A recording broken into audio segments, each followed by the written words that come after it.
want to welcome everyone to the Southern RAC tonight. We're going to get started right on time. As I think a lot of you are aware, we've been asked to wrap this meeting up by 10 o'clock.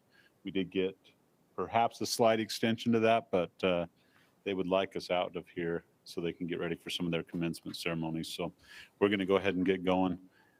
We've actually, just to point out right off the bat, we've altered the agenda a little bit, moving up the technology to, where are we at on the technology? Anyways, the technology was the last agenda item and we bumped it up. Should be number 10. It's not. Technology Oh, there we go, 11. 11, number 11 on the agenda. So we'll do the CWMU as 12 and 13 and hit that technology just to give us a little more time there.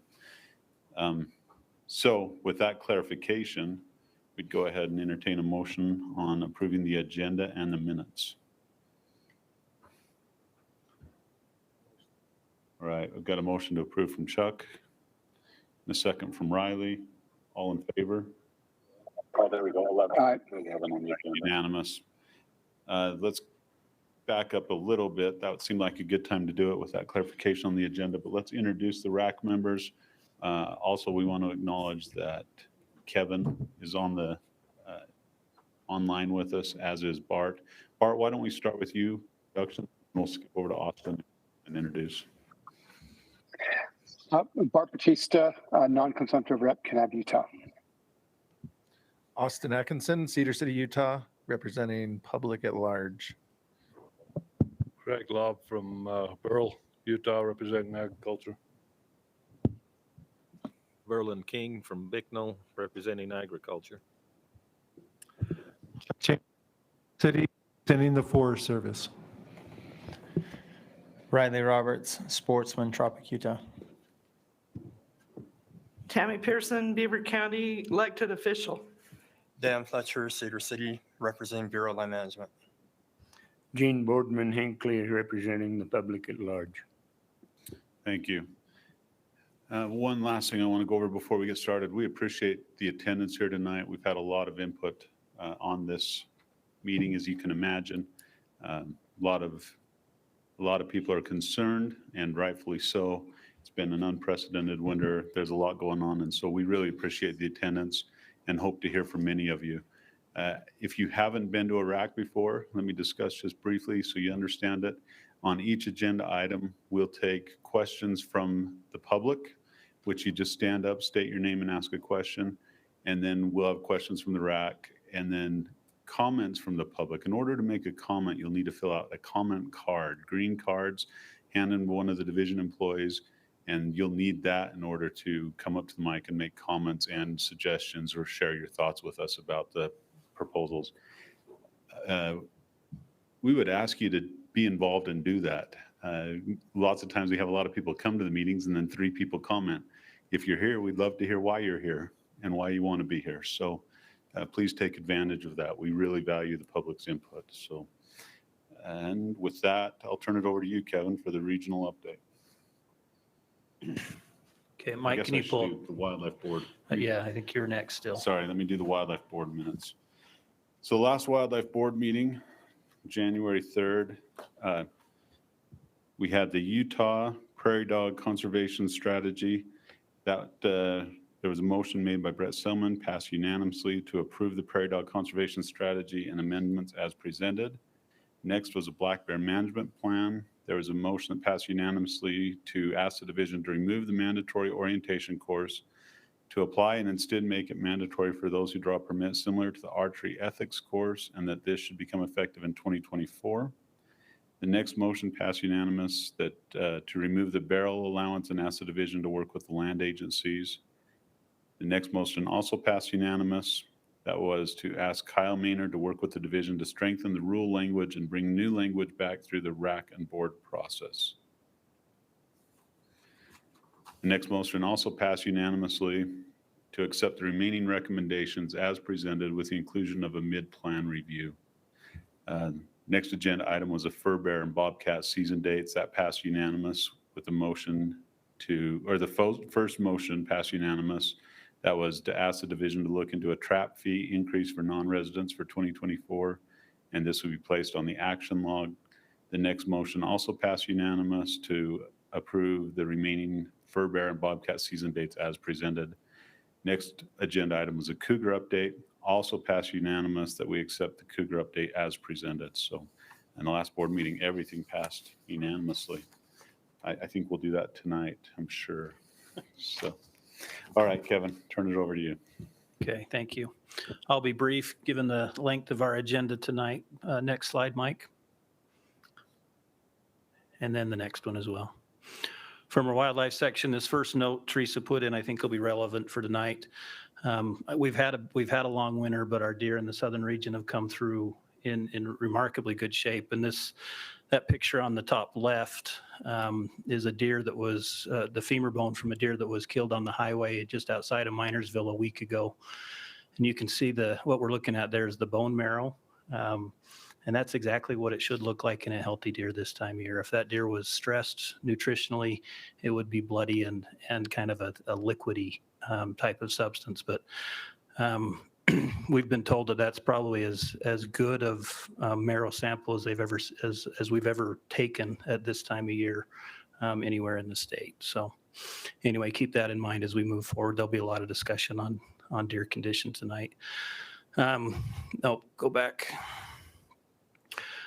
We collared 125 elk on the plateau, Greater Plateau. So that's the Dutton, the Fish Lake, the Boulder, and Monroe units to try to continue to understand movements there better. And there'll be an additional 100 GPS collars put on that unit next winter.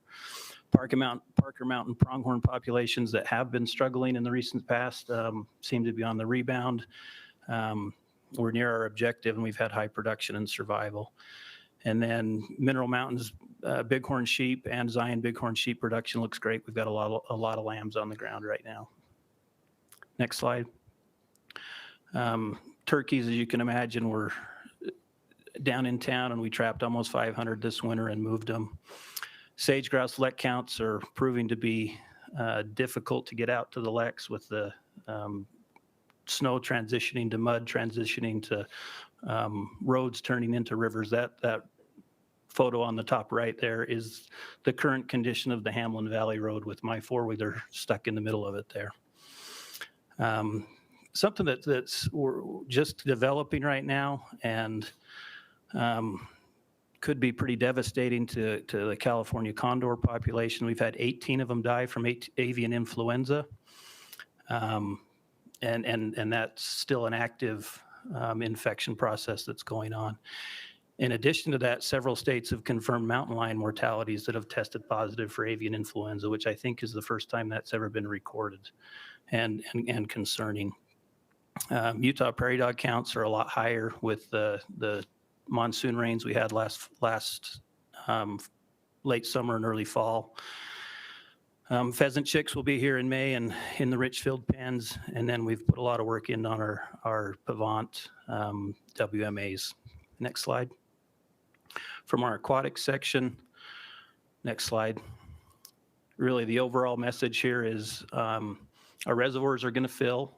That's going to be good for fish long term. It's probably going to make fishing tough this summer because those fish have got a lot of new area to go into and a lot of food available to them, which means they're going to be in really good condition. They're going to be hard to catch.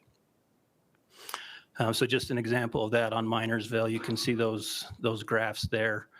Minersville, we do have some of the larger fish left. The biggest news here is that the Utah chub population seems to be being controlled pretty well by the wipers, and the wipers are doing really well in Minersville.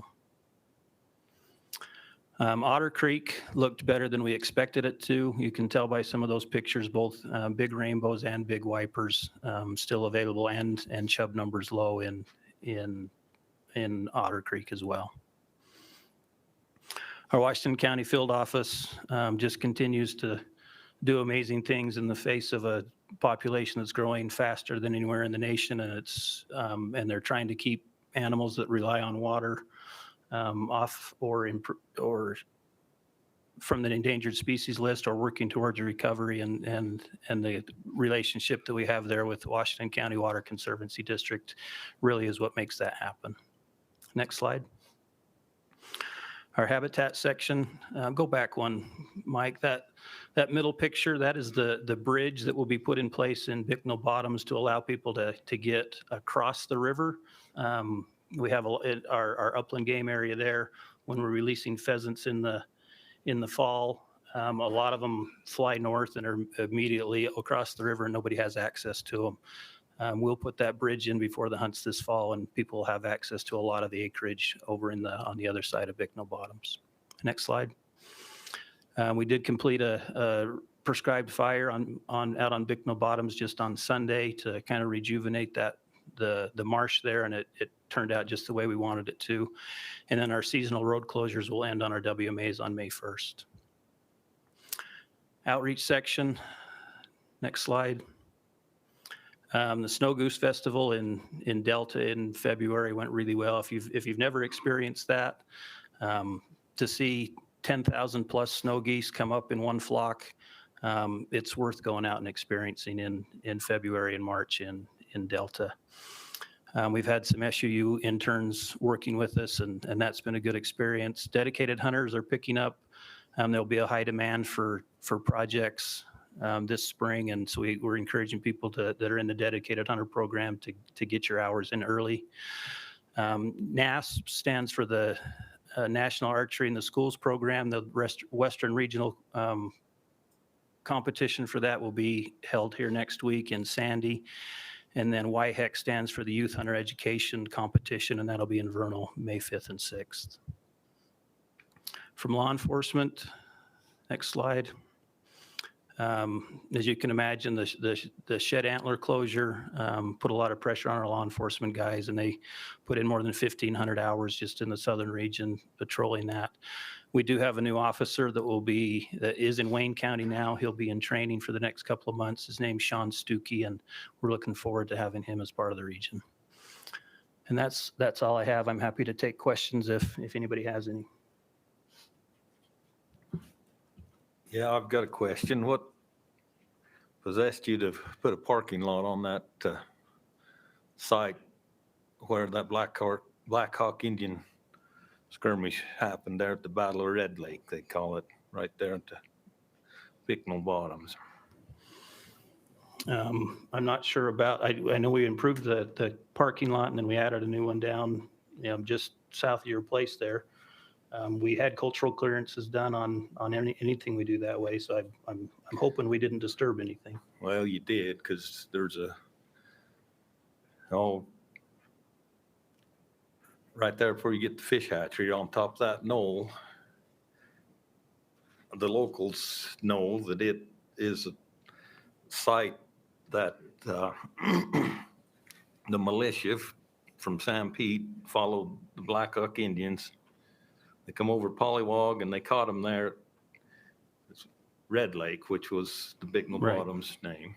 That's what the Bicknell Bottoms was. It was Red Lake before it sealed it in. So right on top of there, it's interesting. You go up there and you see where they moved all the rocks, and I think the militia was up probably on top and the Indians on the bottom, but Created some barricades for themselves up there. yeah. Yeah. And you guys took a cat and a track hole and made a road switchbacks right up on the site. So we started up there. We shut that down before we only got about 100 yards up there before we had, and we did have cultural clearance done there, but we have backed off on that, Verlin. We didn't, the existing road, we only went a very short distance before we were made aware that maybe there was a little more work to be done there. So I think we're still okay with not disturbing anything there, but we are looking into that closer. Well, your measurements are wrong, but Well, it may be, but we didn't get up to the top where we think the cultural sites are. yeah. So. you did. But Pretty- any other questions? What are you gonna do about flooding on that one parking lot you got there below my place Are we flooding there now? last week? Yeah. Pretty much. We'll probably just hope the flooding's gone by fall when people come to use it.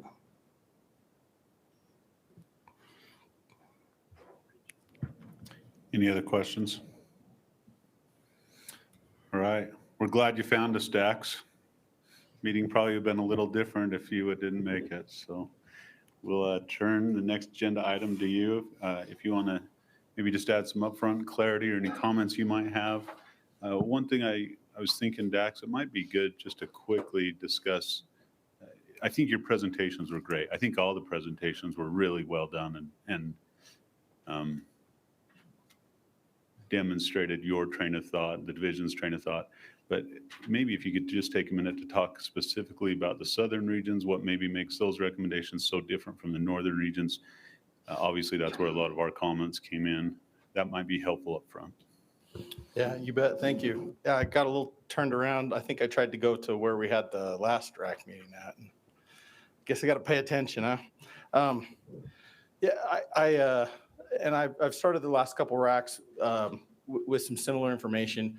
This winter has been one for the record books. This has been an unusual winter. The conditions have been very extreme, especially in portions of northern Utah. We've definitely seen very high snowpacks in southern Utah as well. And so understandably, a lot of folks are really concerned. What does this winter mean for deer? And it's interesting. I heard a semi-inappropriate anecdote once that I'm going to share with you.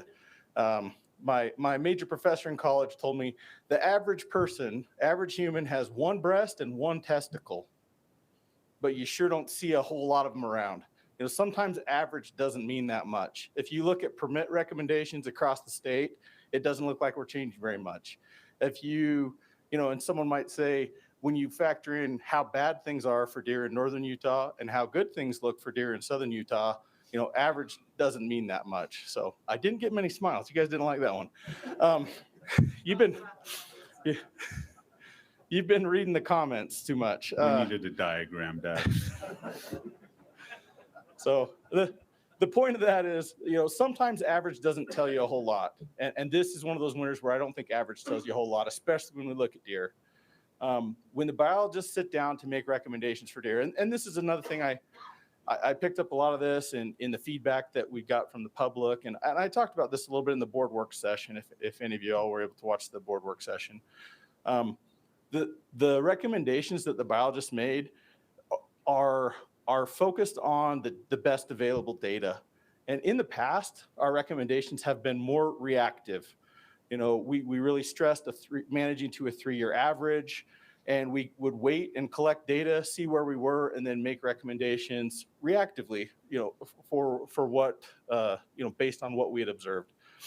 We have a deer survival study that doesn't have a parallel in the West. There's no other state that's looking at deer survival at the level we are in Utah. And if we have really good data, we want to use the best, most current data to make our recommendations. I think a great example of that is probably what happened on the Pine Valley unit for general season deer the last couple of years. We were at around 4,500 permits. I think 2 years ago was at 4,100 permits. We had seen the impact of drought really start to take a toll on what was happening on the Pine Valley deer. And we put in our data, we looked at it, saw where we were, and we recommended a cut from 4,100 permits to 1,700 permits, a huge cut. Based on the 3-year average buck to doe ratio, it probably wouldn't have made sense to cut that many permits. But we cut that many permits because the biologists are looking at survival rate and anticipating, projecting what our population is going to look like after the hunt the next year. So we cut from 4,100 to 1,700. The next year, biologists went out and classified over 2,000 deer during the breeding season on the winter range, and we came in at 19 bucks per 100 does. The objective on that unit is 18 to 20. So we nailed it. We used the best available data. We made a recommendation that was probably pretty far outside the box of what we would maybe have done back in the more reactive system, where we'd look at a 3-year average and then make a recommendation to adjust. And that's the direction we've gone in the southern region, in the northern region, all across the state. We're trying to look at the best available data and use that data to inform a recommendation that puts us within the parameters of the management plan. If it's a unit that's managed for 15 to 17 bucks per 100 does, we're taking that into account. If it's a unit that's managed for 18 to 20 bucks per 100 does, the biologists are looking at that. They're looking at production. They're looking at, the breakdown, the makeup of the population. How many bucks do we have? How many does do we have? How many fawns do we have?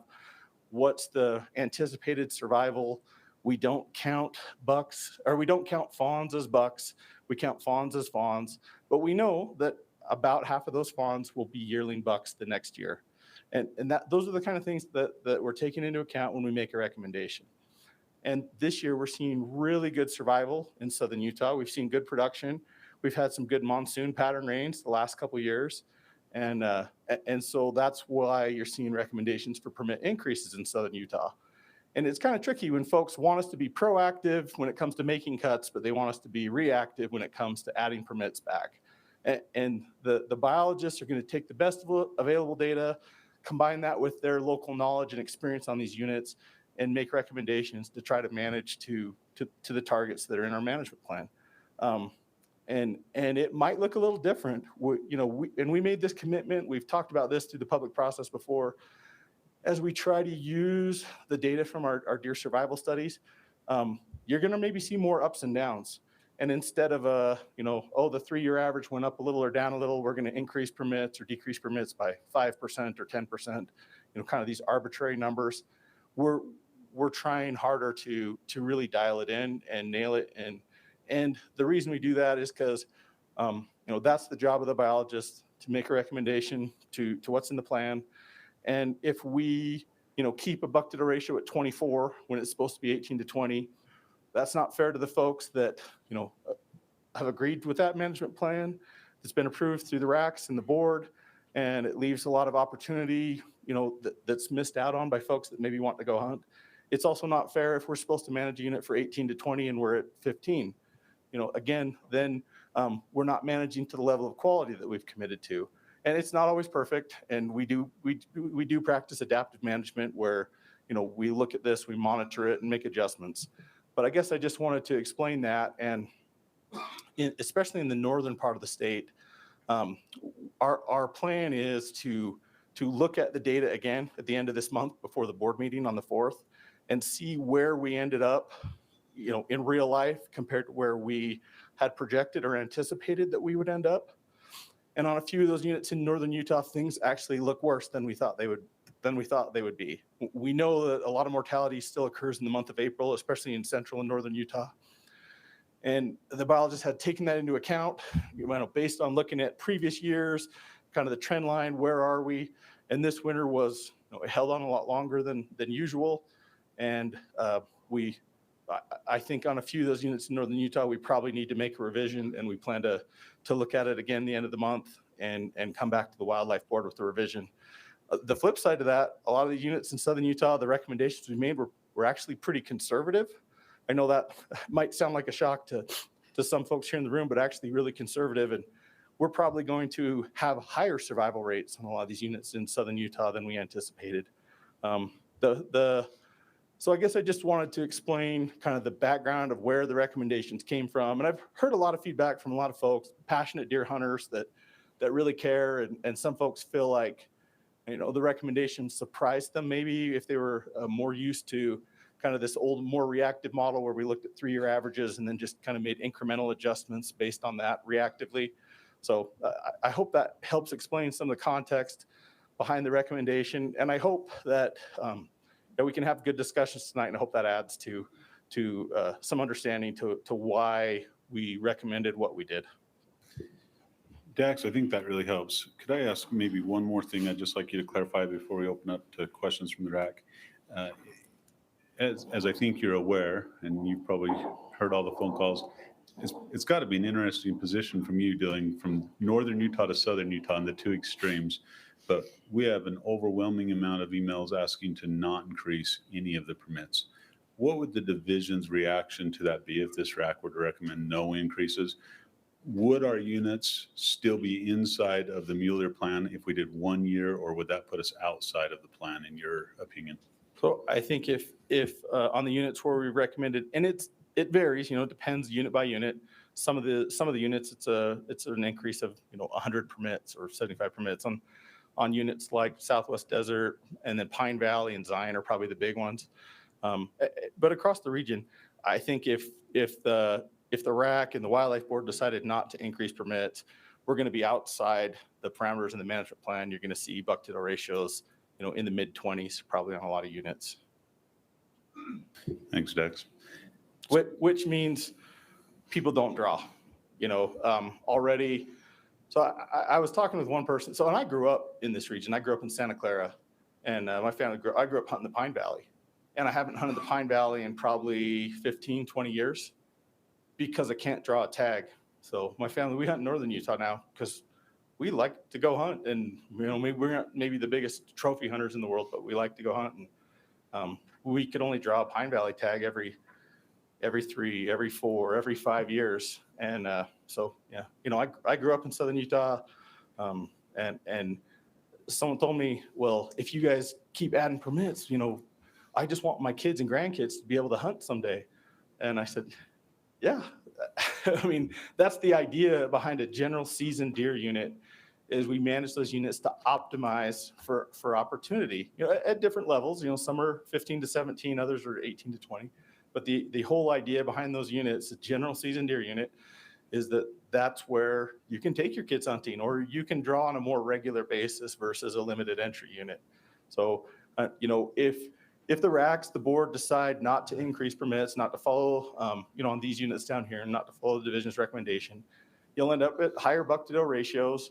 I don't know if that's the end of the world biologically. We're probably not approaching like a biological threshold for if you have a resource-limited population. If we have drought come back and we suddenly have a bunch of excess bucks on the landscape, and I shouldn't even say that word, but if that comes back, it can hurt the productivity of your herd if you have a limited resource. But what it really means is just a lot of people who want to hunt won't be able to. Great. Thank you.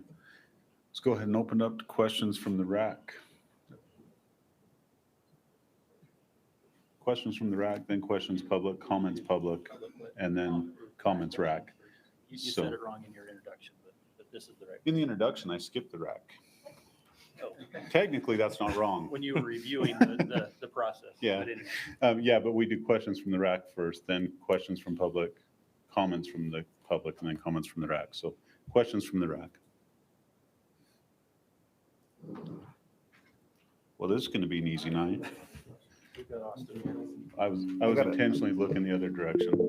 Go ahead, Austin. I got a few questions. Simple question. Does a higher buck-to-doe ratio mean a higher overall population? No, it's just a ratio. And I think that's probably a good thing to look at. You can have a really high buck-to-doe ratio on a really small population, like the Henry Mountains, for example. There's not a lot of deer on the Henry Mountains, overall total numbers of deer, but it has a pretty high buck-to-doe ratio. Where you might have a unit like the Manti that's got tens of thousands of deer on it, and it has a much lower buck-to-doe ratio. So, ratio data it's really useful when you're managing units that have different sizes of populations. If we're going to manage the Manti that has a really large deer population, tens of thousands of deer, and we're going to also manage the Southwest Desert, just for example, I'm just throwing out examples, that has, probably a magnitude of order, fewer deer on it overall population-wise. If you manage both of those units for a similar buck-to-doe ratio, then you're going to see a similar hunting type experience on both of those units. So you're going to see lower deer densities on some units, but as far as like encountering bucks, numbers of bucks, quality bucks, or maybe not numbers of bucks, but you can manage units that have much different populations at a similar ratio and manage for similar hunting experiences across units that have different population sizes. And the managing for a buck-to-doe ratio really has hardly anything to do with managing overall population numbers, unless we get to a buck-to-doe ratio in 5 or less bucks per 100 does. And that's during the breeding season after all the hunts. If you have less than 5 bucks per 100 does left, you're probably getting into dangerous territory. Or on the flip side, you start getting in that 50 buck per 100 doe range, maybe even a little lower than that on a unit if you're resource limited. If you have a limited amount of resources, then that can impact your population as well, because bucks will outcompete does and fawns for resources, and you'll have poorer production and survival for does and fawns.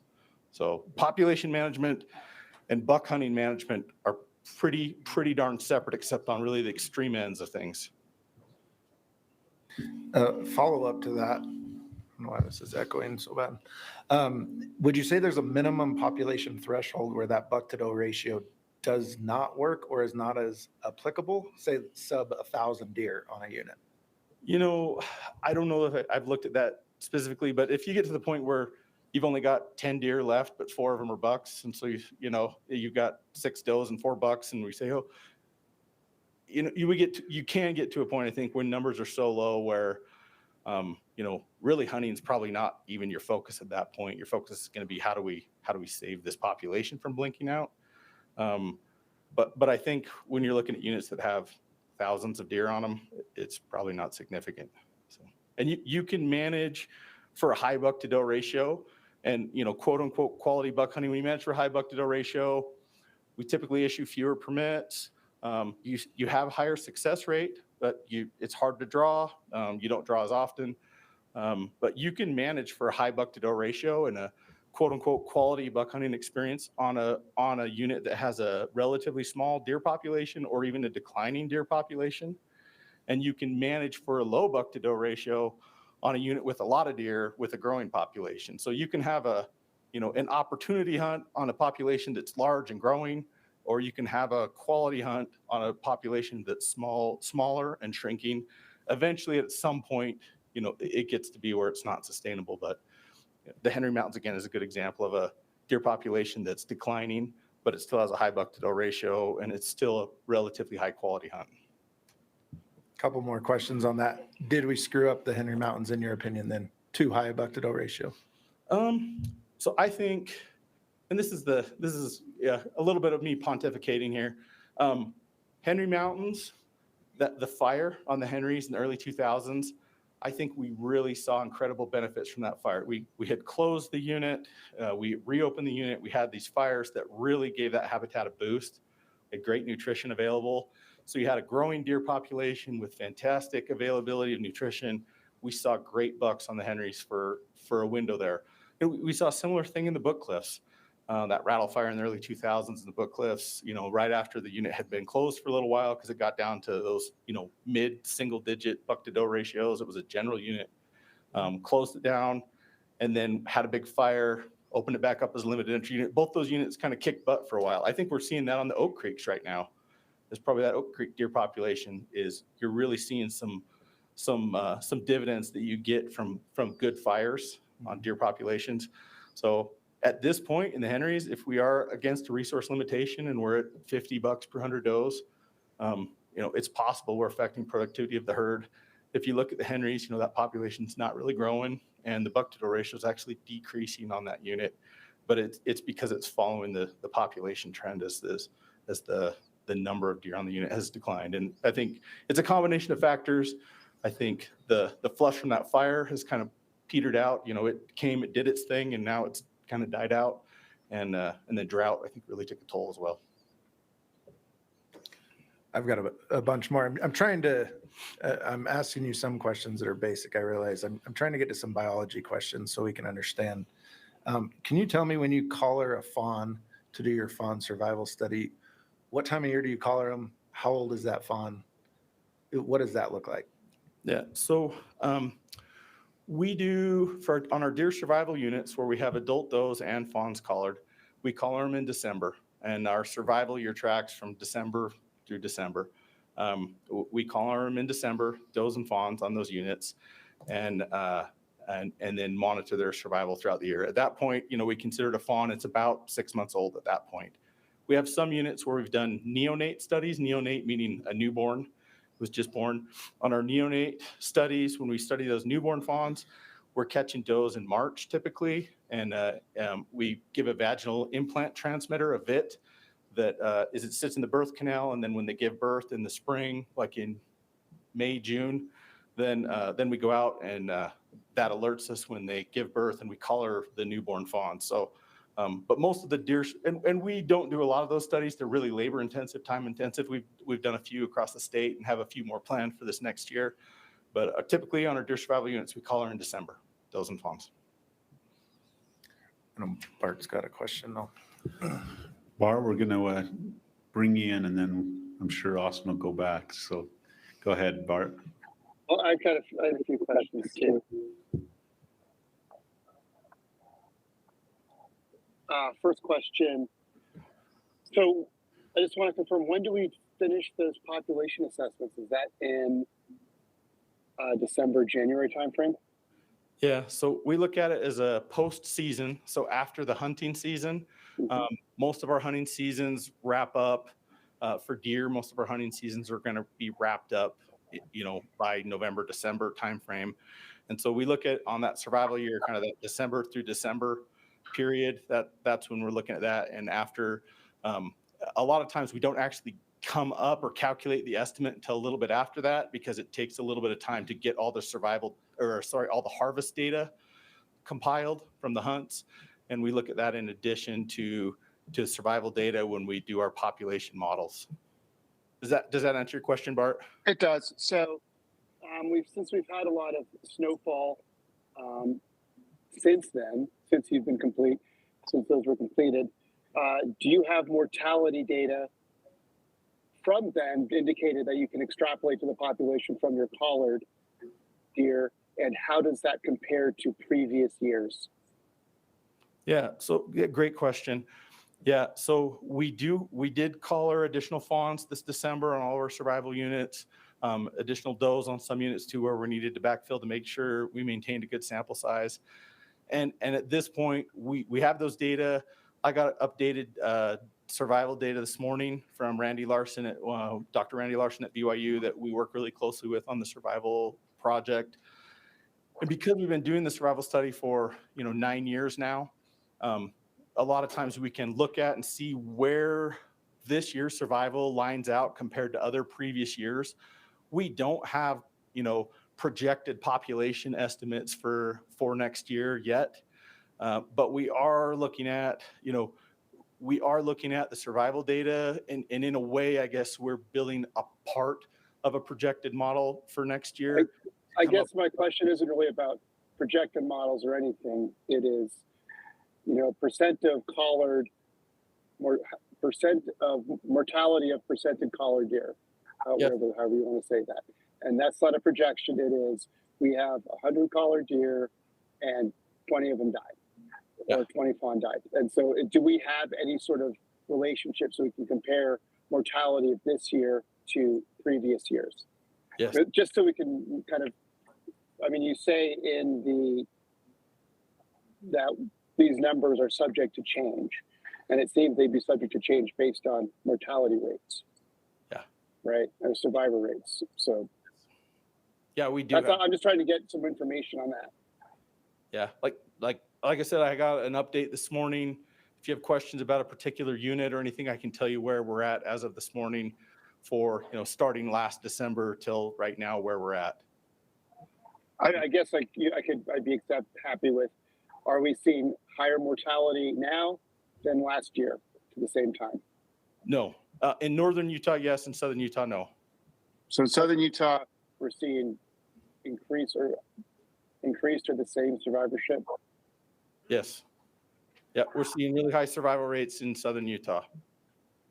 Lower in northern Utah, obviously, this year. Okay, so higher than normal survivor rates this year than compared to last year or previous years? Yes. Like on the Pine Valley unit, the Monroe unit, for looking at fawn survival, it's as high as we've recorded it since we started doing this research 9 years ago. Okay. One other question. It appears that you're basically shifting your decrease in tags from northern Utah to southern Utah. Is this purely to maintain revenue, or what is the actual purpose? Yeah, no, I'm glad you asked that, because that's something I hear a lot. It's one of those, I think it's kind of one of those conspiracy theories that will never die. The recommendations are and I get how someone could see that, but the recommendations are based on the buck-to-doe ratios and differential survival and different, this year in northern Utah, we're seeing really poor survival. So we recommended cuts in northern Utah. We're seeing really good survival in southern Utah. And we've had a couple good years with deer in good body condition, better fawn production. So we're recommending increases. The fact that it kind of comes out of wash when you compare northern Utah to southern Utah, that's a function of the weather, not a function of budgets or revenue. So. Okay, it does contribute to conspiracy theories, but I do have one more question, then I'll be done. Yeah. Okay. These are great questions. I'm glad you're asking them, because I think it's on everyone's mind. So yeah, ask me anything. You you might hurt my feelings, but I'll get over No, it. I assume you have thick skin. That's why you're standing up there. Do we have a plan to address hunter dissatisfaction if we're going to see increased hunters in the units this year, from especially if northern Utah hunters are coming to southern Utah? We're already seeing a lot of complaints. Well, I shouldn't say we're seeing. That's a constant theme at all of the RACs, that there are too many hunters on the landscape. And this is just going to increase that hunter presence on the landscape. Do you have a plan, or are you expecting this, or what are your thoughts? So, because we hunt on a unit by unit basis, I remember back in the day when the archery hunt was statewide, and, everyone, and I grew up in southern Utah, like I mentioned, I grew up in Washington County. And I remember thinking that everyone from northern Utah came down south to hunt on the archery hunt. We don't manage that way anymore. With deer in Utah, we manage on a unit by unit basis. We have a specific quota, a number of permits that are issued on each individual unit. Those are available to residents throughout the state, whether you live, in southern Utah or live in northern Utah. So, it's possible you could have people from northern Utah put in. Nobody has better drawing odds based on where they live. I'm sorry. I guess I misphrased that. It doesn't matter where they're from. We're just going to see more people on the landscape because there are more tags available, right? So are you planning to address that? So relative to last year, it would be more tags than we saw last year. But if you look at 2 years ago, it's not necessarily more permits. Like Pine Valley, for example, just because I think that's one a lot of people are looking at. We're at 4,100 permits, went to 1,700 permits. The recommendation this year would put it at 2,800 permits, which is still substantially below the 4,100 we were at 2 years ago. A lot of the units in southern Utah have that additional rifle deer hunt, that earlier, shorter rifle deer hunt. And that hunt was implemented on a lot of these units to address concern about overcrowding during the hunts. So even with the increases we're recommending this year, most units are still going to be below where they were just 2 or 3 years ago. And we've got that extra rifle hunt. Some folks may still feel crowded. I think some of that's a function of hunting style. And there was a really interesting study done years back where it looked at hunter crowding and deer densities. And interestingly enough, hunters that hunted on units that had really high hunter densities, but also had really high deer densities, felt less crowded than hunters that hunted on units with lower hunter densities and lower deer densities. So a lot of times I think feeling crowded is a function of how many deer you're seeing. That's what the data from that study showed, that if you're seeing a lot of deer, you don't feel quite as crowded. If you're not seeing very many deer, you feel really crowded, even if you're not. So, crowding, I think to some respect is a function of how you hunt and what you're looking for. So I guess that's a long-winded answer to your question, Bart. Yeah. Tammy, did you have a question? Okay, I need a little clarification on your death loss. So is death loss only counted by collared fawns? So we look at both adult survival and fawn survival. We try to have a big enough sample size so that we figure that's representative of what's happening on the unit. We obviously don't have every animal collared, and there's a margin of error around, the survival estimates we come up with. We know it's not perfect, but gives us a pretty good indication of what's going on. So obviously that's going to be a very thin slice of the population, right? So can you tell me what the percentage of the population is that you would have collared? And if you have adults and fawns collared? Yeah, so we've got adults and fawns collared on all of our survival units.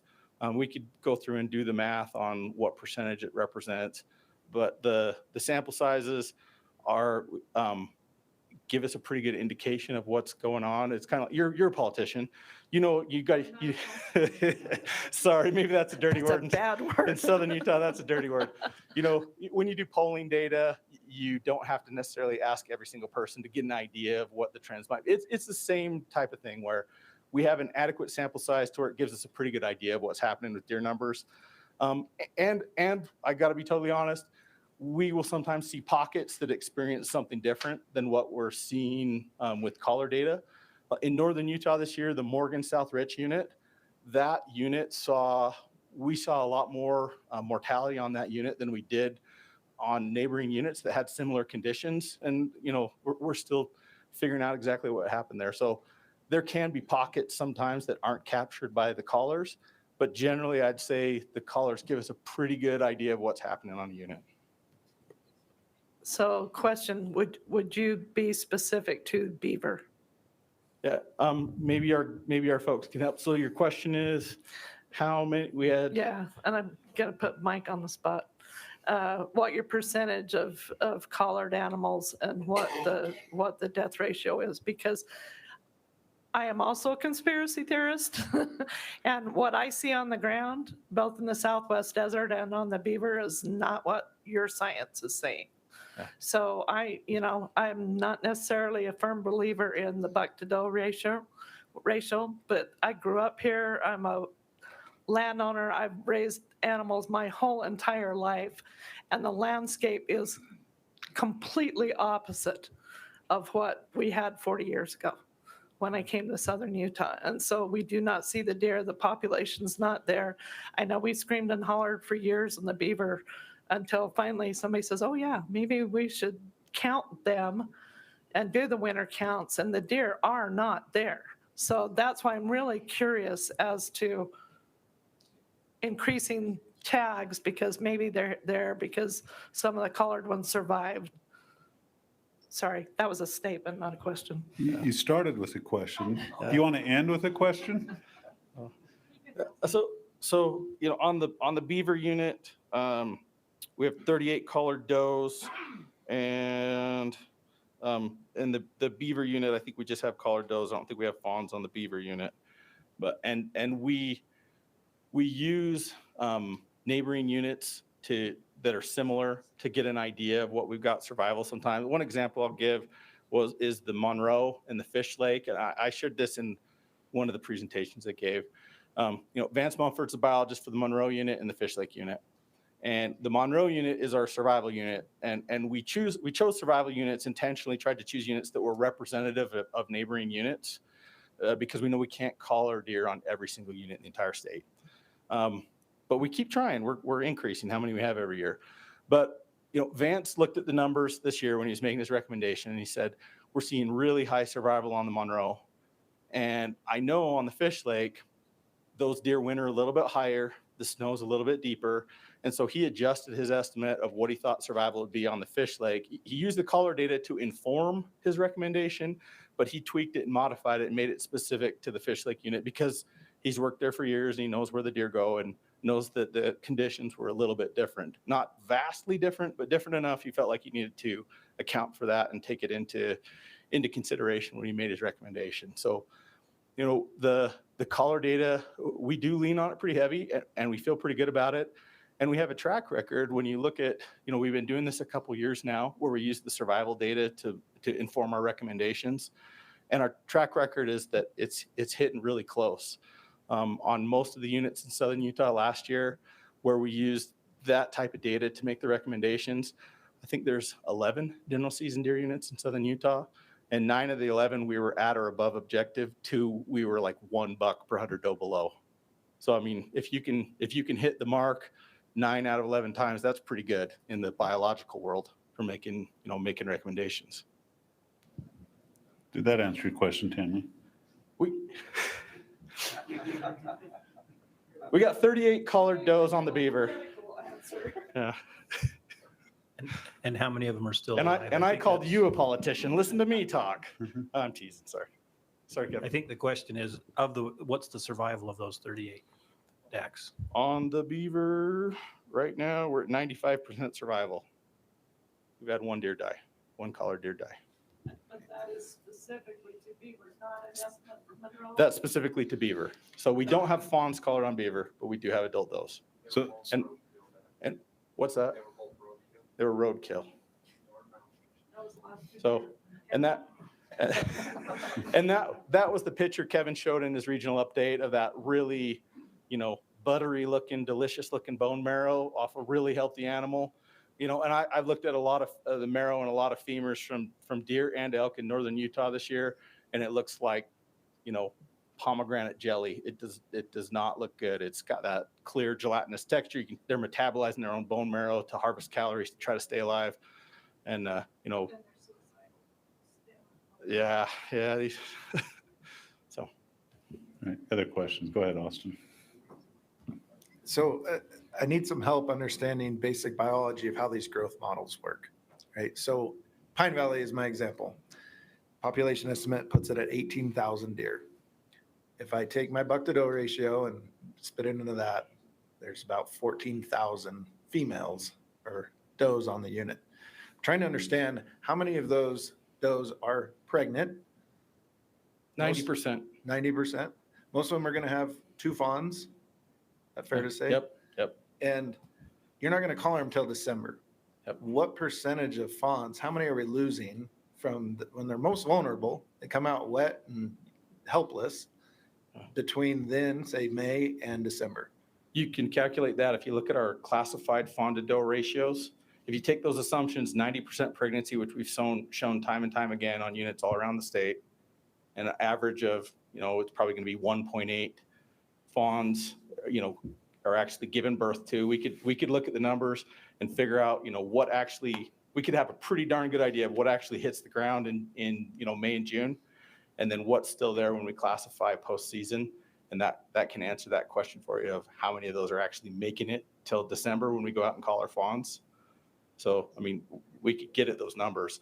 And when we've done the neonate studies where we collar the newborn fawns, in those studies, the units, the one I'm most familiar with, in this region, there's been a ton of work done on the Monroe. The one I'm most familiar with is the Book Cliffs unit, because that was in the region I worked at before I had this job. And that was the question, was what's happening to the fawns from the time that they're born till, November, December when we go out and classify. And so that was a huge part of why we sometimes collar newborn fawns on units to figure out why are we losing so many between when they're born and the fall. Yeah, I guess my follow-up to that is when you say fawn survival, you're just strictly talking. I'm talking 6-month-olds, yeah, which is more of 18-month-olds. 60 to 100 ratio, Yeah. statewide, correct? Yes. So I guess what I'm trying to figure out, and I know a lot of us are, is of these 14,000 deer that are having babies, that are having fawns, where are these deer going on your population model? Because we're not killing them. We know exactly how many we're killing, and our percentage rates are horrible on general season, depending on who you ask. But we're not killing more than 1,000 bucks on the Pine Valley. So my question is, how does our population stay at this level where are the deer going? Those are great questions. Most of our deer populations in Utah, probably all of our deer populations in Utah, are at a functional carrying capacity. We are not killing does on any unit at a level that would suppress a population. So our deer populations in Utah, if they are not growing, that's a huge part of why we do this deer survival study, to determine cause-specific mortality, to help us identify limiting factors. And, the big one is the weather. If you have horrible drought for years and years, it's really hard to grow deer. If you have good conditions, you can grow some deer. And then we're finding on some units, we've got issues with summer range. We don't have good productive summer ranges. We're finding on some units it's predators. We've got too many lions or too many coyotes. Those are all the kind of questions we're trying to get at, and we're trying to, allocate resources towards addressing specific limiting factors on different units. That's a huge part of why we have these collar studies all around the state. Because you bring up a great point, Austin. There's a lot of deer that hit the ground that don't get recruited into the population. They're born and they don't get recruited into the population. And it's not because we're overhunting our deer populations. There's other factors going on there. Yeah, if you have the answer to that, you can have my job. And I don't want your job. And I've worked with you a bunch, so I appreciate, and you can tell me I'm wrong, but I'm just trying to understand where 5,000 or 6,000 deer are going every year on the Pine Valley, for example. You say we're not hunting them, correct? We're not. Meaning hunters are not hunting them. But are they disappearing, or are our population objectives totally wrong? So great questions. A lot of fawns are born every year that don't even make it to 6 months. A lot of fawns. You know, if we're classifying 60 fawns per 100 does in November and December, we were probably at, 100 and something fawns per 100 does before that. So we're losing a ton before we even get there. And then a lot of years we see fawn survival rate, especially in a bad year, if we had bad drought, you can see, or a bad winter up north this year, we've got a lot of units where fawn survival is, well, like on the cache right now, apparent fawn survival based on color data is going to be none. None of the fawns are going to live on the cache. I think a few will live because there's some error around the estimates, but some, on a lot of units in a rougher year, you're going to see fawn survival rates in the 40 to 50% range. So you lose a ton before we even get to the 6 months old period, those newborns, and then between 6 months and 18 months, until they become a yearling, we lose half of them again, a lot of years. And so they're dying, they're getting eaten, they're dying of malnutrition. And we're trying to figure out exactly what those limiting factors, why they're dying on a lot of different units. And that's why we got some new, those newborn studies lined up for this next year, again, to look at, are there things we can do to increase survival rates and grow deer numbers? Our population objectives, a lot of our population objectives for deer, which are really separate from how we're hunting bucks, but our population overall numbers of deer, we're under objective on a lot of units. And that's a combination of factors. Some of our population objectives were set based on historic numbers, and conditions have changed on the units, and the habitats maybe doesn't have the potential it used to have. And a lot of times sportsmen, if they see us adjust a population objective down, they feel like that's us accepting defeat and giving up on deer. And so when we take population objectives, that's something that goes through the public process. A lot of times we get a lot of pushback from the public if we say, hey, this population objective just isn't realistic under current conditions. We need to decrease it. We usually form a unit committee when it's with elk, with deer.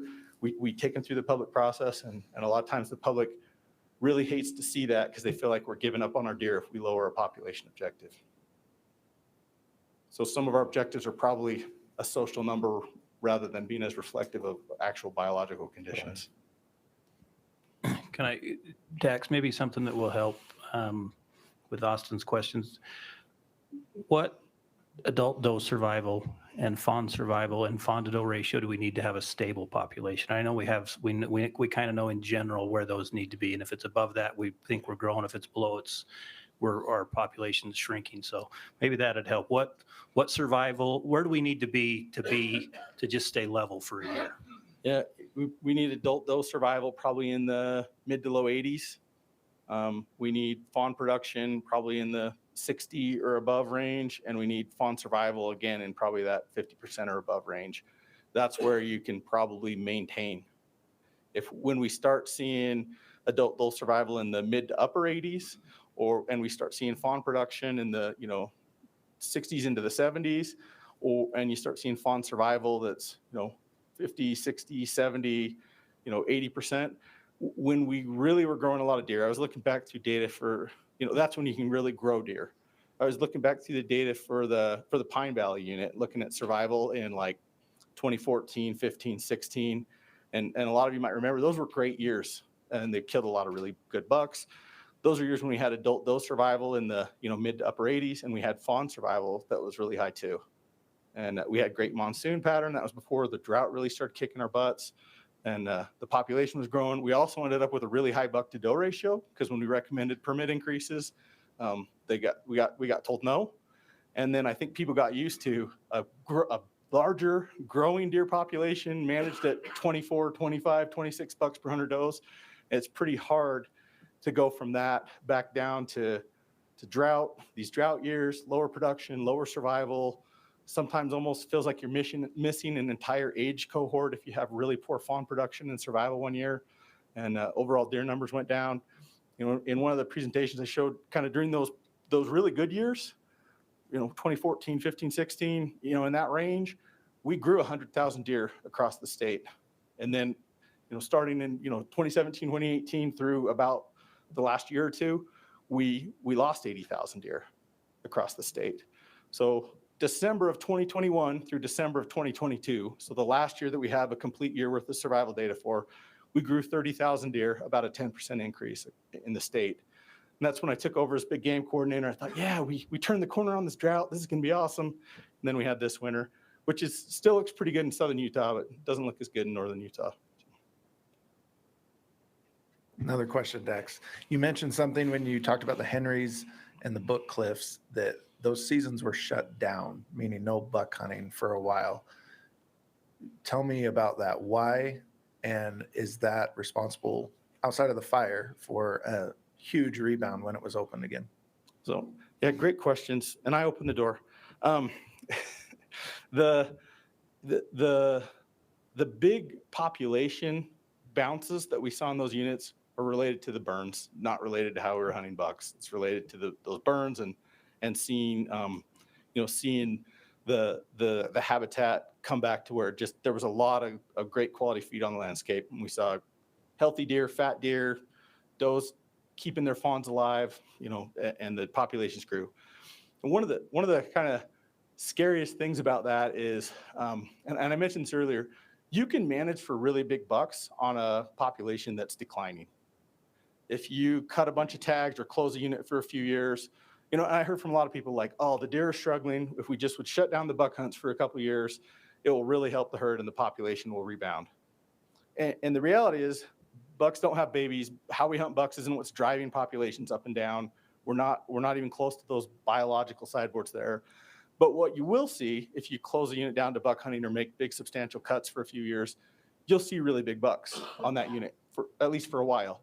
As you see, more bucks are able to reach that, 4, 5, 6-year-old age class. And for a lot of folks, if you're a deer hunter, you'd be like, well, it's a huge success. It worked fantastic. We closed the unit for 2 years, and then I drove around and I saw a ton of big bucks. So, that was it. That was the silver bullet. It fixed the deer population. But the reality is that's what it might look like, and that's how your perception might be as a hunter. But it's not sustainable. Nobody gets to draw when hunts are closed. Nobody gets to tag. And the other thing is, you look at those exact populations like Book Cliffs and Henry Mountains. They've been declining the last few years. If how we hunted bucks grew you more deer, we'd have deer swimming across the Great Salt Lake off Antelope Island. We'd have deer pouring out of the national parks and monuments where we don't allow hunting. We'd have deer populations on the Henrys. The Book Cliffs would be growing like crazy. The way we hunt bucks doesn't drive populations, but it's probably the best way to influence buck quality. Bigger, older bucks is by cutting tags or closing a unit down. The scary thing for us is that people equate that with success, that, wow, we saved this deer herd, we're really growing the population, when you're probably not. You're growing bigger bucks, but you're not growing more deer. One more question. Is there any data? We're going to have to start putting a timer on answers, Dax. Hey, you guys want to talk? Let's talk. No, this is good. Everybody came here because we care, right? Yep. Oh, if I'm taking too long, cut me off. Well, let me maybe just make a quick comment. We do want to go over questions. We have a lot of people here and we want to go over the public's questions, but we also do have a time limit tonight. So we may just want to, we don't want to not answer questions, but we may want to answer as concisely as possible. Okay, I'm still going to ask it. Is there any data to suggest when you have a really low buck-to-doe ratio, meaning you're taking off a lot of bucks off the landscape, a lot of younger bucks, that predation goes up substantially on the breeders in that herd, on your does? Because if there's bucks to eat, which mountain lions eat bucks too, so do coyotes, but if we're taking out all those young bucks, are they targeting the does? Do we have any data to back that up? We could probably look at it from that perspective. I don't know that we have. Other question? You had a question, right, Chuck? Yeah. Go ahead. So we've talked a lot about the biology in general. I'd like to ask a couple questions about specific units. And the first unit I wanted to talk about that we got a lot of comments on with the beaver unit. And so I put Mike on the spot a little bit. We got a 3-year average of 15 bucks per does. What are you seeing that makes you comfortable with that increase there? I mean, what are you seeing on the ground that helps you make that decision? So I don't know, Dax or Mike or who. Do you want to come up, Mike, and help us out too? And I'm too long-winded, so maybe we better have you talk, Mike.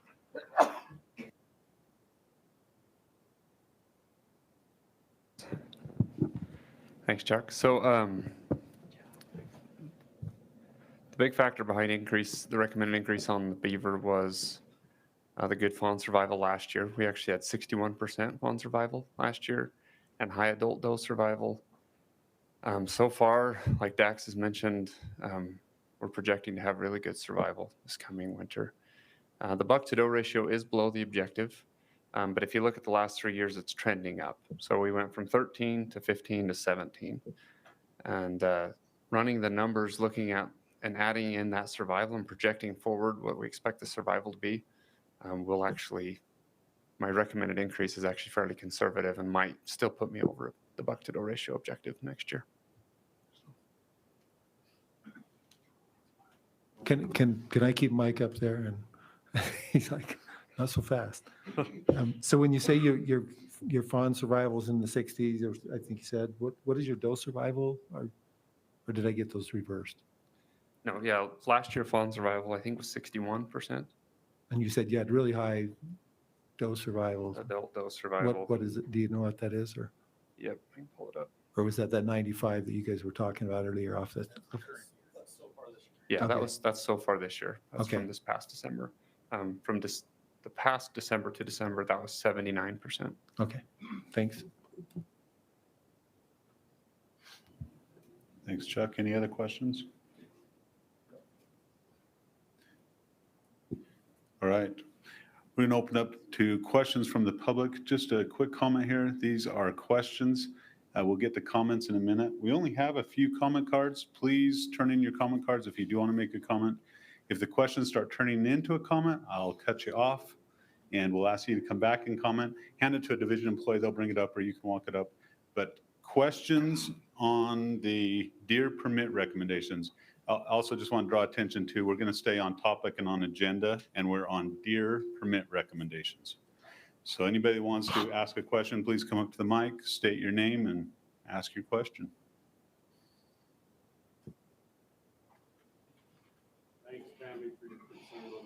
Can you turn your mic? Sorry, we need to turn that mic on. We'll get someone to help you out there. Perfect. Thank you. Curtis Barney, avid hunter and resident of the Beaver unit. My question is, you said you tagged 39 does on the beaver.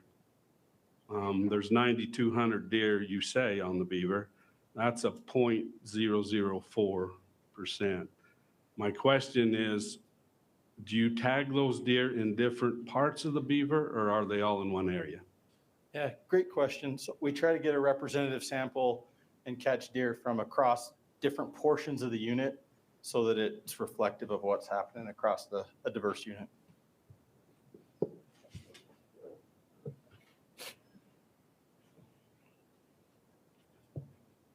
My name is Steve Monk from St. George. This is with respect to what Tammy was talking about.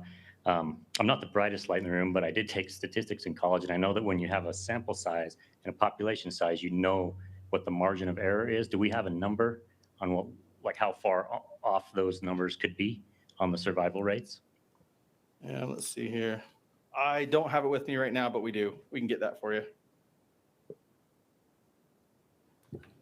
You don't have a rough guess at that, do you? Roughly? We need Kent Hurst. If not, that's all right. Yeah, I don't. Okay, that's fine. I try not to read my text while I'm presenting, Kobe. And I'm not seeing it. That felt like your boss telling you not to follow the rules he told you to follow.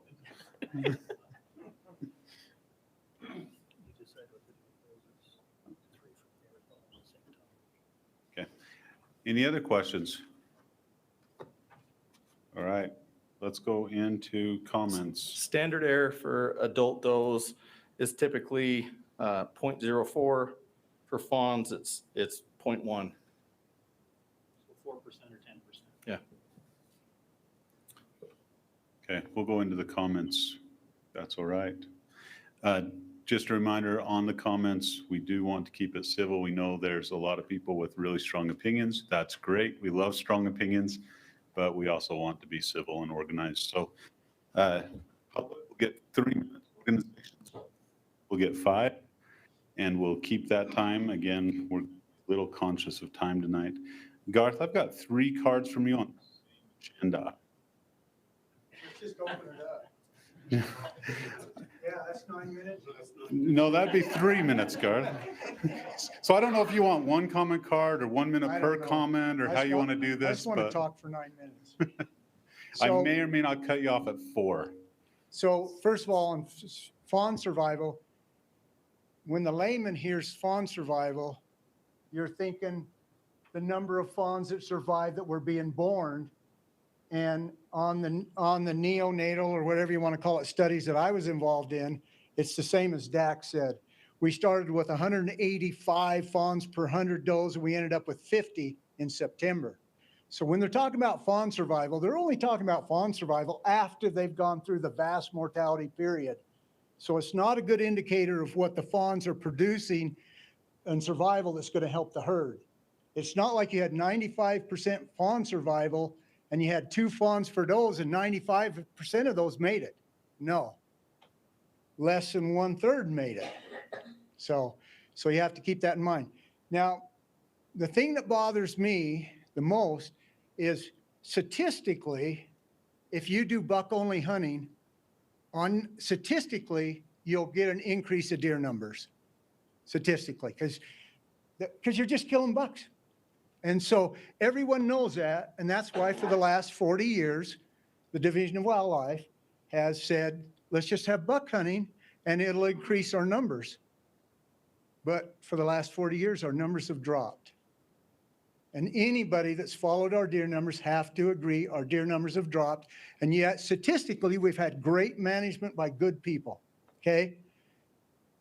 So I'm going to recommend something that when I was a biologist on the South Book Cliffs, I had a very, very few deer on the South Book Cliffs. I did 16 trips to the South Book Cliffs and counted a total of 64 deer in 16 trips. So I recommended 4-point or better to protect those valuable does from being shot accidentally. 5 years later, we had on the South Book Cliffs was the most hunted unit in the state of Utah, and we had 64 units. We had a massive predator control program, and the deer came back. Okay, now you're saying statistically on my computer it doesn't work, but what I'm going to recommend here is we've done the same thing year after year after year for 40 years, and it hasn't worked. And yet we do it again. That's the definition of something like stupidity. So what I'm going to say is I'm going to recommend on 1 unit we do something different. And I'll tell you why I'm going to recommend it, and then I hope you'll vote on it. I'm going to recommend on the Pine Valley, we go 4-point or better. Now, what do we got? 2,800 permits recommended. If we went 4-point or better, would save 90% of the deer that would have been killed. We run a 30% kill on 2,800 permits. What is that, like 800? So with 90%, then we saved 600 and something yearling bucks that go on the landscape.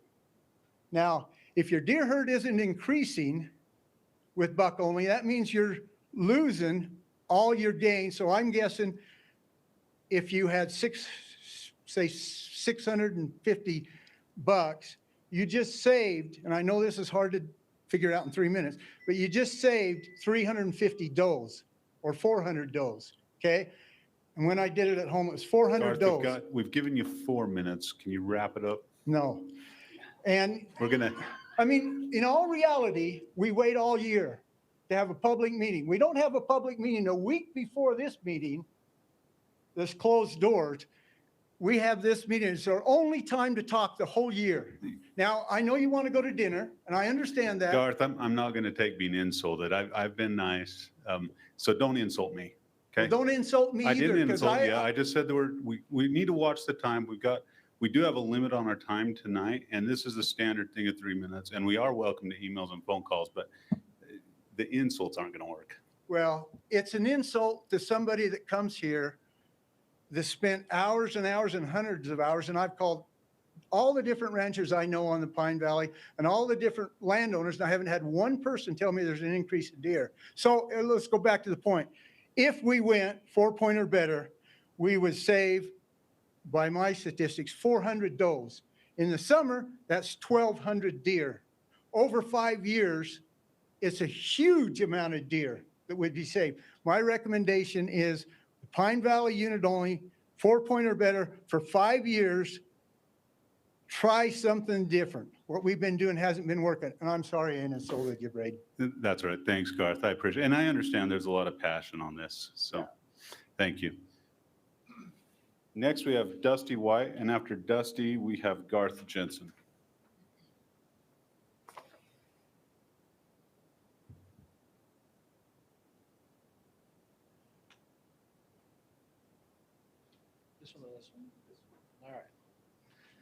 All right, so I'm not much of a public speaker. This is probably the first time I've ever stood up in front of a group, so if I don't make sense, I apologize.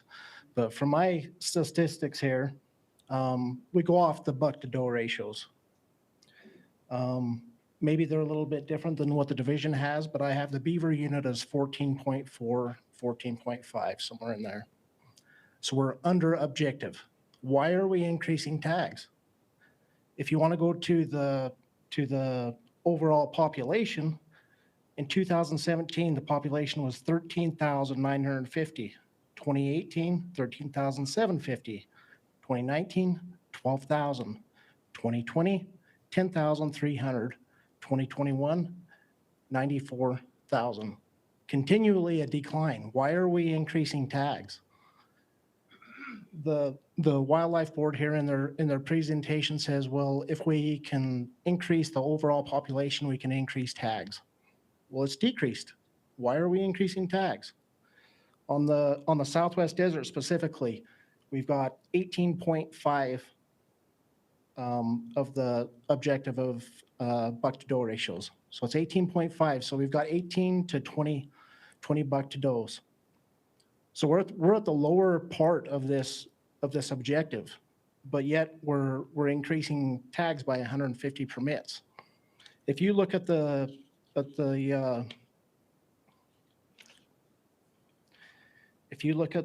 notes in here from the local guy here, from the division, says the Southwest Desert has very low deer densities and can be very difficult to use to see any deer at any point in time. So, but we're increasing tags. If we're going off the buck to doe ratios and we're at the lower part of the buck to doe ratios, why are we increasing? As well as the population is decreasing.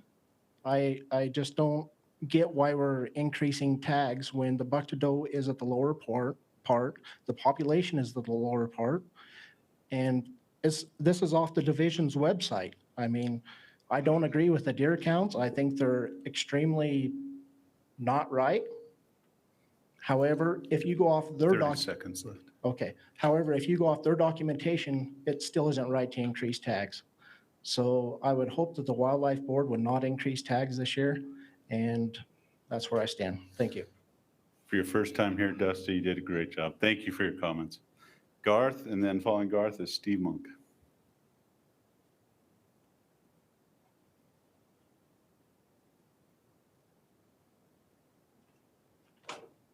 Thank you for allowing me to get up here and just, I guess, give my comments. So I guess my issue is consistency. As I read down through a lot of these general season buck numbers or permit numbers, I've got some units in here that are definitely on the rebound, are definitely coming up. They're managed for 15 to 17, specifically, say the Central Mountains Manti. That population actually by their counts is over objective. And it's been steadily increasing from 15 in 2020, 2021, 20 bucks per 100 does, and then 2022, 22 bucks per 100 does. We're increasing that by 400.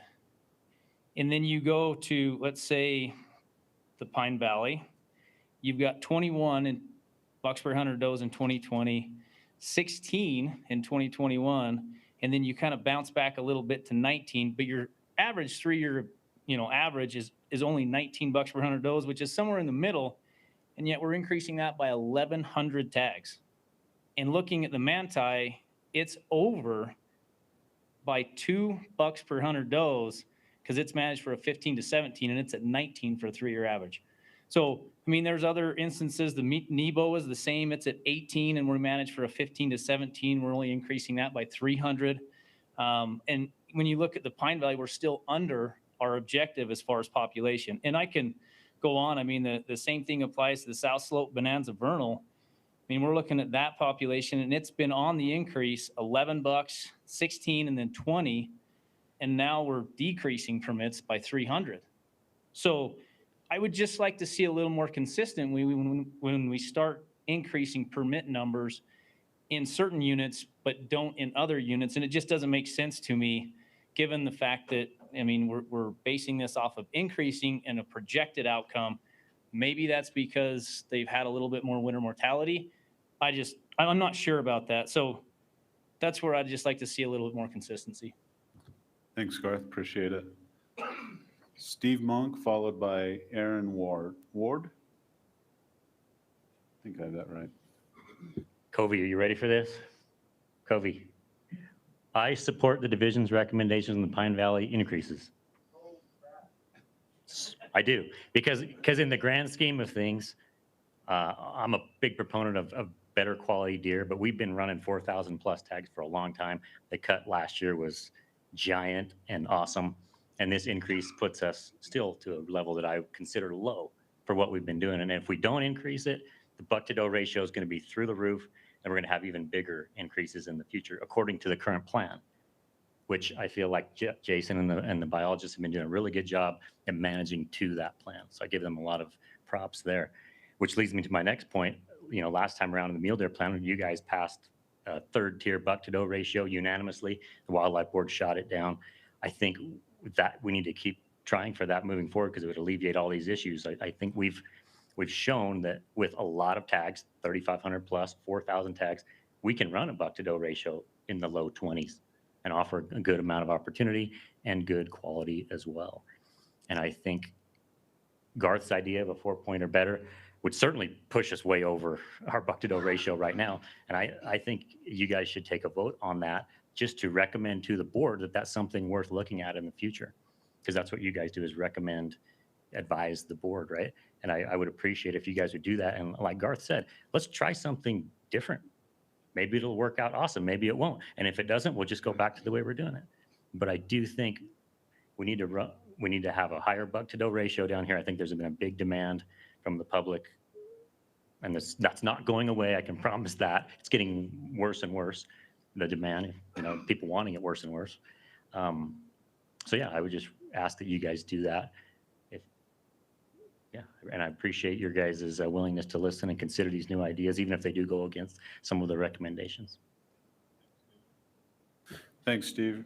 You're a brave man standing up and supporting that tonight, knowing where you're from. Aaron Ward, followed by Kevin Norman. Tammy, not the politician. I'm new, but I've been hunting in Utah, on Utah Hill and Pine Valley for 32 years. And when I was at our MDF meetings in St. George, and when I heard all the numbers, I knew they were wrong. Not wrong, they were if you're skeptical, maybe it's off a little bit, but these are bad. These are so far off, it's insulting. And I saw one buck worth shooting on Utah Hill. I was out there every hunt. I looked at everywhere they go. I used to hunt Enterprise. That early hunt and the muzzleloader back in the day pushed all the deer off of Enterprise early, so they transitioned early. So I got used to hunting Utah Hill on the early hunt. They're not there. I saw one buck, one. All the hunts I saw, and I'm talking, it was a small 4-point, and my friend who had never taken a buck before, she took it. I saw one buck. The rest were little spikes and little 2 points that were here and there. the deer are gone. They're just not there. And buck to doe ratio, who cares? There are not enough deer, period. I've been all over the winter grounds. I go out there just around Thanksgiving and friends on the side by say, hey, look at these bucks. And they're walking. No, they're not. They're gone. So you're wrong, dead wrong. Okay, Kevin Norman, followed by Ben Louder.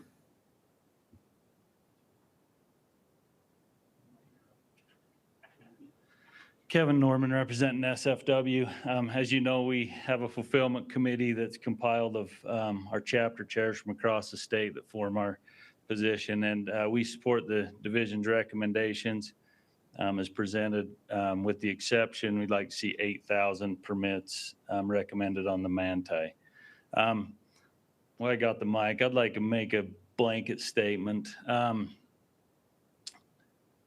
My boy, 11-year-old boy, plays a ton of baseball, and I watch these games and I watch people freak out on the umps constantly, and it's created a problem. And the problem is there's a shortage of umps.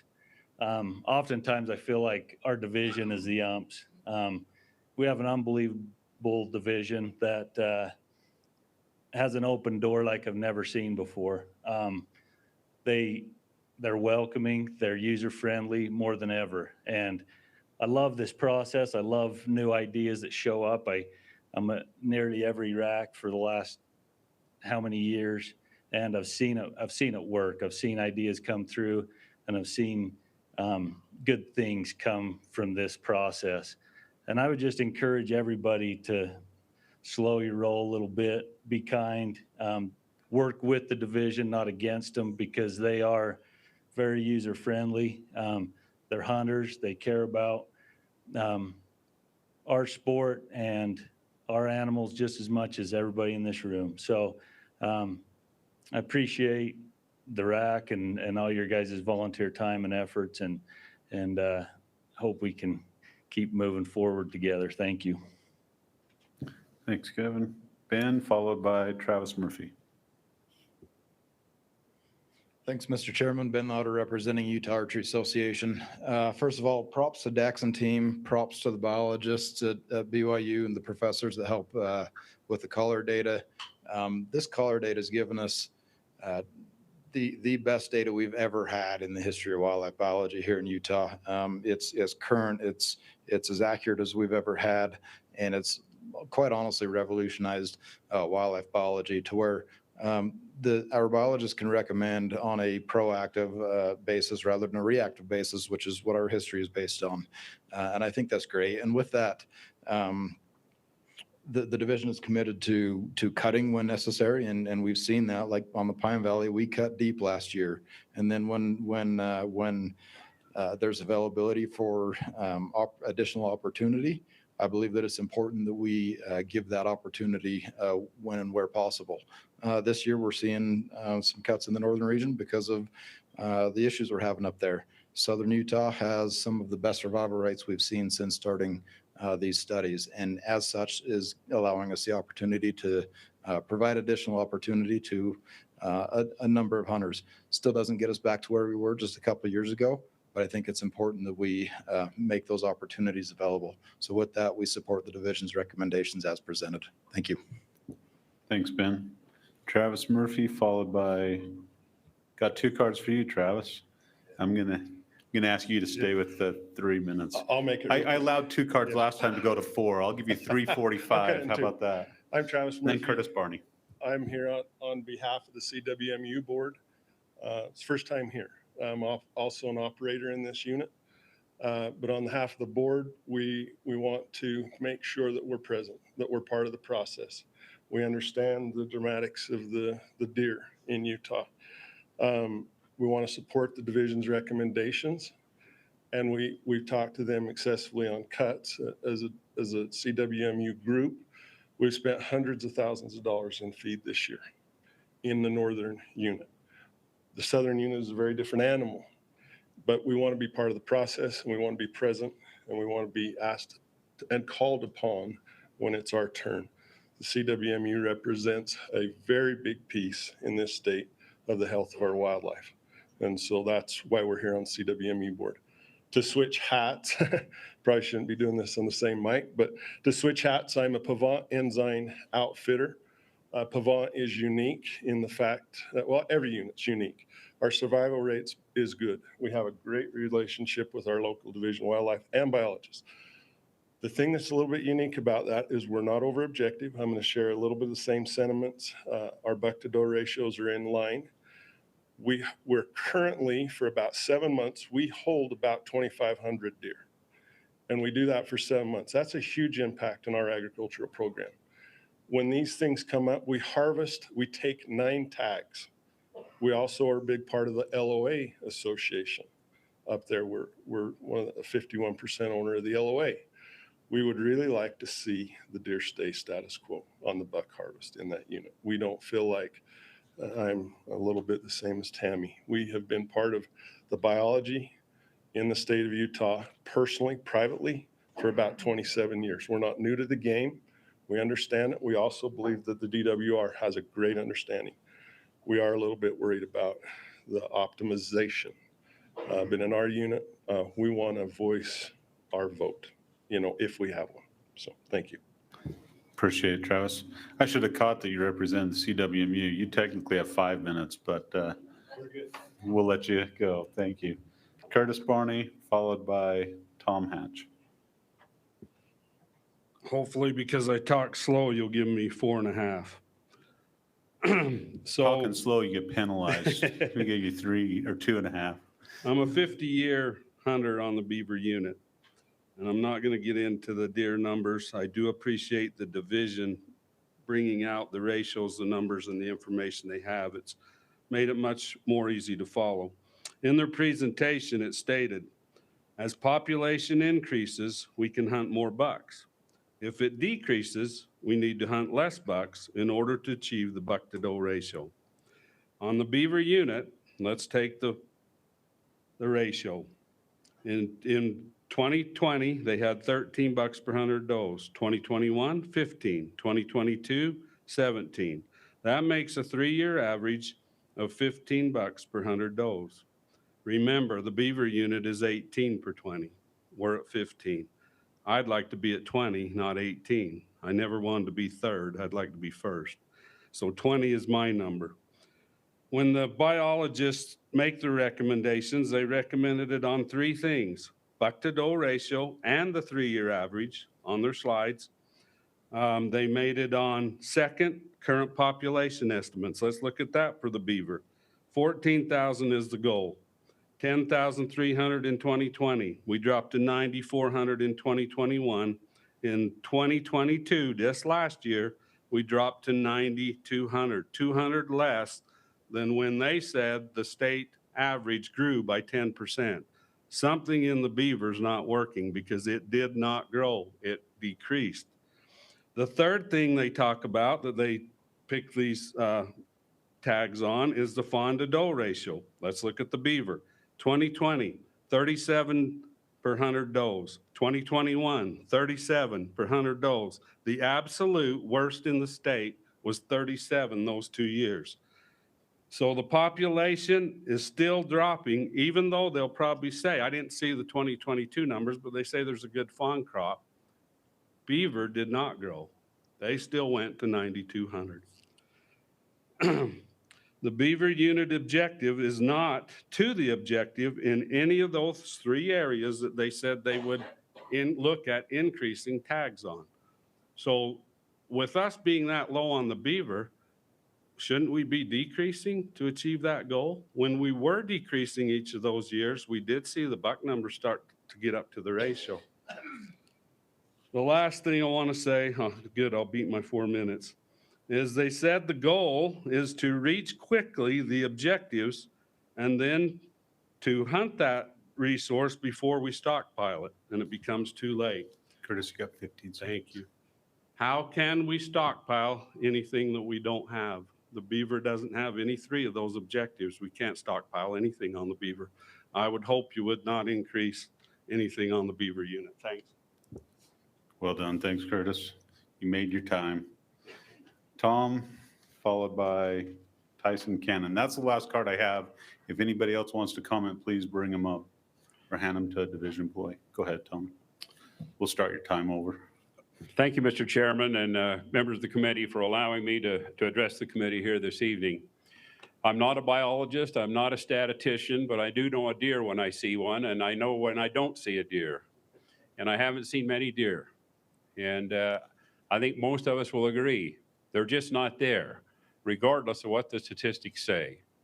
I don't represent anybody here this evening except myself, but I've talked to a lot of other sportsmen that I think have the same sentiments that I do. I've served on the Wildlife Board. I've served in the legislature. I chaired the Natural Resources Appropriations Committee. I know I know that you can't make everybody happy all the time. That's one thing I have learned. But I am opposed to increasing mule deer permits in the southern region as proposed by the division. Most areas of the state, the numbers are down. I don't know what they are in the north, but I know in the Panguitch, the Beaver, the Pine Valley, areas that the Boulder areas that I'm familiar with and are out in and day out, the deer just aren't there. Mule deer have more going against them than most any other animal I know of. They have weather, both drought and the heavy winters that we just experienced. They have predation, highway mortality, loss of habitat, wildland fire, disease, hunting with highly effective equipment, including trail cameras, long-range optics and rifles, high-performance black powder and archery equipment, lengthy seasons, and just more people in the outdoors, all combined to make it difficult, if not impossible, to recover these low populations under our current management. I'd like to recommend to the Advisory Council the complete closure or drastically reducing a unit or two here in the southern region. You pick the region, you pick the unit. I don't care which one it is. It's kind of like Gar says, let's do something different. What we're doing is not working. I'm keenly aware of the biological fact that killing bucks does not increase the number of deer. But I think that just leaving them be for a year or two will have an impact on increasing their numbers. We have tried about everything else with limited or no success, and I urge you to seriously consider doing this recommendation. Thank you. Thanks, Tom. Tyson Cannon, followed by Steve Carroll. I'll make this quick. I support the division's recommendations. And you said you've seen one buck, but you've seen a spike and a 2-point. Those are bucks as well. I think it's perspective. You see spikes and 2 points, you don't really chalk them up to bucks, mature bucks. And so I think that's the biggest thing with the buck to doe ratio. It's just perspective on what kind of bucks you're seeing.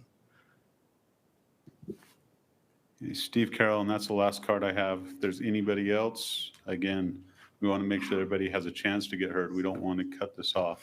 Steve Carroll, just a local sportsman. So the only thing, one issue I had is that was presented earlier, just the neighboring unit comparison. I struggle with that when you're doing trying to get do a statistical analysis on a particular unit, and you say that you take adjoining units to come up with the answer. That does not sit right with me from accurate data. The other thing I am would object to and there's a lot of people in here are my friends. I think the division does a great job under the conditions that the criteria they have to make these decisions from. So I'll make that point first. But the Zion unit, I've been hunting the Zion unit for 20 plus years. And I live in this community and I have access to some private property over the years that I've hunted. I've never seen it in such a dire condition. This is from ranchers and landowners across the entire unit of Zion that are telling me the same thing. Historical hunters that go down on the sands that have hunted that have never seen it so bad. I was told that today that maybe the division can help me understand that. Do you do a buck to doe ratio on the sands on the public section and also do a buck to doe ratio on private land that hunters don't have access to? That would be something I would look at too when you're doing that, because the majority of the unit is going to be private. So you're going to increase potentially 575 tags is what they're recommending But it doesn't mean that all the private landowners are going to go out there and then say, yes, the public can hunt this private land, right? They're going to all go down to a block of land on the sands, and I've hunted it personally myself. First one out at about 4 o'clock in the morning. By the time sunup comes, I've got 7 people I'm looking at from, it's overcrowded. So I would recommend that we don't, personally, just from my observation, I struggle with the increase in tags on the Zion unit as proposed. Thank you. Thank you, Steve. We got here, there wasn't Gib, one car Gib. left, so me and my son are both on the same car. Okay. And you want to talk to the deer permit numbers? No, I want to talk to Elk. Okay, we'll get you when we get to elk. We're just on the deer right now. Yep, you're fine. Yep. Yeah, and I want to make sure everyone had their chance to be heard. So if there's anybody that wants to quickly turn in a tag, I know this is one of 2 hot agenda items tonight. I was told we did run out of comment cards. There's more out there now. If anybody tried to find one and wasn't able to. Okay, with that, Kevin, I'm going to turn it over to you so you can go over the numbers we got back from the online, and then we'll have comments from the RAC, discussion from the RAC. Yeah, the online comments largely mirrored what we heard here tonight. We had 48 people that got on and watched the presentation and then indicated whether they supported or did not. Of the 48, there was 12 that either strongly supported or somewhat supported, compared to 35 that either somewhat disagreed or strongly disagreed. So the weighted average is right at about 2, which would be in the somewhat disagree range. And the written comments really were reflective of what we heard here tonight. So, thank you. I appreciate that. A couple of quick comments before we open it up for everyone else on the RAC. As I've been looking at this and getting the comments, one, I appreciate the public's input, and I appreciate the frustration. I live on the Beaver. Our deer herd is really hurting right now, and I see that and I hear it from the other units. So I appreciate that. I also would echo what was said about the division. I think we have the most user-friendly division that I've had the opportunity to work with. I really appreciate the biologists. They have a rough job. I don't know why they do it. And so I really appreciate them and their efforts. As I look at this and as I try to learn and educate myself, there's a thought that I walked away with, particularly on this round of RACs. You can take the same information, you can take the same deer management plan and its boundaries and the same data, and you can logically come to different conclusions that are right. We can have 2 correct conclusions that are different from each other. And I think that's just super important to understand and appreciate. We're going to do our best as a RAC to wade through that and make our recommendations up to the board. We'll see where we land on this. But I do appreciate the comments here and the concerns and the way that we look at this. With that, let's hear what you guys have to say. When we get time, when we're ready to start making motions, I would ask that we approach units specifically that we may want to make changes to, and wait till we're comfortable that we've made any changes we want before we accept the remainder as presented. Sorry, one more comment I want to make real quick. This round of RACs, it's only open to change the permit recommendations. So there were some ideas brought up of ways to do it different, some different rules. Let me point out real quick that deer plan is up next year. In the deer plan, let me even back up a little bit more. The biologists are bound by the deer plan. They have to make recommendations inside the deer plan. And I think that's something important for us to acknowledge and appreciate. The plan is up for review next year. They will be looking for committees for that. Get engaged, be proactive. Many of these big changes would need to be done on the deer plan, and that is next year. So with that, I'll open up to the RAC. Go ahead, Gene. I want to start out with what the hunters that don't show up at this meeting are telling me out in what they're saying is that the general deer hunt and the antlerless hunts are the new limited entry hunts. The limited entry hunts are the new once in a lifetime hunts. once in a lifetime hunts, well, they're just a hope or a dream. And we've got, I don't know how long we're going to be able to continue with the system that we've got, but I hope that the division will be looking at that hard, because sooner or later it's going to implode, and probably sooner. I want to support the recommendation, I think, because we need the tags, we need people. I'm concerned sometimes about the statements that I get that want to reduce tags or keep them reduced. The division historically increases cautiously and cuts drastically. And it's hard to get an increase. And I appreciate that we're looking at one this year. I'm really surprised that our southern deer came through as well as they did. So I think that if we don't hold with the recommendation, it's just going to increase the problem that I mentioned before, that the general deer hunt is a new limited entry hunt. If I were to advise an 18-year-old kid on how to hunt, what to do if he wanted to hunt, first off, he's coming off from, maybe he had a good chance and he was able to, on the youth permits, to kill an elk and kill a buck. Well, congratulations, you just turned 18, you got no points, you're going nowhere for 5 years. If you want to do something, first of all, get you one of those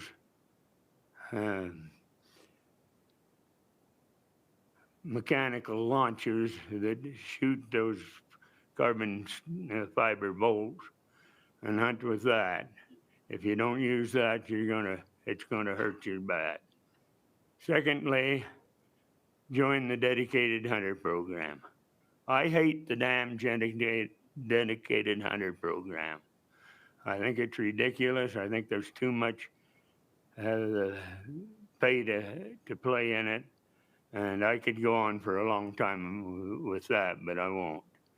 The third thing is find you a spouse in a family that owns lots of land. And then by hell, you might be able to do it. But if you don't do those three things, you're going to look at a lot of disappointment on draw time. Thanks, Gene. Other comments from the RAC? Go ahead, Austin. I'll make a comment. One of the problems I have with this is I agree the division is trying to manage to the plan, but a lot of this plan is not very transparent. And it's pretty cheap to add another page to the website. So I want to see more of these models that take into account all the harvest, all the fawn survival, all the doe survival, the projected success rates, the classifications. Like, let's make it public so we don't have to ask the same dang questions in this meeting every year, because we see population and we see buck to doe ratio. And we've gotten so set on looking at buck to doe, it doesn't make sense, but we're not seeing all the data. I really want to see all of that made more transparent. We have one of the best websites in the West, but I want to see more on there to help the sportsmen become educated. My other comments, looking at the online feedback, I mean, we're almost 75% of the comments disagree with the recommendations. So how we break this out, I don't know exactly unit by unit, but I can't sit here and just say I vote for it as a public representative. Like, that's not right. Thanks, Austin. Go ahead, Craig. Yeah, I agree with Gene a little bit there. If I had to wait I mean, when I'm 16 years old, it'd have been pretty tough to not have a tag every year. Had been a pretty sad day in my life. But anyway, and I feel bad for my grandkids now that don't have that opportunity. But as you'll remember, I don't know, you probably don't remember, but 5 years ago, I made the statement that we were close to capacity in the southern region, and then the drought hit. And that's what's the big cause to our problem. But I've heard some interesting ideas here, and I'd like to see one of those tried in maybe a unit sometime. And I guess from what Braden said, that has to be at a different time. We can't do it here. All we can do is deal with numbers. Yeah, I mean, and just to be fair there, Craig, technically I can't stop you from making a motion and we could vote on it, but that's not what this round is. That round would be in November. And so the big game board, even if we do make a motion, is not going to address it.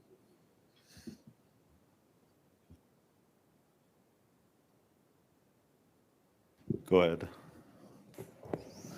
Come everybody so quiet, geez. Only troublemaker. So I have a lot to say. I'm going to try and keep it to a minimum.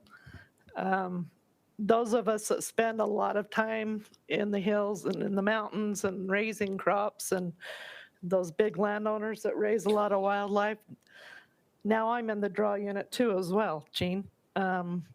We've had landowner tags here and there and jumped through all the hoops to do that, and now we're in another draw. So it doesn't benefit you a whole lot to be a landowner. But I do have to say, I do not see the deer. Southern Utah in general, as a so-called politician, which that is a nasty word to me, might as well be 4 letters. I'm going to hold it against you too. No, as an elected official or a public servant, no different than the DWR and the division. I appreciate what you guys do. I know you get a lot of hammering on. I was one of those at some point in time. We do a lot of screaming about elk, antelope, the deer, all of those different things. And I know you guys are trying hard, but I do expect you to listen to the public. I do expect you to listen to people that are actually on the ground 24/7. It's kind of like me arguing with my road grader guy in the county. I probably put 3 to 1 miles on the dirt roads that he does. And when I squawk and I tell him the roads are bad, then he better be listening. So it's the same way here. We have cattle on Summer Range and used to be the premier beaver unit. You know, it's Iron County calls it the South Hills. We call it over top from Minersville. And in the 3 weeks that we were, well, the whole entire summer up there hauling water, and we haul every drop of water until it floods and filled the ponds late in the season. But in that whole entire summer from June 1st to October 15th, we probably saw 15 deer, period. Even when we're out there gathering cattle and right in the middle, just before the hunt, you ought to be running through, herds of deer. We used to see, every hill you'd top with a cow, there'd be 50 head of deer running in front of you. And we've had some big burns. We've had beautiful reseeds. We haven't, somebody told me once that the best wildlife ground is when cows have overgrazed. Well, we have never overgrazed anything on our allotment. And even in the drought, we leave a lot of feed on the ground. But this winter, we came home and we were home and we fed cows. We fed 600 head of cows the entire winter. We never put one single cow out on the range at any point in time. Now, our winter range is the Southwest Desert. Our summer range is Beaver West, or whatever they call it now that they've divided the units up. But the deer are not there. What's replaced them is elk and antelope. And we see them nonstop all the time. Now, if the deer were as productive as wild horses, we'd be in high cotton, so to speak. But I'm concerned. I do not. Here's the other thing back to politics. During the legislature this year, we fought tooth and nail for Southern Utah. The only conversation on the Hill, save the Great Salt Lake. Well, there's a hell of a lot more water in this state than the Great Salt Lake. And nothing against them, but we've got lakes, you know, all across the southern Utah that are hurting. Now, we might fill some of them up this year, and hopefully the dams will hold and we can keep that water, but we're also going to be running. But it's the same thing. We had high snow levels where the deer were that I would normally see, and the roadkill between Minersville and Beaver, or the Minersville and Cedar, used to be, I mean, you'd see roadkill everywhere. I think the whole entire winter we probably saw maybe 5, which is sad because, you know, deer shouldn't be on the highway, but they are. We don't have fences, but those are the only deer you see now, are the dead ones on the road. So I don't support any of the increases in southern Utah. That's just my comment. Thanks, Tammy. Other comments? Go ahead, Merlin. I just want to echo what Tammy said and what's been said here from these guys that's been on the land. There's no deer.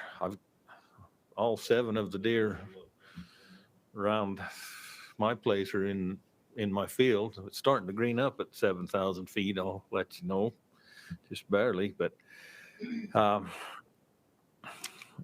couple things been said tonight. We need to do something different. I like that. This isn't working. The deer, there's a difference between objective and the count, and the DWR knows as well as I do that you can't count. You can't get an accurate count. Same with the elk. And that's one thing Tom forgot to put on his list of all the things against the deer, and that's the elk. For some reason. I had it listed, I just didn't read it for some reason. Okay, well, I didn't think you forgot it, but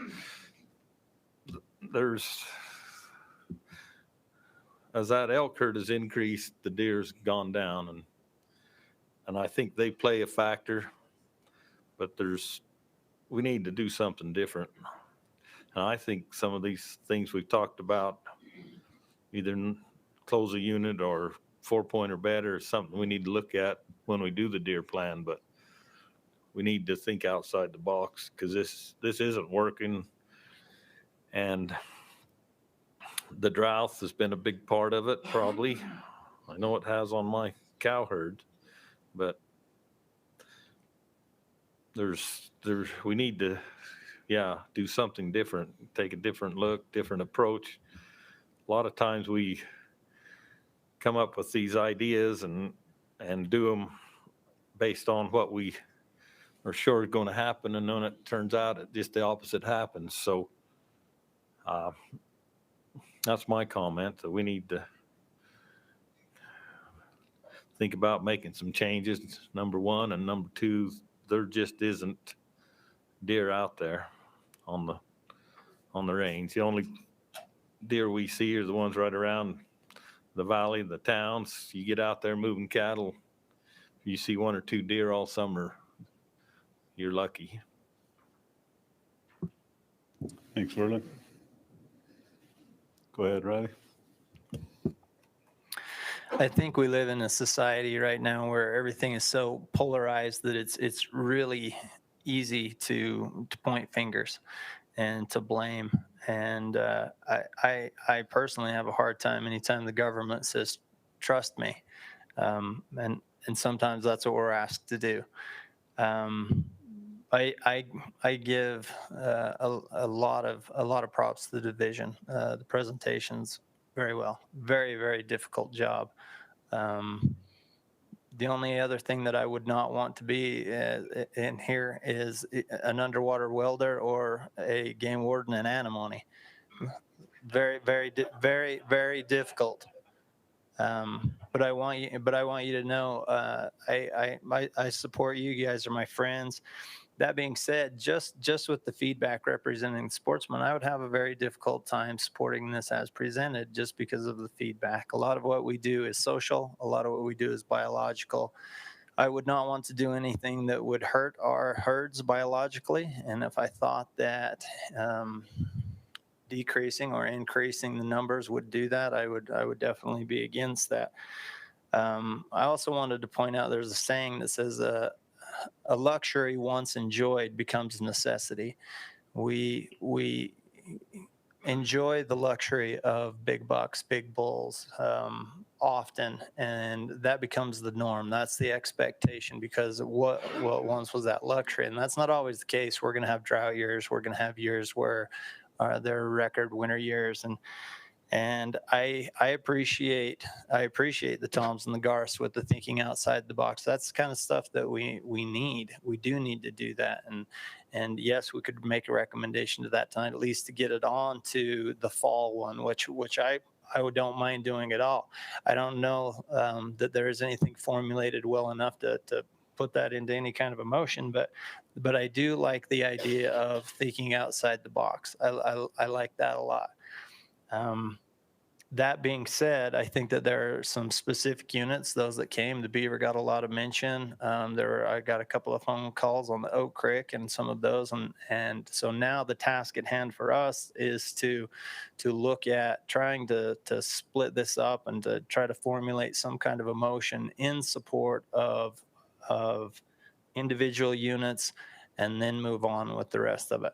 My personal feelings with the input that I got is that I would have a very difficult time supporting it as is, and that's giving the division all the props in the world. Love you guys, and you're doing a great job with the parameters as has been stated that you have to work in. Thank you for what you do. Other comments? I think I want to make one more comment on the back of what Riley said. I'm also a sportsman's rep, although tonight there's 9 RAC members here, so I won't be voting. At least it would be very unlikely that I'll be voting. But as a sportsman's rep, overwhelmingly, it's been asked to decrease these tags, or maybe not decrease, but to at least stay status with last year and not do the increases the division's looking at. It's tough, and that's what I said a minute ago. I think you can look at the same data and come up with 2 different conclusions. I think on some of these units, at least, if I were to make recommendations, I think we likely could stay where we were last year and not go outside the parameters of the plan. I would want to stay within the parameters of the plan, the buck-to-doe ratios, and keep that in mind. We wouldn't want to get to where we were with Pine Valley a few years ago and be way outside of the plan. But I think there's a lot of leeway in the amount of tags we can recommend and still stay within those parameters. And I think I would need to represent the sportsman's voice there. So maybe a specific comment to the 2 units I'm most familiar with is the Beaver and the Pine Valley. I live on the Beaver and I've hunted there for 9 years because it sucks. I hunt Pine Valley. And Pine Valley was interesting when I first started hunting Pine Valley. It was great. It was a lot of fun, great hunting, and we were over objective. And now the Pine Valley is not so much fun, but the Pine Valley ebbs and flows a lot. I don't know that I know what to do on the Pine Valley. We took a huge decrease and we're asking for a 50% of that decrease increase, if that makes sense. So that's kind of a tough one. On the Beaver, I have some real concerns where the population's continuing to decline. We aren't in the 3-year objective. Love Mike to death, work with Mike all the time, but I might have to go against him on this one. So there's my thoughts on it. Can we make a motion? Yeah, I think we're ready. Go ahead. I wanted to kind of separate it here if we could, limited entry versus general season. Is You that know, I'm fair? glad you brought up limited entry because that is part of this. I don't know, we kind of missed that in this whole discussion, but the limited entry is part of these recommendations. So thank you. So I'll make a comment on that first. The only recommendation I saw or feedback that came out on limited entry was from SFW, and they requested not as much of an increase on the Fillmore Oak Creek limited entry deer hunt. Proposed was from 11, they wanted 5. Does anybody on the RAC have comment on that or no comment? I have a comment on that. I think that we should go with 11. I've been up there and there's a lot of good bucks up there, but they're not great bucks. They're bucks that any of us would hang on the wall.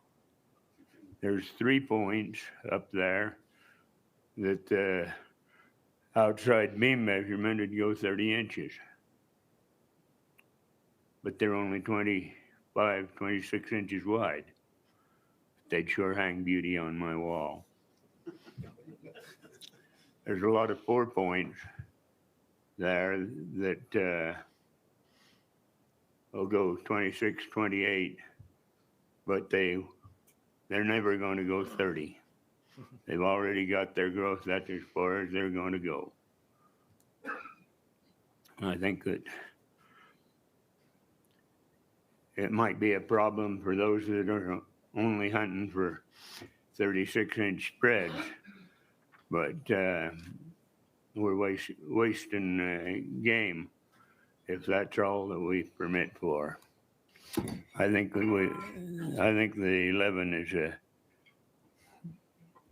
the Oak Creek can handle that really well.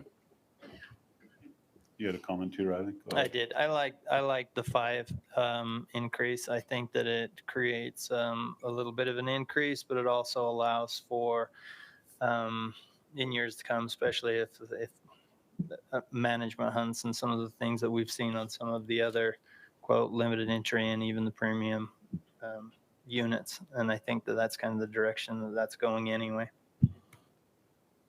Is it fair to ask the question, are we losing deer? Are we in deadheads, or is that herd totally perfect?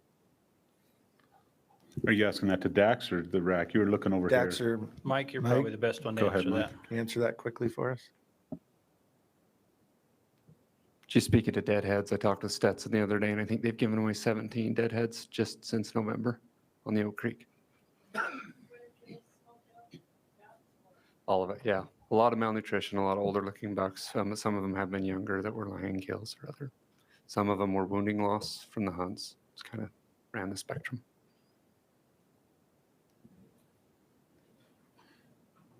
You get your answer? You Yeah. comfortable making your recommendation? So I make a motion that Okay. we accept the limited entry deer permit recommendations as presented. All right, so we have a motion to accept limited entry piece of this as presented. Do we have a second on that? Tammy seconds that. Any additional discussion?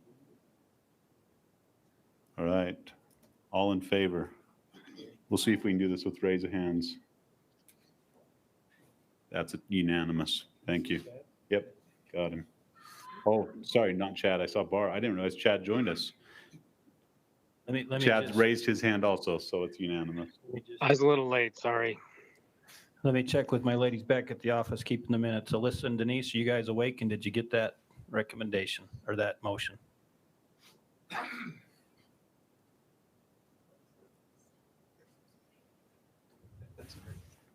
If you're talking, you need to turn your mic on. Yeah.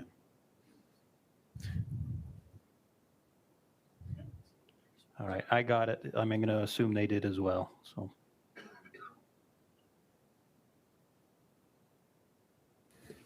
All right. You want to keep rolling, Austin, with recommendations? You ready for another motion? Okay. Motion, sorry, not recommendations. Who? Oh, Bart. Go ahead, Bart. So I guess I should have included this in a comment, but I would support what Tammy said, not to make any increases. I mean, where I work, our property is primarily on the Ponsagon, but we have some land over in the Zion. And I've really only seen deer in areas where we irrigate, nothing else. So. Thanks, Bart. Go ahead, Austin. I just wanted to make a comment before I make my motion here on general season deer. My comment is, this is really fun to talk about permit numbers because we're all hunters and we're all sportsmen. We all have kids and friends we want to get out hunting. But this would be so much better if we came in here and we could talk about predators, poison, coyote bounties, other things we can do, because I see these little spotted fawns, thousands of them, and we've proved tonight they're not making it, right? And so it's really fun to talk about deer, buck hunting, but we got to figure out how to talk about fawns.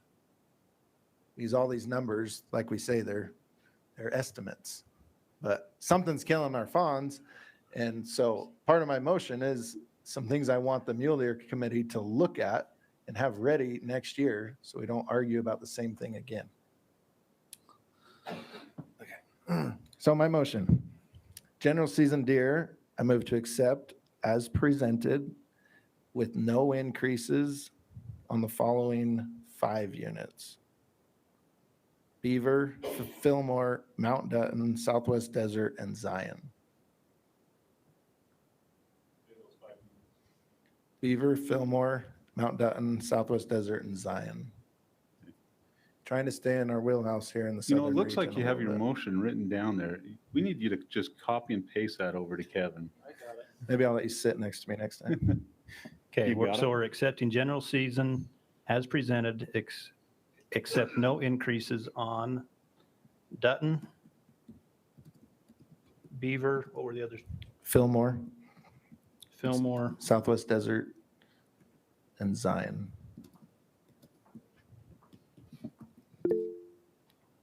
okay. Okay. Got it. Alyssa and Denise, did you guys get that as well? You can just respond in the chat, please. All right, so we have a motion. Do we have a second on the motion? Verlin seconds the motion. Any comments that Bart? You have your hand up. Could we include the Pine Valley and new increases?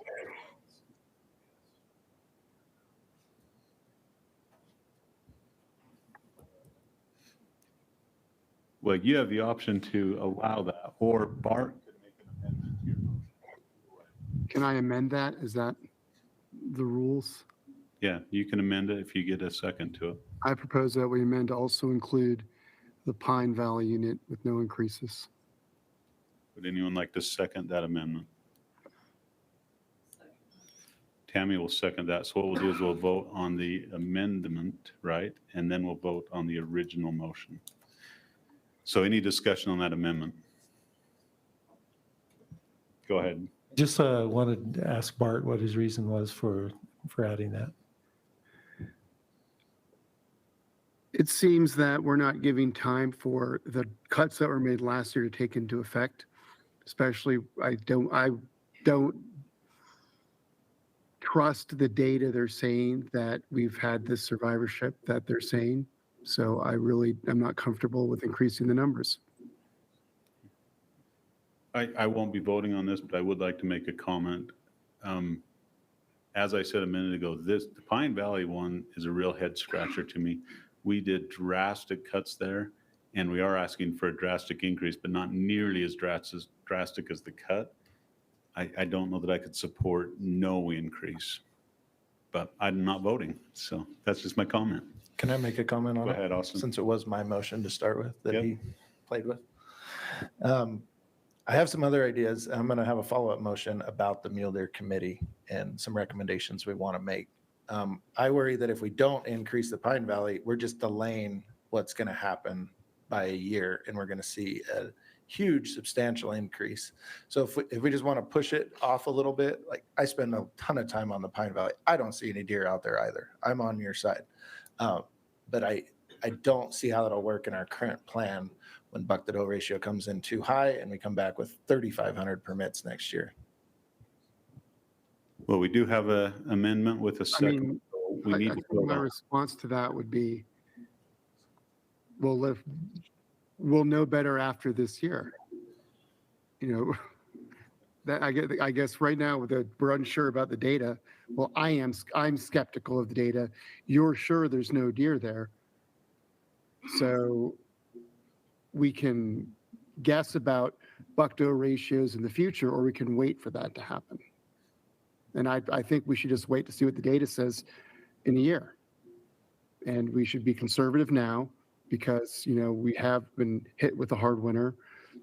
There's anecdotal evidence, not necessarily agreed with by the DNR staff, but anecdotal evidence that there aren't deer in these units. So we should be, I think, conservative in our approach. Let's vote. Gene, you have something? It's just going to be really tough to get back to anywhere near normal if we maintain this that big cut that we did last year for 2 years. We need to get back. That was a lot of cut, and we're still considering what the Pine Valley usually is. We've still got a big cut on it, even if we go to the recommendation.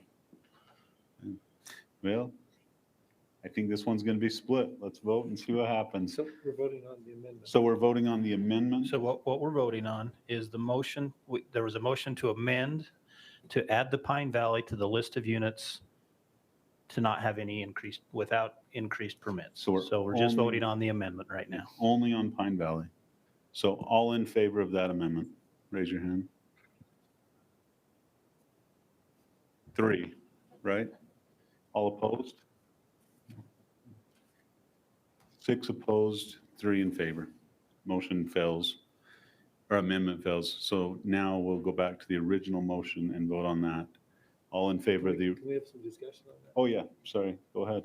So sorry, I never turned my mic off. I should turn it off. I just wondered why you didn't include the Monroe on that, or, I mean, you pretty much took all the units that were below objective, but the Monroe, and I didn't know if you had a reason for that. I didn't specifically include that one, just lack of feedback that I received as I read through every comment and looked at the numbers on the model. But it can be amended. And I guess that is one thing I want to make clear. We're kind of doing a sweeping vote here. So if we do want other amendments, now's the time. Once we vote on this, we're done with general season permit numbers. So any other discussion? I think that's a good point on the Monroe. You know, we're very low buck to doe, and you're trying to raise it almost a third, basically 150 tags, which is almost a third of, well, it's by 33%. That's a large increase when your buck to doe is so low in the range you want. Would you like to try another amendment, Bart, on that? Of course. Let's hear it. I'd like to make an amendment to also include the Monroe unit in the ones that we do not increase permits or increase tags. Do we have a second on that amendment? Okay, Chuck has a second there. Any further discussion on Monroe, specific to Monroe? All right, let's vote on this one. All in favor? 1, 2, 3, 4, 5. Opposed?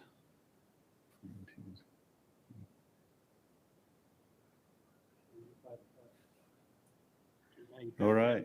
That's right. Chad showed up and made it. I didn't think I was going to vote tonight, and then Chad shows up. And I don't know that I guess I would actually probably echo what Austin said. I had a ton of feedback on this round of RACs, and I didn't have feedback on Monroe.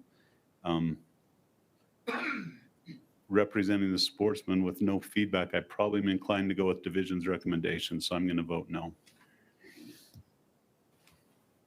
So motion or amendment fails. Bat and 0. So Alyssa and Denise, the count on that failed 6-5, and on the previous one, it failed 3-6. So I guess it'd be 5-6. All right. Any additional amendments we want to try? Are we ready to vote on the initial motion? All right, so we're voting that no increase on beaver. Why don't you read that? The motion on the table is to accept the general season deer permits as presented, with the exception of no increases to permits on the Dutton, Beaver, Fillmore, Southwest Desert, and Zion. All right, all in favor? 1, 2, 3. 7 in favor, opposed? Oh, I don't think I got the guys online. So 9 in favor and 1 opposed, correct? 9 in favor, 1 opposed. Gene, you want to speak to that? You kind of already spoke to that, but anything new?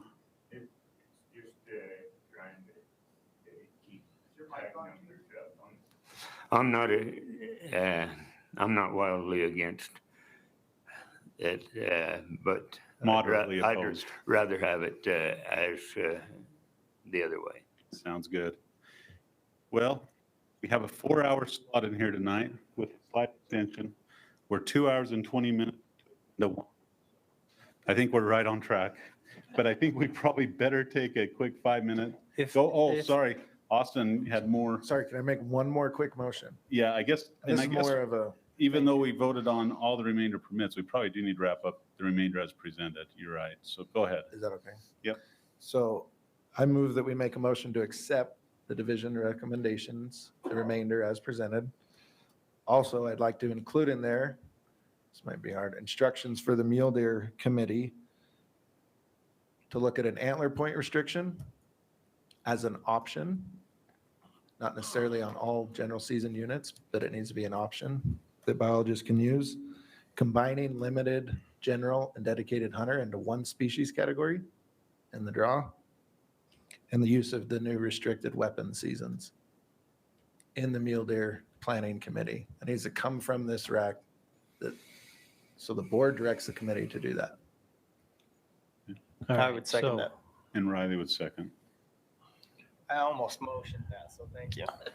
So you're asking the board to instruct the mule deer committee to add an option for antler restrictions and what else? Antler point restrictions, the combining of limited, general, and dedicated hunter into one species. And the use of restricted weapon seasons as a tool on general season units as well.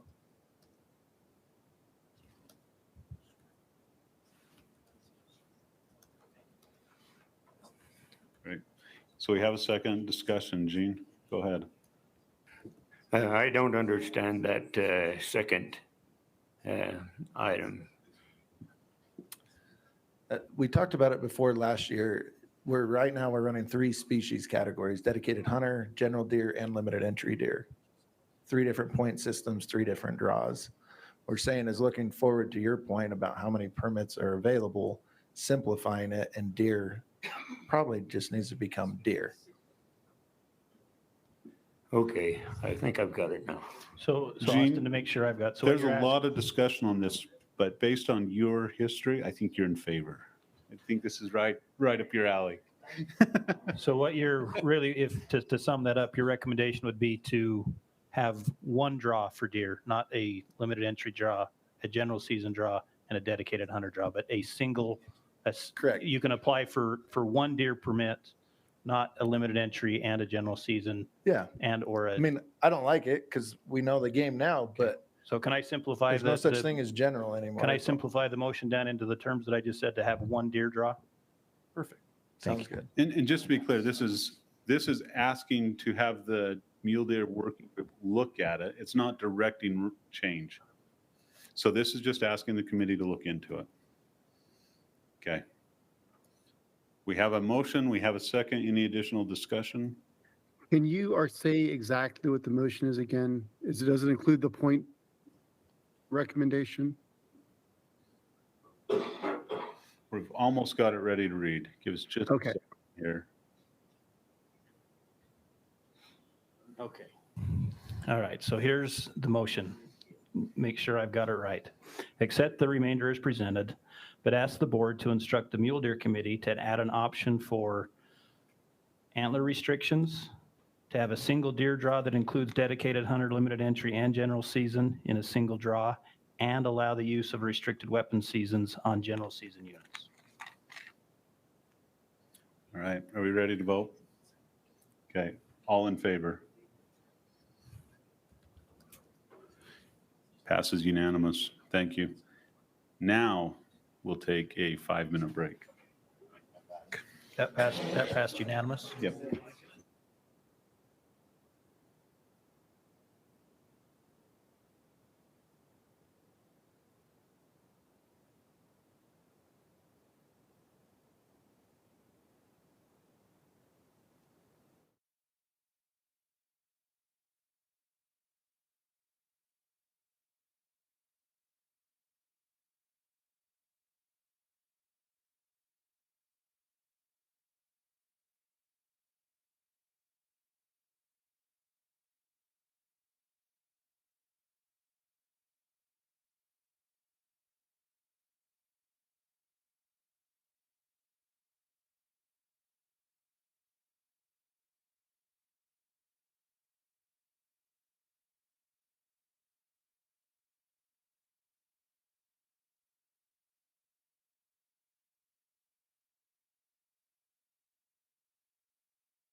Thank you. So we're ready to go? Is that what I understand? We are good to go. You're live. All right. Let's go ahead and start again. Riley and Tammy will come in just a minute, I'm sure, but we are on a time constraint here. On to agenda item number 6, once-in-a-lifetime permit recommendations. Go ahead, Rusty. Thanks, Mr. Chair. In the interest of time, I'm happy to just jump right in. I think I will just mention that, you know, with all the interest in the winter we had, I think our once-in-a-lifetime species fared really well. A lot of them are built for heavy winters, bison, moose, mountain goats even. And then just where our sheep are located, a lot of our sheep fared really well as well. So. All right, and I think you did cover this. You kind of covered it just again, but did we see any winter kill even in the north on our once-in-a-lifetime species? There wasn't. None of our cuts are due to this winter, right? Correct. It's interesting. We've got some of our mountain goat collars have gone into mortality during a storm. We thought, oh man, we're losing our goats. And then a couple days later, they just kick back on. And the way the collars work, if you don't move for 8 hours, it thinks you're dead and tells us that you're dead. But really, I think those goats just hunker down in those storms. And then when things clear, they get up and start moving again. So yeah, if there's been any major losses, I'm unaware of it. Thank you. Any questions from the RAC on once-in-a-lifetime species and recommendations? Go ahead, Tammy. What kind of head count do you have now on the minerals on the sheep? I'll let Mike speak to that. He just flew that this winter.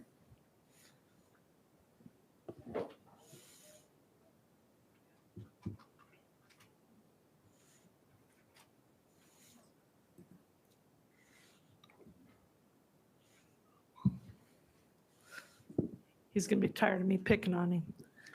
Nope, it's great. Gets me out of my seat. It's just going to take me 2 seconds here to pull it up. Oh, do you? You got that sheet? Oh, I was just out there on, was it Thursday or Wednesday last week, looking at a ton of lambs, lamb numbers. So they're dropping good. Yep. Here, I've got it.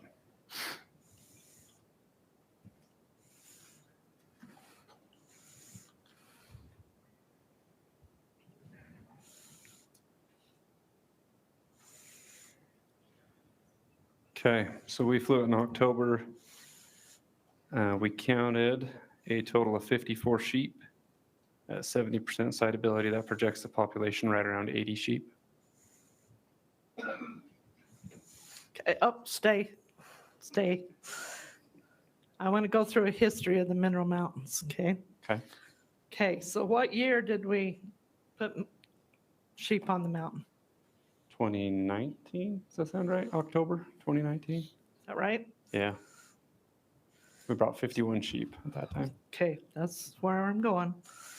All right, so before that, we spent a couple of years fighting and arguing and blood and guts and feathers all over everywhere, trying to figure out whether or not the sheep get on the mountain, right? Mm-hmm. And I hate to say, I told you so, but here's where on the ground, boots on the ground, and people knowing what they're talking about made a huge difference. The first thing we said was we want a state MOU, right, or state plan and an MOU, and get landowners involved, which 25% of that hunt area, or whatever we're calling it, is private property. I had people were ready to lynch me because I was even considering, letting you guys do this. And I says, well, in all honesty, I don't have a whole lot of control, but we're going to make sure we got a plan in place. Tammy, are you getting to a question or is this a comment? Hell, I'm commenting. Okay, why don't you wait a minute? Okay, well, wait. No, let me ask these questions. Okay, I'm sorry. Okay, you put out 51. What was your death loss that first few months or first season? So the first year we got down, I think it was 22 or something, 23, somewhere in the 20s. So less than half. Right, we had to remove 5. We had, I think, 12 or so that were lion kills that first year. Okay, I'm not gonna remember all of them off the We top of my had head. eagles, coyotes, lion kills, and then the division put a bunch down that left the area. Yeah, most of them were lion predation. There was 2 that were coyote. I remember that. We had 1 unknown. Well, like I say, we had to remove some too. What was that dumb one that kept looking? That you Yeah. took her back and then the coyotes got her. Okay. All right. Just get my numbers straight. Thank you. Other questions? Go ahead, Austin. I do have a quick question on the Centerville Dirty Devil.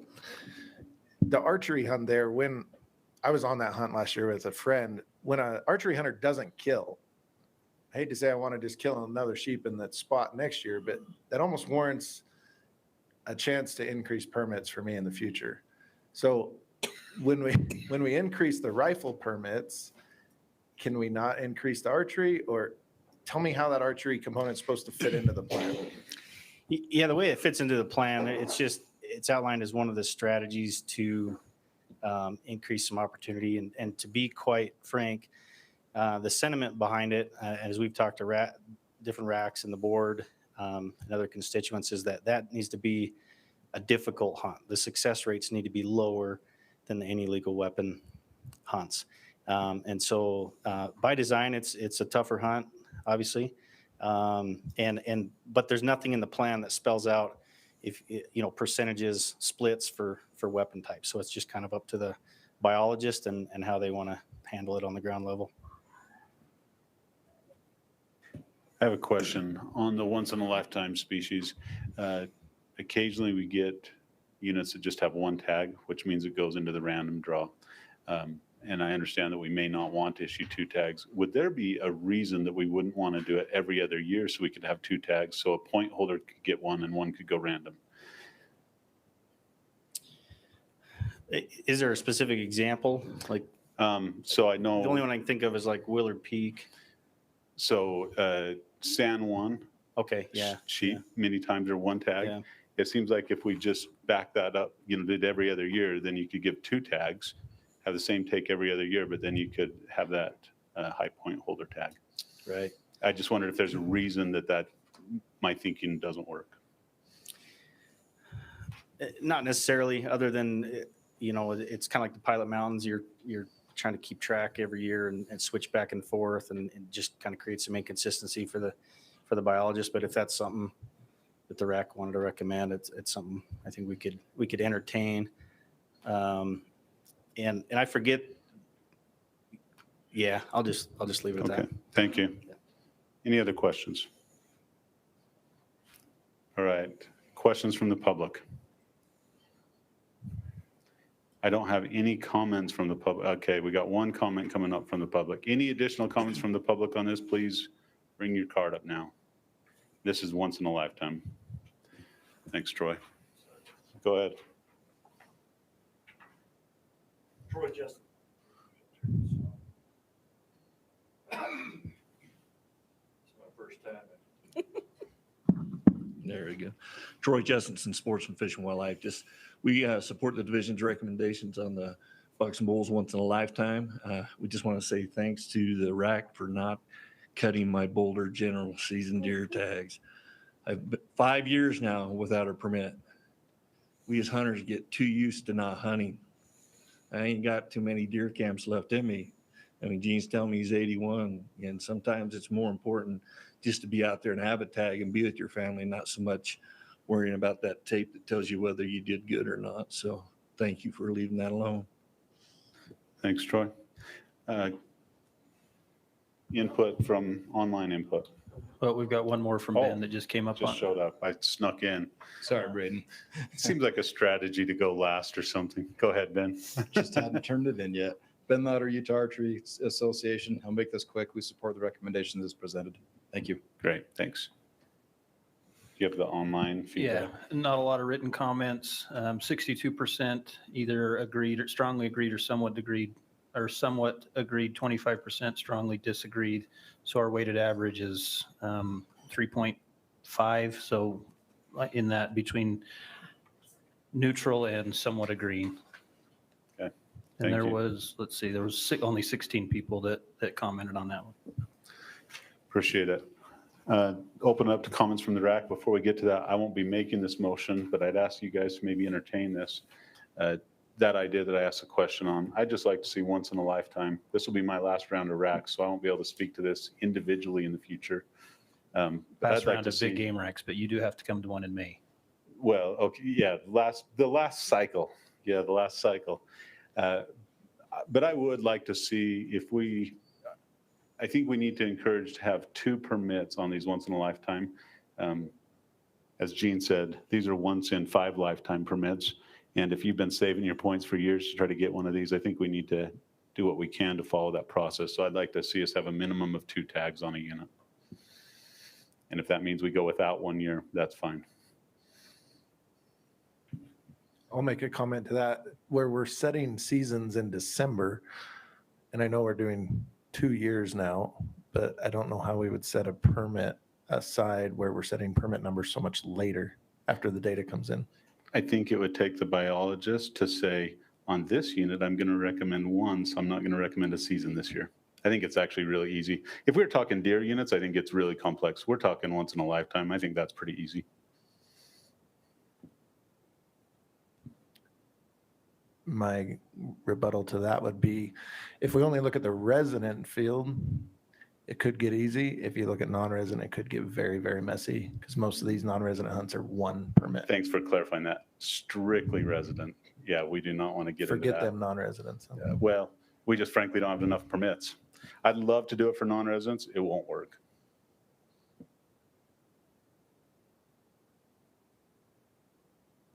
Any other comments on this? Tammy, you had a comment.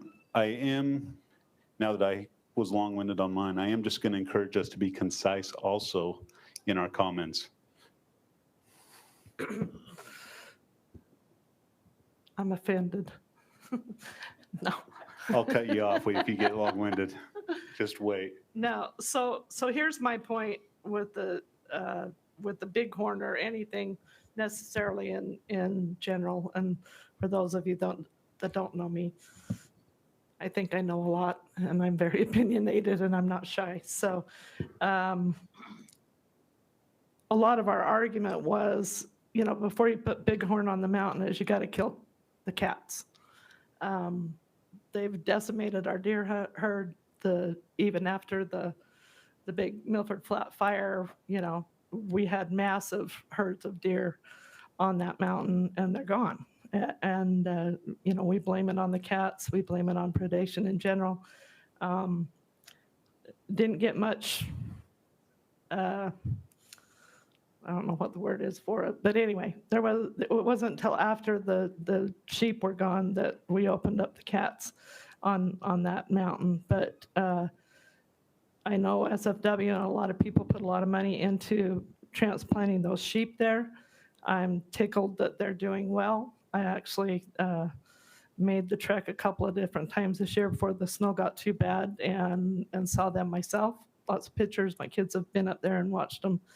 And I'm glad they're rebounding. My history with sheep, we used to raise sheep, is sheep are always looking for a place to die. So I was kind of surprised that they've thrived up there, and I'm glad they are. But considering that we went from 51 to 22 in a matter of just a couple of months, 3 or 4 months, something like that, was really concerning. And it's one of those things that it's like, well, I tried to tell you, but nobody's listening.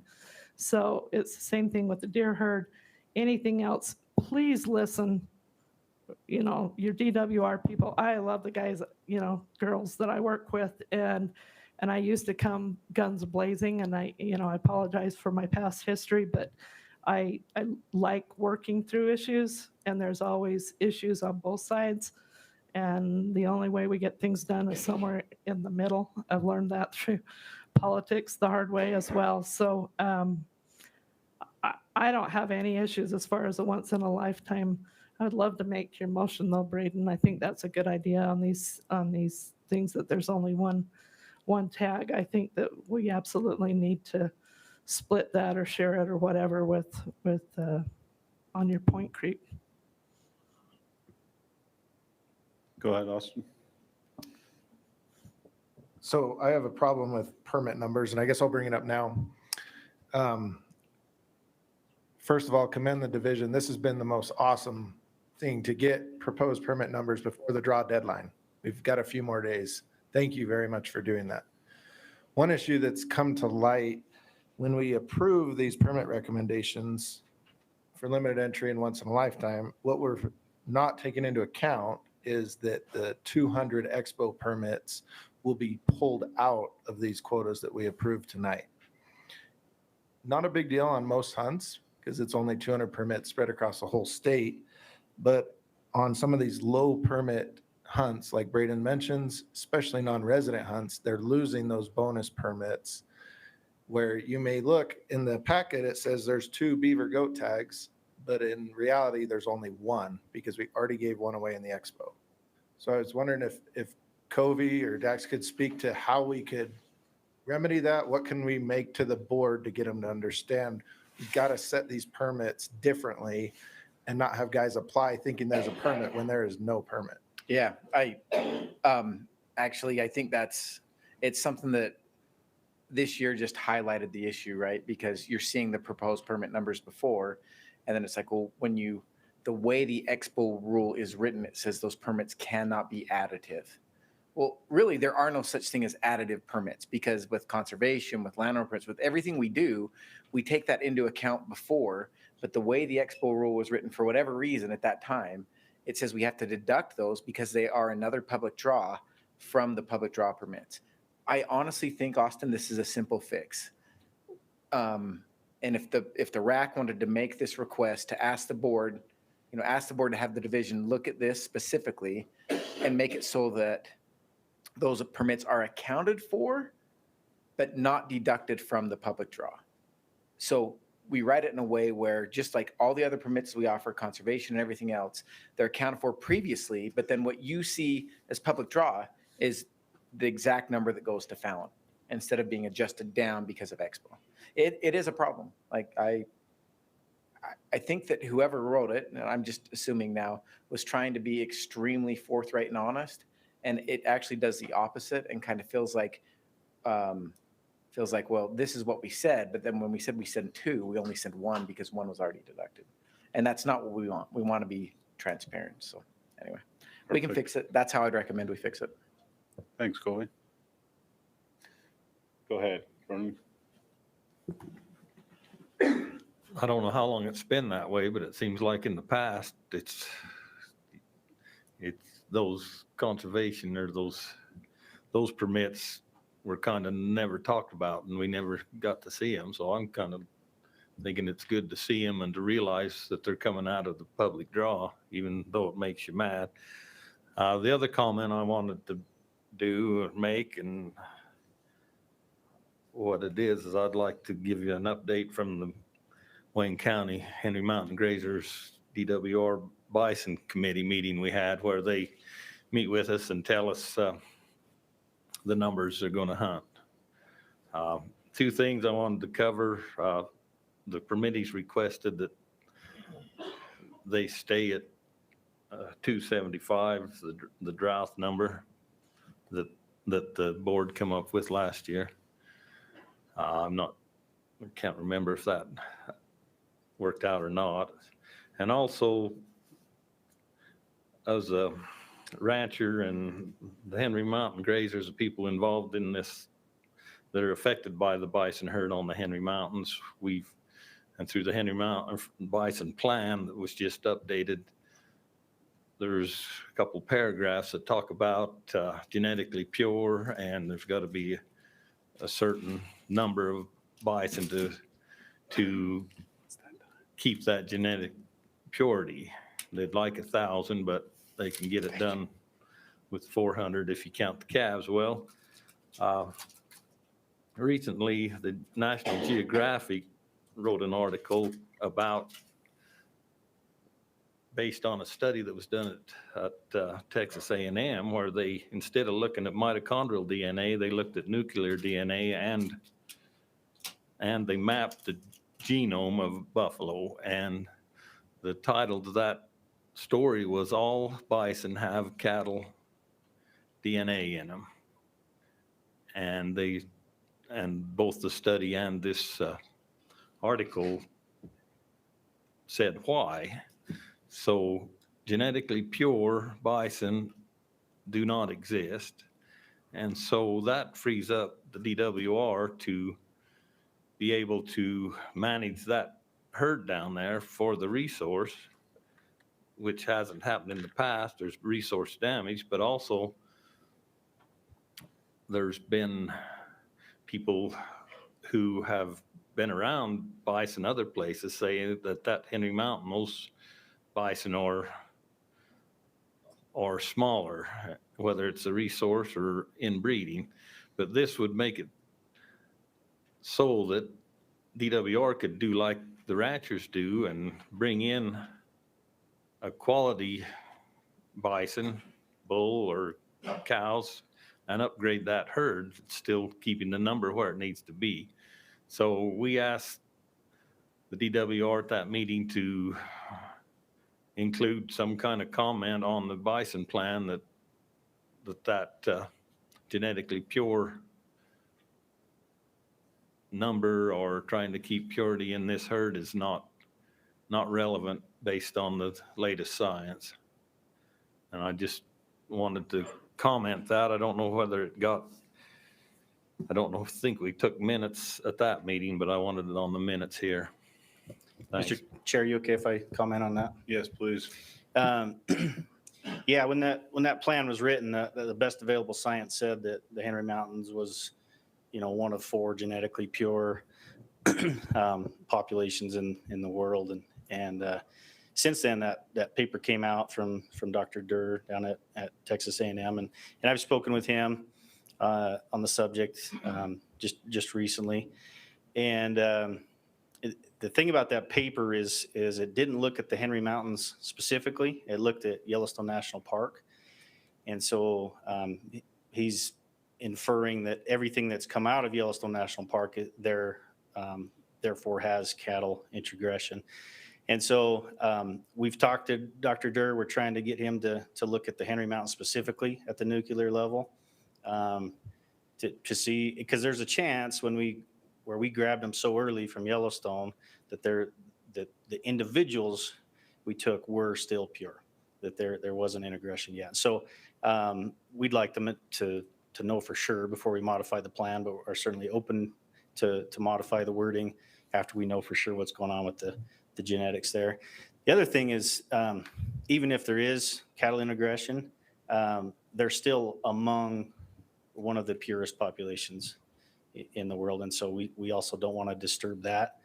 We also still have heterozygosity issues. And so we, would like to manage for as high a population as we can. So that being said, we're trying to look at it. We're talking to that professor at Texas A&M and seeing if he'll look at our sample specifically, and then we'll know for sure. Do they still have your samples there? I believe they do, yes. Okay, because they didn't just look at Yellowstone, they looked at several herds. They did. And you're correct. samples dating early.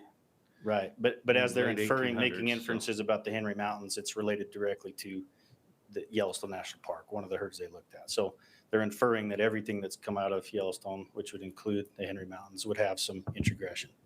And so we just want to know for sure.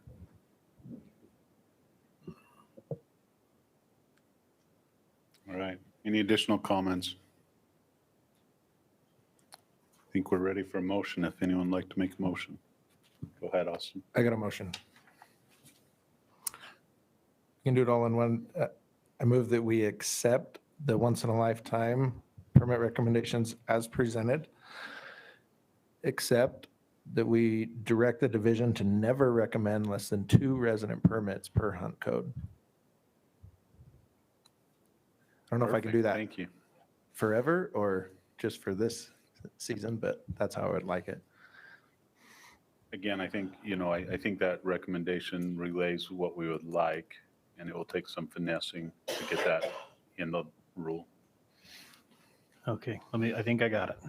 Accept once in a lifetime permit recommendations as presented and direct the DWR never to recommend less than 2 permits per hunt code. Is that how you stated it? Said 2 resident permits. 2 resident Yeah, permits. resident would be key. On any limited entry or once in a lifetime. Do we have Or a limited second entry on the or- motion? Tammy seconds that motion. Right. You want to read the motion, Kevin? Okay, accept the once in a lifetime permits or recommendations as presented. Let me get that word in there. Accept direct the DWR never to recommend less than 2 resident permits per hunt code for limited entry or once in a lifetime hunts. Any additional comment or discussion? Let me Go ju- ahead, Greg. The discussion we had about the other tags, Oh, the expo? do we want to add that in to that? Just do it by common consent? You know, I think so. I think it'd be wise to add it in. And in fact, Covey asked that we add it in so that the board would look at it. So it makes sense that we would add that. Yeah, why don't you see if you can add that to the motion? So we'll do the and. I got it written here. Direct the division to look at the timing and sequence of the expo permits so they don't come out of the drawing, public draw recommendations. Tammy, do you still second that? All right. All right, any additional discussion? Let me get it written, then I can read it back.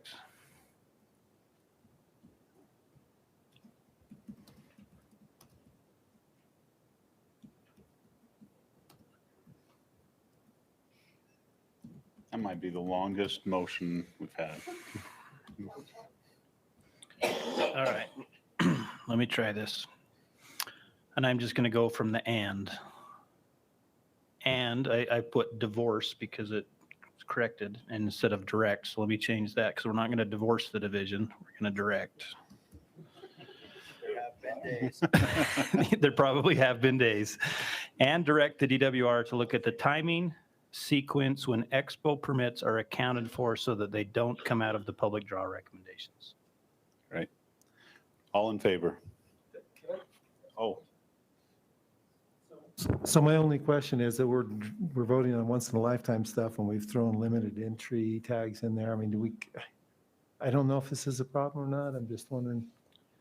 I think it would be a natural result Yeah, of this so do I. process. And we already closed the Bucks and Bulls. I don't know. I feel like it works. Okay, I'm okay with it. I But just didn't know I if there was understand your something I was concern, missing. but I think it works. Because if you fix it for this, you'd fix it across the board. All right, all in favor? Unanimous. Thank you. All right, Alyssa and Denise, do you have any questions on who made the motion, who made the second, and do you have the motion good? Elk permit recommendations, Dax. We got you on a timer this time, bud. I'll be more succinct here. I felt like the deer recommendations warranted a lot of discussion. I was maybe a little too wordy. I'll be more succinct here. I'm just giving you a hard time. It was good, but we also want to move. So anything you want to add or clarification you want to add before we just open it up to questions? I guess I'd just point out statewide elk survival right now is at 95%. There's been a lot of talk in northern Utah that we potentially lost a lot of elk. I think there was a pocket or two where we did have some winter elk mortality, the Morgan South Rich unit. I definitely think we did. But we've got 400 or so, or let's see, 563 elk callers across the state, 95% survival on elk. So, and let's jump into it. Classic elk problem. How do you kill them? All right, questions from the RAC. I just wondered if we could get a quick update on Beaver East, where that was a big decision we made on permit numbers last year, how that hunt went, what the satisfaction was, success, and why the increase this year. Miguel Wardell, you're up again.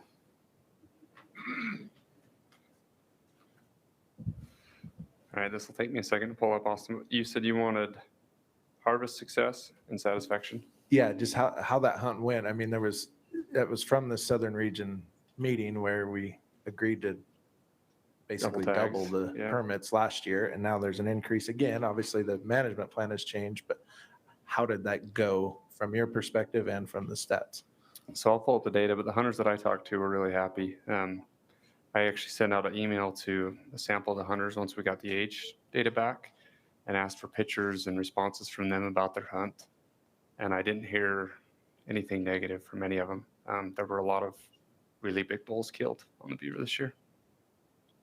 No crowding issues with double the tags? I did not hear that. Nope. And do you want the data for success rates? Just success rate would be great. So this, what I pulled up is actually broken out by hunt. On the archery, it was about 50%. Early rifle was 96%. Late was 94%. Muzzleloader was 100% success, and then 70% on the multi-season. So really high success rates. All right, other questions?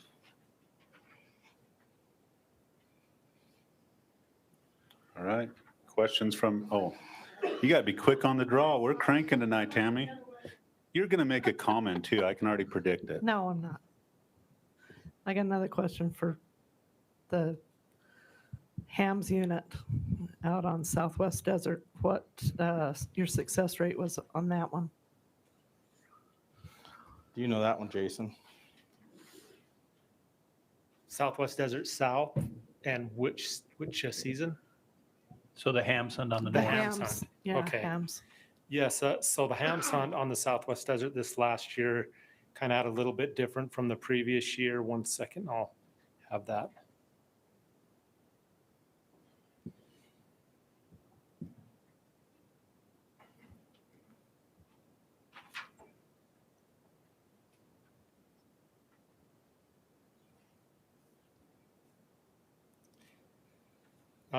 On the hams portion, it was 100% success. On the September archery, 62% success.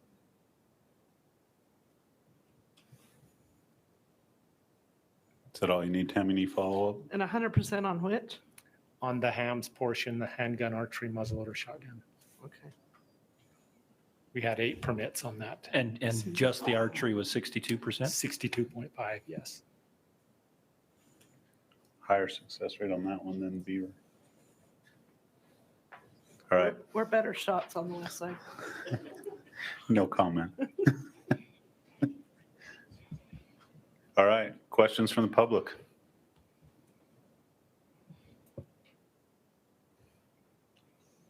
Dax, this is Kevin Norman, SFW. Hey, with the increase or the opening of new any bull elk units, could we stand to biologically increase to more youth any bull draw tags?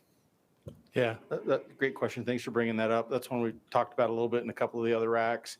We have that September rifle draw youth hunt on the any bull units. We added over 3, or I think it was close to 3 million acres of new any bull units. Not a ton of elk, but there's definitely opportunity to increase those permits. That's not something we recommended, but I think we're open to that, and there's room to add some more opportunity for that hunt. Go ahead, Austin. Can I follow up to that? How many permits would we have to get to on that youth any bull hunter's choice to allow the current amount of applicants to draw in that 5-year period? Have we ever looked at that? It's about 7,500 applicants, and we currently get 500 permits. So, I mean, we'd have to really make a big increase to get through all the kids during those years of eligibility. Other questions? Stephen Yardley from Beaver, Utah.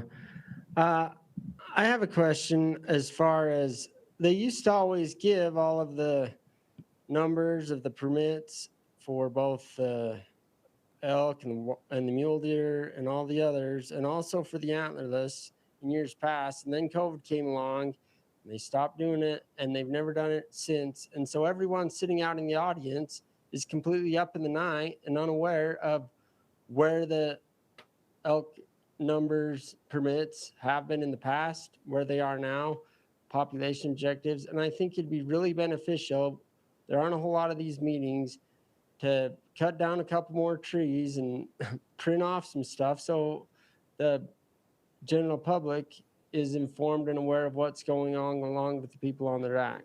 So I believe his question is, can we do that? Yeah, I think so. You know, we have the RAC packets. They're digital, they're online. I think we can probably make some more additional paper copies and have those available. I'll leave that. We'll get to comments. Just a reminder, we're in questions. So. I guess I don't want to speak for the regions, but I think that's we can work on that. Thanks. I was just trying to form a question up. It was really a comment. But go ahead. Well, it was a question too. Why are they not here? That's the question. Okay. Because they should be. Yeah, they're online. We didn't bring printed copies, so. Yeah. Go ahead. So I've got two questions about the youth any bowl. So they're only allowed to put in for one limit entry, and that's their youth any bowl permit, right? That's where or can you put in for both? Can you put it for elk and the youth any bowl? Okay. Yeah. I was just wondering if there's a way to keep, because I know like a couple from my friends in the past put in for that youth any bowl, and then they get out of being able to put in for that, and then they're back to 0 on elk. So I was just curious, but if they could put in for both. So Yeah, it's a separate draw. There's not a point system associated with that general season youth early draw only any bowl. So yeah, they can put in for limited entry elk as well. Thank you. Any other questions? Okay, let's go to comments from the public. We'll start with Ben Louder, and then we'll go do Stephen, and then after Stephen, Gibb. You're both on one card, but you want 2 comments, right? Okay. Thanks, Mr. Chairman. Ben Lauder representing the Utah Archery Association. We had representation on the elk committee last year. Really like, for the most part, where the elk plan ended up. And after seeing the numbers as applied by the elk plan, even more excited about it. So we support the recommendations as presented. Thank you. Thanks, Ben. Steve, and then Gibb. We want to talk on the antlerless. So you don't want to talk on the bull permit numbers? Okay, we'll save that for a minute or later. Thank you. Corey Rasmussen, and then after Corey. Okay, this will be our last comment card. If anyone else wants to turn in a comment, please do so. Corey Rasmussen, representing Youth Hunters Voice, a nonprofit organization where we're trying to look after the better good of the youth in our sport that tend to get overlooked. The comment is we support the recommendations that have been brought forward, but we would like to see the number of tags for the youth hunters increase substantially. Hopefully you can include that in your recommendations. Thanks. Thank you. We do have one more from Kevin. You confused us, Kevin, when we put agenda item, multiple agenda items. We'll chalk it up the same reason as Stephen and Gibb being on the same card. No more paper back there.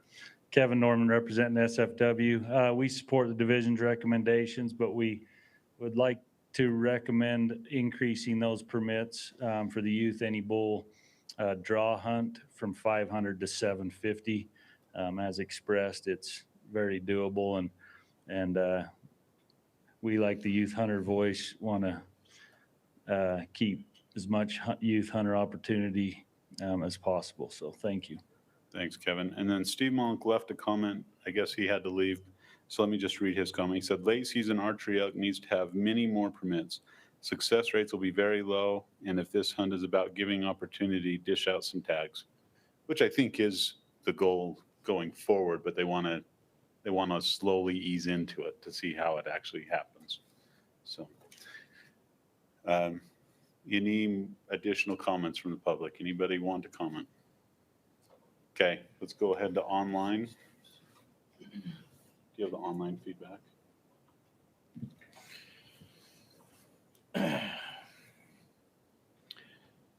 Yeah, 56% of the people either strongly agreed or somewhat agreed. And the remainder, so 44% either somewhat disagreed or strongly disagreed. There were 23 votes. Okay, we'll go to comments from the RAC. Just a quick reminder, the plan is drastically different as the elk plan was approved last year. We are not talking about whether we agree or disagree with the elk plan. We're talking about permit numbers. So go ahead, Tammy. Tammy wants, I'm just trying to predict. Go ahead. No, I'll be quick. I agree with these guys on the youth hunt specifically. I've got a couple of grandkids coming up. We got one bull last year and it was a thrill, but on the any bull unit, like I said, the elk are where the deer used to be. Let's issue some permits. I'm 100% behind that, increasing youth permits. Thanks, Tammy. Additional comments? Go ahead, Gene. I'll make it quick. 6 years ago, they upgraded the age objective on Mount Dutton and Panguitch Lake. They cut both units by 30 tags. Now they've lowered the age objective. They're restoring 9 tags. I just wish that there wasn't quite so much fervor for cutting drastically and cutting aggressively and restoring cautiously. Thanks, Gene. Other comments? Go ahead. I have a comment that's more so kind of a question. I guess maybe Dax can help me out with this, but would there be a way that the youth any bull draw permits could also be valid as an unlimited youth general permit with the same permit, or is that crossing too much? It would take a rule change. We'd have to go into the taking big game rule. I think it could be done, but we'd just have to expand the definition of that hunt in the taking big game rule.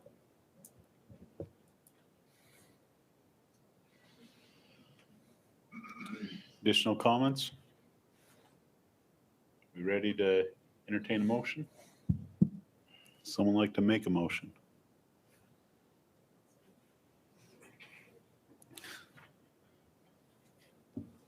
I move that we recommend that we go with the division's recommendation for bull elk permit numbers, with one exception to increase the youth. Any bull hunter's choice draw permit quota, is that close? To 750 instead of 500. Seems like that one needs an acronym, just to confuse us more. We got a second from Tammy. So you have it down, Kevin? You ready? Yeah.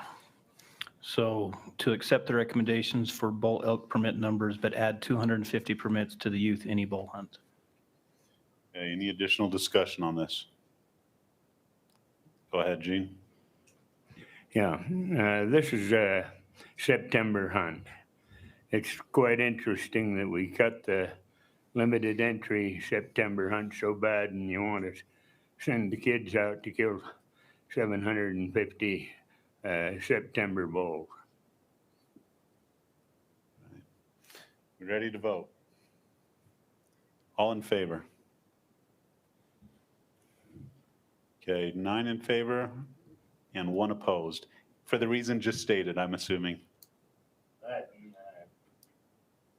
Need more limited. More increases. Yeah, that's a good comment. Thanks, Gene. Appreciate it. All right, on to antelope permit recommendations. I guess don't have a lot to add here. These recommendations, a lot of increases. Most units are at or above the age objective, and we see really high success rates and pretty darn high satisfaction, recommending a decrease on a couple units that have had either some winter kill or some drought impacts. So the cash rich unit, some winter kill, and the San Rafael that's still seeing some drought impacts numbers are down.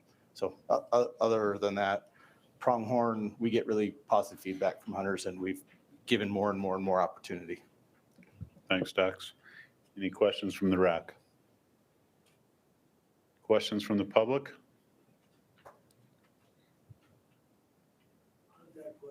Okay, we'll have you come up next. On the plateau unit, with it being I was under the impression that it was to push the deer back onto the or the antelope back onto the plateau. Was that a success? Because they didn't have the tag numbers from before that was done. I mean, I think it's even like a third of what the tag numbers were before we did that. Like why is that population on the plateau down, or were we unsuccessful with what we were trying to do? Like what's going on with that? Yeah, and maybe I'll have Morgan come up. I could see she wants to talk to it, but we did have made some changes to that boundary on that plateau, Parker Mountain, Plateau Highlands is what we had the last couple of years. We saw a big change in distribution of pronghorn on that unit. Made some changes to try to see if those pronghorn would come back into those more traditional areas where they used to spend more time. We're seeing that. We're recommending going, we recommended last fall to go back to the old boundary, the Plateau Parker Mountain boundary, and we did a flight this spring and actually counted, pretty decent numbers of pronghorn on the unit. Am I missing anything, Morgan? Do I need to add anything else? I think it worked. They're back. Numbers are up based on the count, more than we thought they would be. I think maybe we had pushed some pronghorn into the trees that we might have missed. And we're excited they're back, and we're going to move into hunting them maybe a little more strategically, a little more cautiously as we move forward, so we don't end up pushing them all into the trees and places where they're inaccessible. Is that fair, Morgan? Yeah, and we saw big increases on our fawn to doe ratios this past year, which is a big one for So us. yeah, productivity's increased as well. Dax, would you just hand Gib the mic so that he'd make it easier Yes. for him to Gib, you got ask it. his question? Absolutely. Gib, you got a question or a comment, just to make sure? I've got both on pronghorn. Okay, we can probably do them at the same time. We're to that stage. So But, yeah, why don't you ask your question and go right into your comment? I'll stand up where you can see me. I'm Gib Yardley. I live in Beaver. Our main summer ranch is at AC Creek, which is over 20 miles south of Panguitch, and then we got one of the biggest permits up here on the Cedar Mountain for summer. In the wintertime, we haul our cattle 125 miles to the West Desert out by Blue Mountain. My granddad bought the AC Creek Ranch and got the first forest permits on the Dixie National Forest in 1908. Now, that's a long time ago. And my family's been operating that way ever since. And I'll tell you, we've had these permits up on this mountain. And when my granddad got this permit up here in 2008, it was for 400 head of cattle. Now it's lowered. Over the years, they've cut us back to 171 head. And it's made it worse. When I was younger, 40, 50 years ago, we didn't have an elk in this whole state. Now we've got thousands of them. And they're competing so harshly with our cattle. When those elk follow the snow up in the spring to the top of the mountain, when the first blade of green grass shows up, they're up there eating it. And when we get up with our cattle in June or July, a lot of times they've got that feed grubbed right off. I was shocked that last year they didn't tell us how many elk they were going to take off. Gib, we're on antelope right now. Yeah, so if you want to talk about that pronghorn, but we can save the elk for just a minute if you wouldn't mind. Yeah, I'd be glad to, but can I say one more thing about pronghorn then? Yeah, quickly, please.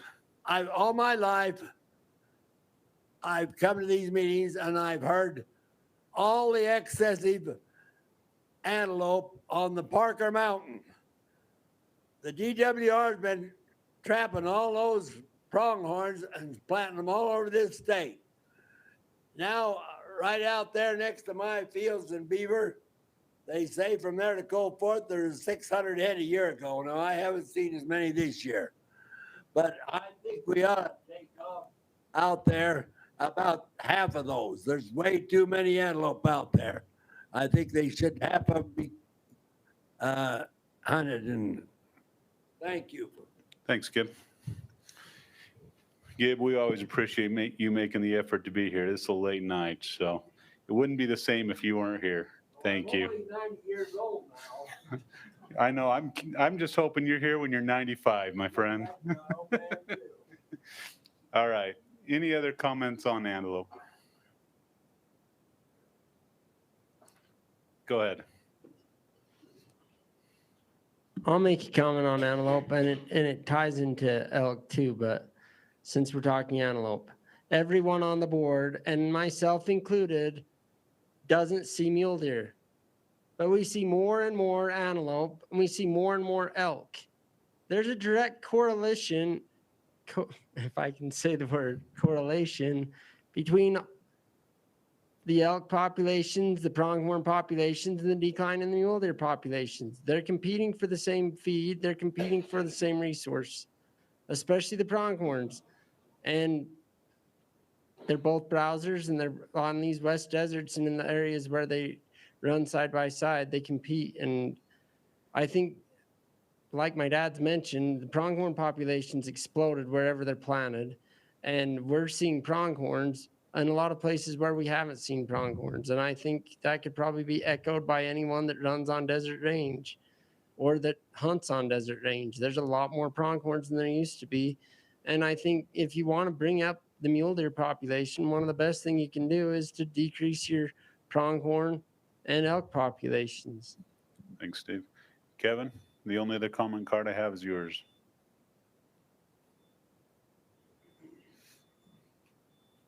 Kevin, representing SFW, we support the division's recommendations, and I'll just say we also support the antlerless recommendations while I'm up here. Thanks. Thank you. All right. You want to online comments on this one?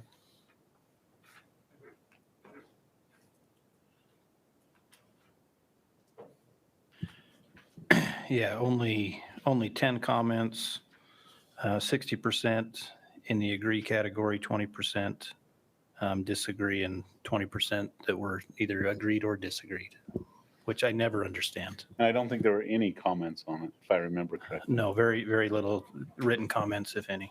Okay. Any comments from the RAC? Anyone want to make them? Oh, okay. Go ahead with the comment. Motion. All right. Gene, this is a great time to say you'd like to kill more 2 Approve points. as is. Approve as is. All right. Thank you. And we have a second from Tammy. All right. Any additional discussion? All in favor? Unanimous. Thank you.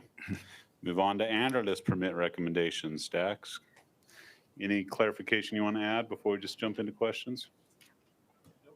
All right. Questions from the RAC on the antlerless recommendations? Questions from the public? Go ahead. On the antlerless recommendations, what, as far as the antlerless elk, they've got a new planned population objective.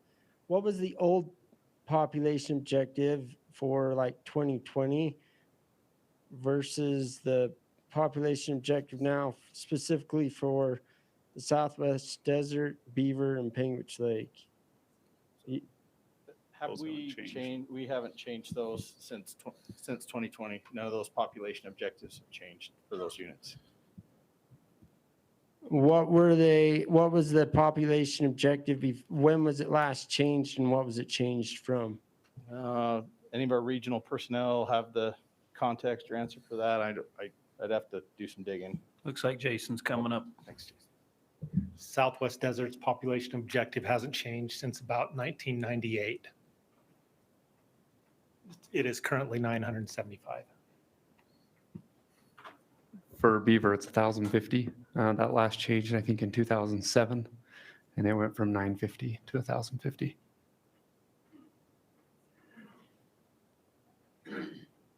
was the other unit you asked about? Penguich Lake? I don't know, is Josh Pollock still here with the e-biology effect? No, I'm just kidding. I think we'll have to do some digging on that one to find out. We've had a little bit of turnover on that district, so. It hasn't changed for quite some time, though. It's been a while. Yeah, more than 10 years.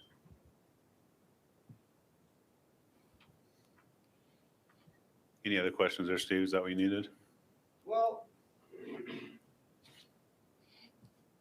I remember. Remember, Yeah, we'll on get to Penguich comments, Lake- so questions right now. Yeah, I'm Okay. asking on Penguich Lake and Beaver, and on the Beaver, there's a time when the elk numbers were way out of whack with what they should be, and then they went through and they killed them, and all of a sudden they're like, the elk aren't there and they're way below objective. But for a couple of years, they were way above objective. Do we have this recorded? You just said there aren't elk there. No, they said. I didn't. This is an exciting time. I didn't. I don't think that Sorry, they're. that was inappropriate. I apologize. You're fine, Braden.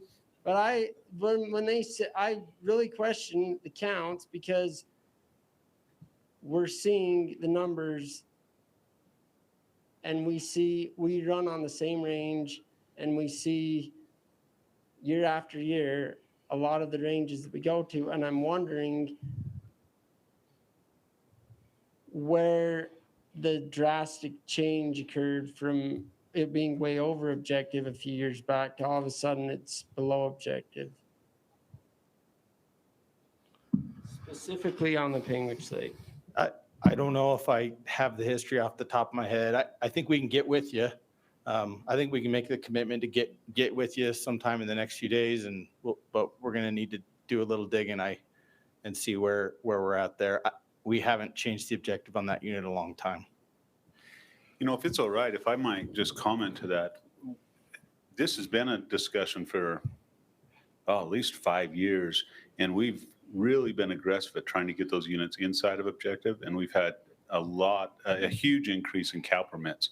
So I think to answer your question, I don't want to answer it for the biologist, but I know this RAC has approved huge increases to the antlerless with the idea of getting them under objective. And we've been supportive of that when the divisions brought it up. Well, this kind of leads into my next question. It went from, in 2021, went from 400 on the Penguich Lake and from 370 on the Beaver to in 2022 down to 10 for Beaver and down to 15 for the Penguich Lake. Now to me, that seems like a drastic decrease in tags. And even for this year, they're only recommending 60 for the Beaver and 25 for the Penguich Lake. And my recommendation would be that, or my question is, why not issue more tags when the numbers are sitting pretty constant? And elk don't winter kill. They don't die off. They don't really have very many predators. They multiply like jackrabbits. Yeah, the biologists look at the objective. We do aerial survey counts, usually about every 3 years. We get up in the air and we fly. We're doing classification, looking at calf production on an annual basis, and we make recommendations. We take into account success rates, in prior years, and they make recommendations to try to manage the populations to objective. And if we've been really aggressive and we've run numbers down a little bit, then biologists tend to back off. If the elk are really growing and we can't stay on top of them, maybe we get creative. We add new hunts or we add additional permits. We can have biologists come up and answer specifics on those units, but I guess big picture, that's how the recommendations are formulated. Thanks. Any other questions? Oh, do you want to clarify something, Kevin? Okay. Any other questions from the public? All right. We only have a couple comment cards. If you have a comment on this one, please fill out a card. There are cards back there again. So please fill out a comment. Actually, I don't know if we do have comment cards on this one. So Gibb? Gibbon Stevens was They wanted to do specific this to on the antler list. So antlerless. Stephen, if you want to make your comment and then Gib will have your comment. Stephen, after your comment, do you want to just hand the mic over to Gib if that's easier? Okay, whatever you want to do, Gib. Well, like my dad said, we run on the Pingwich Lake. We've had permits there since my great grandpa. On drought years, to take into consideration the habitat and the range resource, we're asked to cut numbers back. And on drought years, specifically when we go up there, a lot of times, a lot of the pasture we go into now don't have much feed at all left. Some of them look like there's been a sheep camp parked there for a month, but it's not sheep tracks, it's elk tracks, and it's elk manure. And because of the spruce beetle kill that occurred several years ago on the mountains, on those mountains, and then all the deadfall that's happened since, you can't get into a lot of those places without cutting into it. And I would argue that the amount of habitat that's available and the amount of forage that's up in the trees has been drastically decreased, not only on the Pingwich Lake, but on the Beaver and on a lot of the other mountain ranges because of the spruce beetle kill. There's a lot of areas where they used to get into, where we used to see them when we were gathering cattle in the fall. There's a lot of those pastures, little bits of meadows out in the trees that they look as good in the fall as they do when you first get up there, because nothing can get into them because they're trapped, like with all the deadfall. And I think we all, the stockmen and the sportsmen, need to keep the range resource in mind. And it's been said over and over that we need to get along. Well, yes, I agree wholeheartedly with that. But when either objectives are not met or when there is a drought situation, there needs to be an opportunity for elk numbers specifically to be reduced. And elk numbers are competing directly with mule deer population numbers. And I'll argue that all day long. And we can see it throughout the state. Look back in the 1950s and 60s when there weren't a lot of elk on these mountains. The mule deer populations were thriving. And now we see elk populations increase everywhere, and mule deer populations are suffering consequently. So we know that mule deer are more susceptible to droughts, to tough conditions. So we need to have You've got enough. 15 seconds. Okay, there needs to be a way that we can reduce elk populations specifically during drought years or extremities to protect the range resource. Thank you. Thanks, Steve. Gib? And then Ben Louder.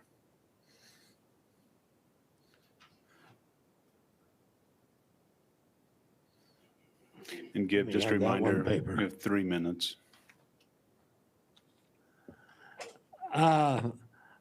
We really want, as Stephen mentioned, we want the wildlife group to publish all of these recommendations, the numbers of the hunts. So I hope that you'll give that for everybody from now on. We used to do it all the time till this other thing come along. Anyway, we recommend on the Southwest Desert that they take 200 antlers elk permits off the Southwest Desert. And we have a lot of private land out there. And there aren't near as many elk as there used to be, but there's still a lot of them. Now, on the Penguins Lake unit, I can't figure out during a drought year, in 2021, they recommended 400 does to come off the Penguins Lake unit. Cows, off the Penguins Lake unit. We're still proposing that amount this year. And I hope that you'll recommend that to the state. And here last year, they only proposed 15 off, this year 25. That doesn't even phase that big elk herd up there. That elk herd needs to be reduced. And I hope that you people will recommend a reduction of to 400 head taken off this year to the state. Thank you. Sorry, thanks, Gib. Ben? Ben Lauder, Utah Archery Association. From an organization, we support the recommendations as presented. Just real quick on a personal note, one trend I've noticed over probably the last decade and a half or so, people get really excited about hunting elk. It's an opportunity that's that the love for it has grown tremendously over the last couple of decades. I've noticed a trend just watching forums on the web that people, a lot of people don't care if they're hunting big bulls, spikes, or cows, to be quite honest. And so when we have the opportunity to give these antlerless opportunities, I think it's fantastic because given an opportunity, a pretty high success opportunity, and it's awesome that our herds are in such a state that we're able to do so. Thank you. Thanks, Ben. All right, do we have any online, or do we have the online ready, I guess?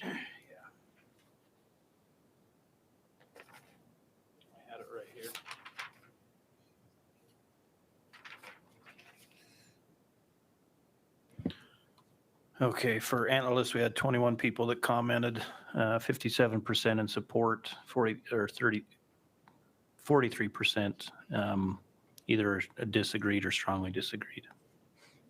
All right, thank you. Comments from the RAC. Gene, go ahead. Okay, I had a lot to say about this, but I'm going to be quick. In the slideshow, there was reasons for hunting antlerless, mitigation, herd objective, and something else. But there wasn't anything said about hunting for sport, for making opportunity for the public. And lately we've cut that way back.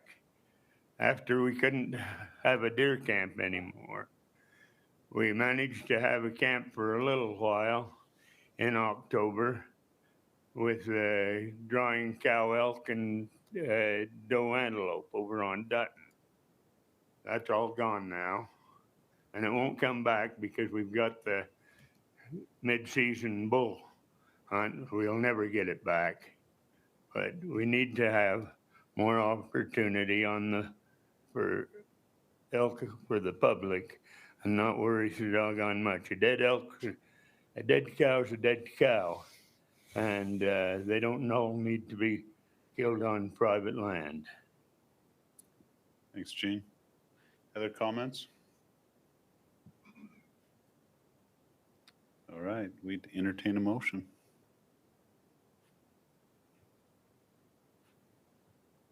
Go ahead. Austin's tired. Somebody else has got to do this. So I motion that we accept the proposal accept the recommendations from the DWR as proposed. I'm getting tired. We're only like halfway there. We still got some good ones coming. All right. We have a motion and a second from Riley. Any additional discussion? All in favor? Opposed? So 1 opposed, 9 in favor. And I assume opposed for the reason you stated, Gene? Or is there anything more you'd want to add? Okay, thanks, Gene. All right, big game rule. You want anything to add here or just go straight to questions? Yeah, we can just go straight to questions. Right. Any questions from the RAC on this? Go ahead, Gene. On this, this has to do with the meat. Yes. How many or what percent of hunters do you think could find tenderloins unless it was labeled in the meat market? I don't know. I hope a lot of them can, and we're asking them to. And if we need to provide some training or something in that regard, and I guess I defer to our law enforcement section. If we see a big problem there, we'll try to do some increase, some education. Maybe they could just skip ticketing for that. Go ahead, Austin. I have a question. Is this meat salvage? It's so different across every state. Is this something that's even discussed like at WAFA? Is it just whatever your state wants to do? Every state's a little bit different. We tried to set, in this rule, we tried to set something that was pretty reasonable, pretty mainstream. You're always welcome to keep more. If you're, way into meat eater and you want to keep the gallbladder so you can marinate some ligament in some bile or something and try that, go for it. But we figured the quarters, the tenderloins, and backstraps is a pretty basic, reasonable thing to ask folks to harvest. Every state's a little different. Go ahead. One other question. In the checking let me read it. After shooting a big game animal, a hunter must physically check the spot where the animal was located during the shot to see if it was wounded or killed. Do we have a definition for area? I know that's getting in the weeds a little bit, but there's a lot of feelings that if I film the shot through my spotting scope, I clearly missed. Do I have to walk into that bullet's path in the dirt to have satisfied this requirement? I think it might change based on topography and vegetation. We're asking folks, if you're willing to shoot, be willing to walk over there and see if you hit it. This is something we were asked to look into for years. And some of the data we got back from our collared elk studies showed us we lost a lot of elk that got shot on the top of a ridge line, and then they went to the back side of the ridge and died. And so we're just asking folks to go check. I think if it's really open, flat terrain, go into the area might be a little more lenient. If it's the other side of a ridge or thick timber, I guess we're asking folks to do their best to try to go where the animal was when they shot at it.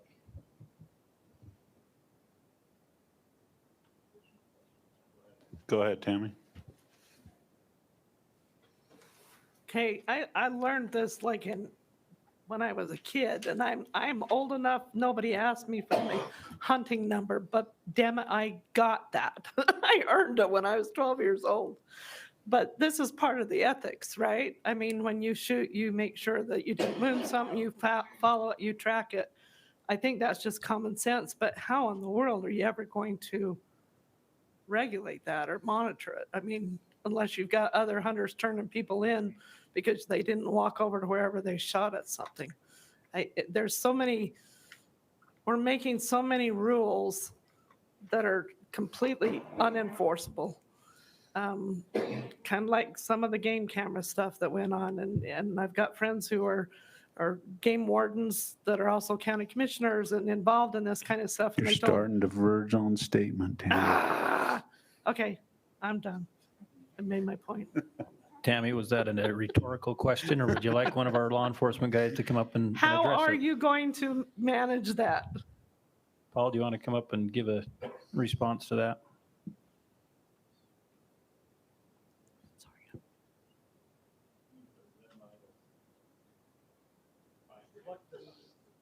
Luckily, the vast majority of people will follow the law.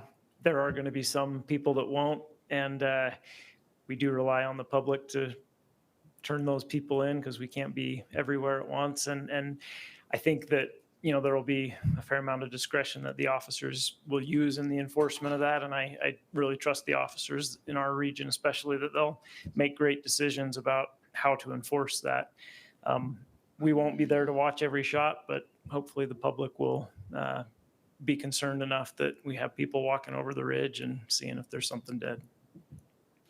Yeah, Tammy, I think the real response there, and Paul alluded to it, is some people will start doing this just because it's the law now, and that's a win if more people are doing it, whether we ever write a ticket on it or not. If we have more people walking over and checking it just because it's now a requirement, then we've won to a certain extent.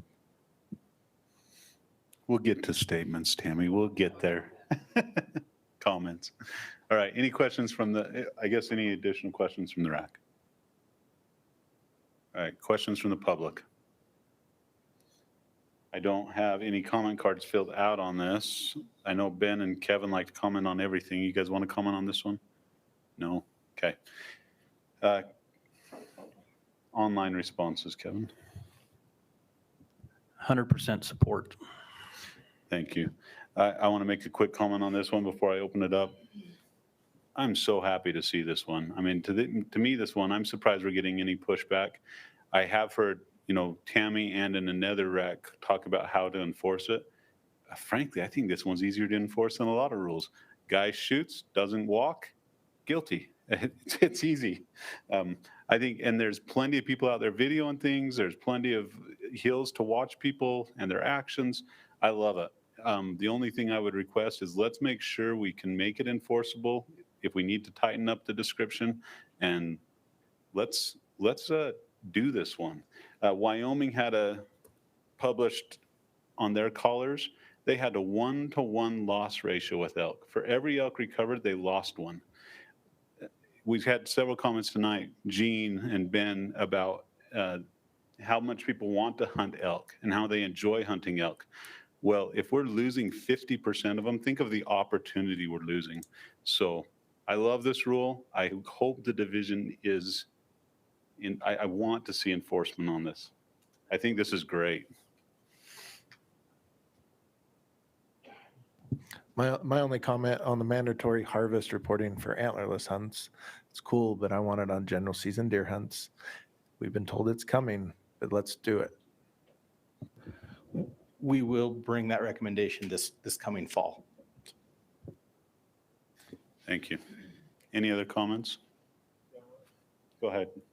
Yeah, I've heard the comment that you can't enforce this before, but most of the laws we have in this whole entire country are based on compliance of the 90% that are going to be good. And so if we start saying we're not going to do it because 10% of those bad apples aren't going to do it, then we can throw most of the laws out in this country. So I think it's worth doing. Go ahead, Gene. I think that that it's an ethic that everybody should follow. I'm just not big on more regulation. I'm not big on more regulation either unless it's illegal take, and I kind of look at this as a legal take. But I hear what you're saying.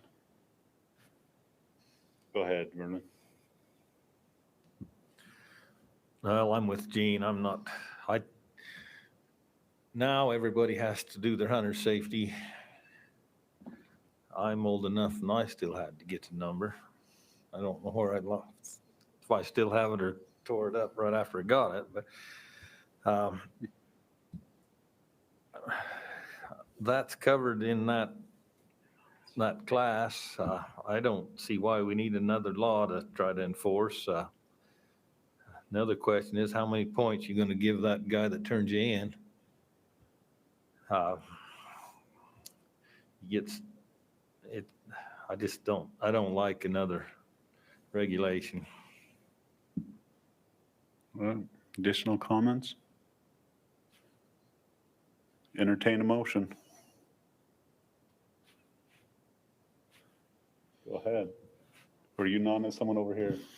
I move that we accept the big game rule amendments as presented. All right, so we have a motion to accept as presented, seconded by Riley. Second. You were a little slow, Bart. We almost got you. Riley beat you. But it's good to see you're still awake. It's a lot harder to stay engaged in these online, so thank you. Any additional discussion? All right, let's vote. All in favor? 1, 2, 3, 4, 5, 6. All opposed? 6-4, motion passes. Those opposed, they kind of stated their reasons already. Anything you want to add to that?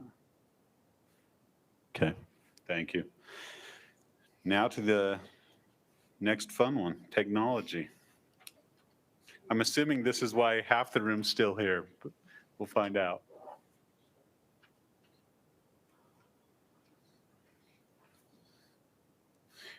Before we get to questions, any additional clarification you want to make on this or additional comments?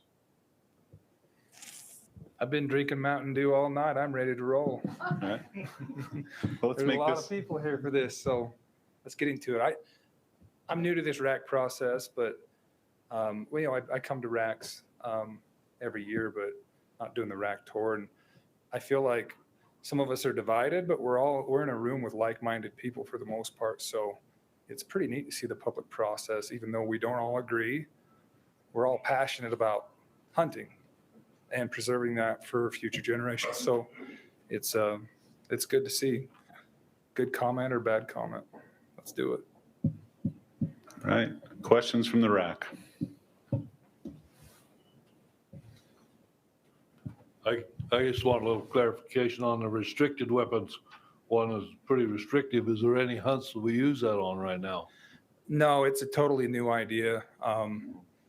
It'd be totally new hunts.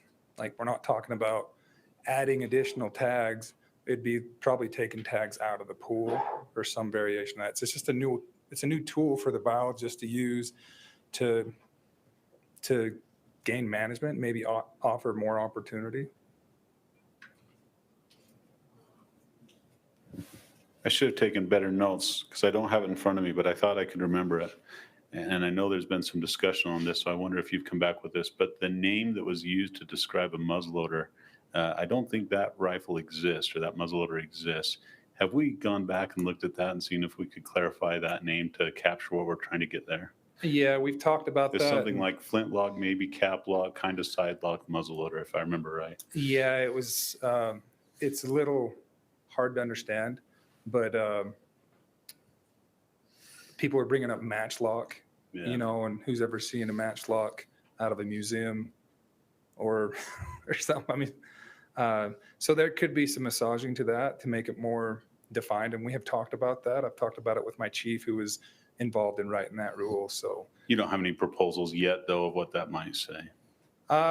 We've discussed adding just matchlock, and I think we're just missing matchlock to that, or just simply saying anything, explaining that you got to be able to see the cap, the whole cap when the hammer's back, and excluding anything that takes a 209 primer. Okay. And just make it simple. Yeah. Thank you. Other questions? All right. Questions from the public. I hope you guys didn't stick around all night to not ask questions now. And we don't have very many cards, so get those cards filled out. Any questions?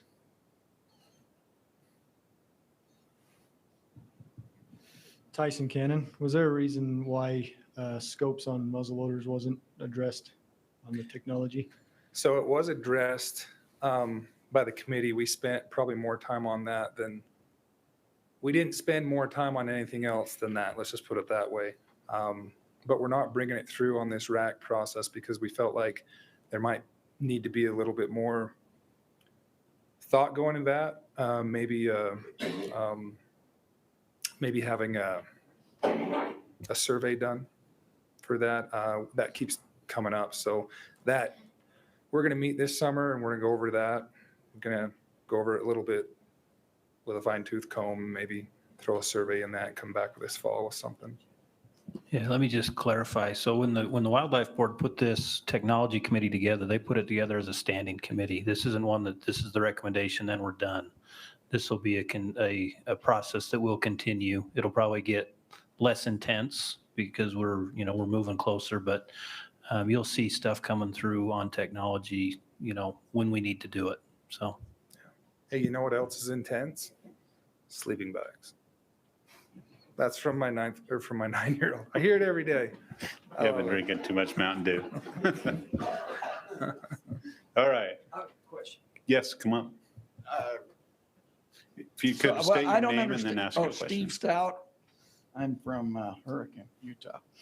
I'm looking at the muzzleloader and it says have only open sights or peep sights. What was the thing about scopes? Is that? So that's the recommendation for restricted muzzleloader or a muzzleloader used on the hams hunt. That's not our definition right now. We didn't bring a recommendation for that. That's not our recommendation for general. For restricted. That's for restricted muzzleloader and the hams tag. But that is a restricted definition. Yes. Well, it's part of it. It's a little more defined than that, but that's part of it. Sorry, I should have had the name pulled up. I could tell you what the name of it is, and it is confusing. There's not a, it'll need some more discussion, but there's currently not a weapon that fits the name. Any other questions? All right. Comments from the public. Ben Louder, followed by Kevin.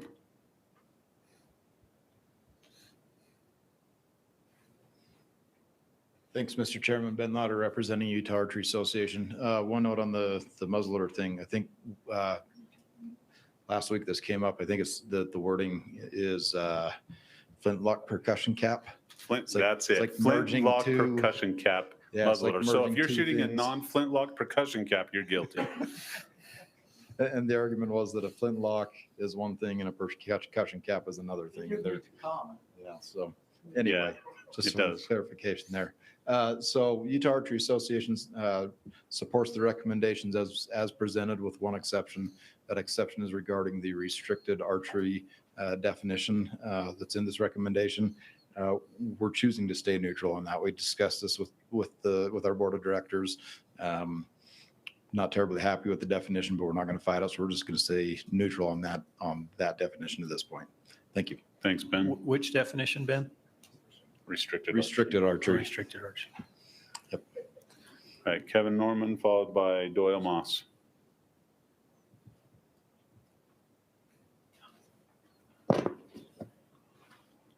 Kevin Norman representing SFW, and I actually had the privilege of sitting on this committee. I'd like to express, I think the lens that we kind of looked through all these items. Well, first of all, SFW supports these recommendations as presented. Speaking as a committee member, I think the lens that we kind of looked through all these items were trying to curb future technologies. We've kind of gone far enough, and so that's one major thing that we looked at was kind of drawing that line of enough's enough. And we can't afford any more advancements.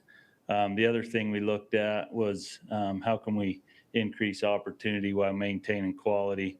And the committee was very diverse, but it was pretty neat to see everyone was on the same page when it came to all these items that are before you. So I think they all check that box, and it was fun to be part of that and to see that grow. And I think we came out with a good product. Thank you. Thanks, Kevin. Doyle, and then Jim McConnell. Well, I hope this is the last time I ever have to come to one of these. Tammy, love your attitude. As far as this whole program, as far as the policing and these things. I'm just going to run down this real quick. I'm totally against the radio portion of this thing. If we talk to, how this panel was brought up, if you talk to the Rocky Mountain Elk Foundation, Utah SEI, Utah FNAS, the wildlife conservation groups, the foundation group, none of these other guys were invited to be a part of this panel. 2 organizations was. They're kind of a little upset about it. They surely wanted to be a part of it.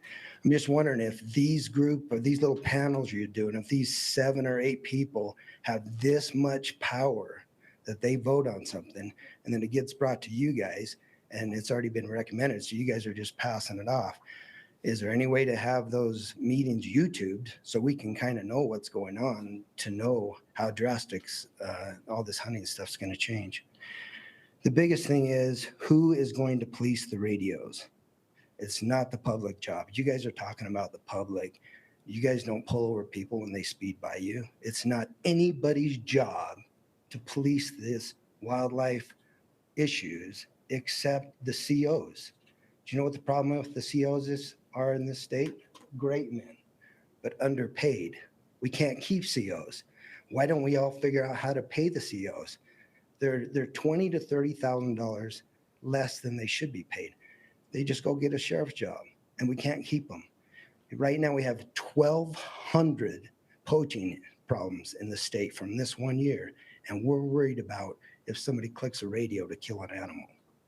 on a rangefinder. I can have a bow in this hand and click a button and range it. That's going to be illegal. Or I can have a rangefinder in this hand and that's going to be legal.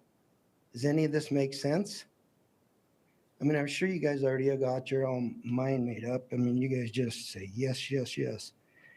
Anyway, these meetings are, it's just very frustrating. As far as the limited entry tags, people need to realize if you draw a limited entry tag in this state, it's a once in a lifetime tag now.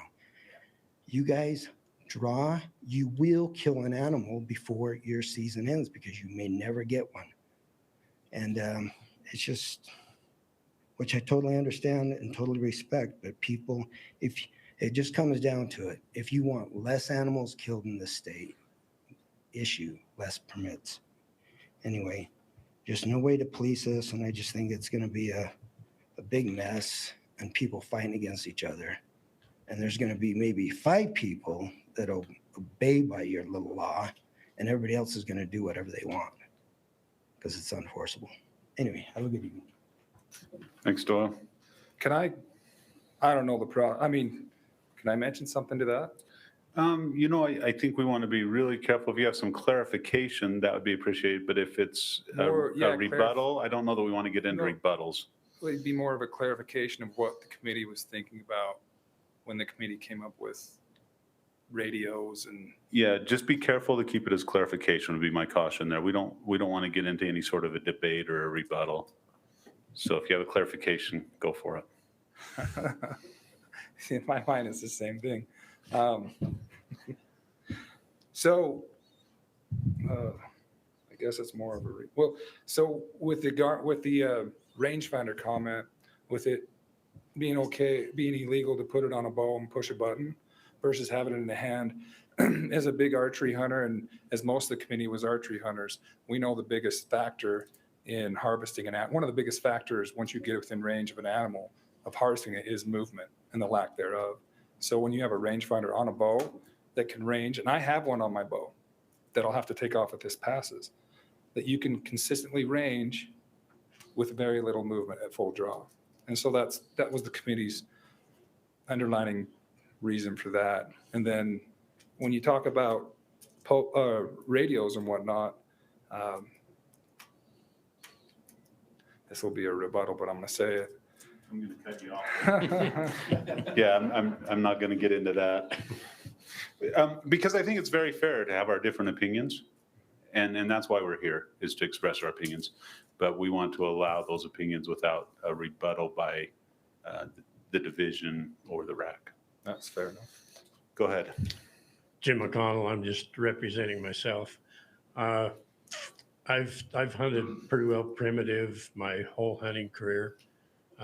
When I first started out, I started archery with a recurve bow, no sights, wood arrows, 2-blade broadheads. So as the sport progressed a little bit, the muzzleloader sport, I've hunted muzzleloader now primitive for 46 years. 25 of those years with flintlock. And there's a bunch of us that are very excited about the restrictive areas of this, the primitive weapon type. So I'm in full support of it. I'm glad that it's finally come around. It's been a long time. We fought years and years and years ago against putting scopes on. Finally, they put on they allowed them to use the 1-power scopes, and then it's the bigger scopes, and then it's the modern muzzleloaders that basically it's a single shot rifle is what it is. It's not a primitive weapon anymore on the muzzleloader. So I'm excited about that. Just to encourage the RACs and the big game board to set up areas where the primitive hunt can be administered. Probably a prime example is the old Bumblebee area, here in southwest Utah. Would be an excellent area to have a primitive hunt for all 3 weapons. So thanks for your consideration. Thanks, Steve. Tyson Cannon. Oh, is Steve next? Oh, sorry. Now Steve, and then Tyson Cannon. Steve's gone. Steve Monk? Nope, Steve Stout. Oh. Had to remind Steve who he was. Yeah, thank you very much. At my age, I need every reminder I can get. That's all right. I got the wrong card to begin with. So I I'm gonna threw you read off. this, try and keep in the time frame. We've heard a lot tonight about diminishing resources, diminishing opportunity, diminishing quality. The direction we've been going for in the last many years is unsustainable. The technology has continued its relentless advance, even exploding over the last 10 to 20 years. The hunter-harvest statistics have increased such that now we got to have 4 points to draw a Penguich Lake general buck tag. Hunting used to be a heritage. It was a holiday. It was better than Christmas. We all had a big camp. We went out, uncles and cousins, even the guys that didn't care if they got one. They all came. They all had a tag. Restricted weapons aren't about this hams hunt. There's a hams hunt. Last time we talked about, well, you want to be out there with the single shot pistol that can shoot 300 yards? I don't care. We're defining what is a restricted weapon. This is going to be the most incredible tool for the wildlife to put some sanity back into this and to be able to have everybody be able to get out and hunt. Restricted weapons are about creating an effective, ultimately logical management tool for increasing the herd quality, buck quality, point creep, overall opportunity for hunters, because the success ratio is going to be so small, especially in archery. You could issue as many dagburn restricted archery permits as you want, and you'd never kill so many deer that you're going to impact everything. You could have opportunity run amok. I think restricted weapons are going to help restore our heritage, our hunting heritage, if we use it properly, not to replace the regular hunt, the unrestricted weapons, but to support them, because all of us that want to go out and draw a tag easier with a restricted weapon, we're not going to kill as many deer. It's going to leave, or elk or whatever, it's going to leave room for people that want to hunt with unrestricted weapons to do that too. And I just think, I wish we would have a season, maybe a week before, or a week after, whatever. It could be an area like one guy. But I think to increase the opportunity, it needs to be like an additional little season where a week before the regular archery hunt, we have a restricted archery hunt. And anyway, I just think that by doing that, you're going to increase everything we've been talking about tonight. We'll have more family camps. Steve, you got 15. And thank you very much. Perfect. Thanks, Steve. Appreciate it. Tyson and then Dustin White. Tyson Cannon, I know you said the technology's ongoing, but I think we missed the boat on scopes on muzzleloaders. That's coming from a guy that shot his deer at 460 yards. I think that's bigger impact on technologies than radios and everything else that was on it today. Thanks. Thanks, Tyson. Dustin, and then Steve. Actually, Steve's not here. I'll read Steve's comment.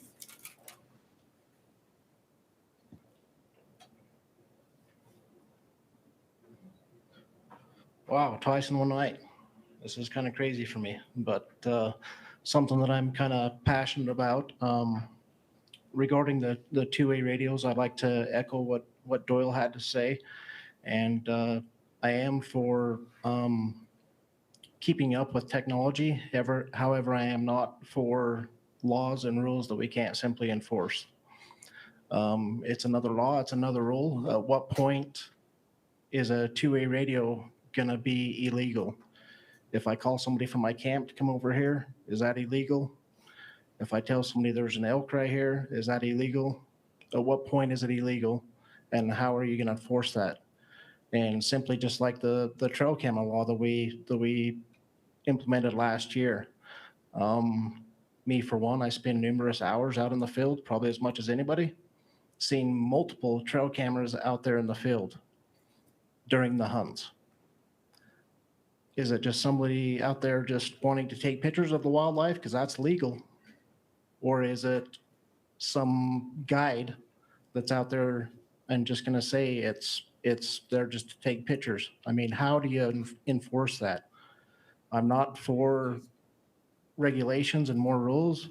I understand that we need to keep track of this stuff, but the one thing you guys can enforce is tag numbers. You guys can enforce tag numbers. However, there's not enough law enforcement. There's not enough public out there to enforce simple laws that are being made for more regulation. Me, for one, I've hunted a specific unit for over 40 years, and I can count on one hand how many times I've seen a law enforcement officer out there. It's not enforceable. So why are we making laws that are inenforceable? That's all I have. Thanks, Dustin. And then Steve Monk left a card. I'll read his comments. He said, radios/phones, unenforceable, targeting outfitters. It is not fair chase. Neither are GPS collars on hounds. It will have no positive impact on overall herd. Vote no. You have the online numbers.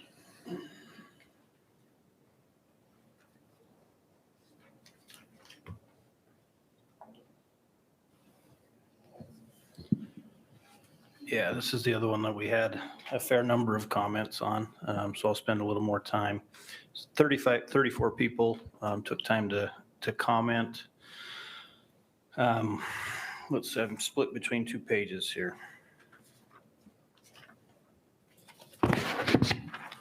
Sorry.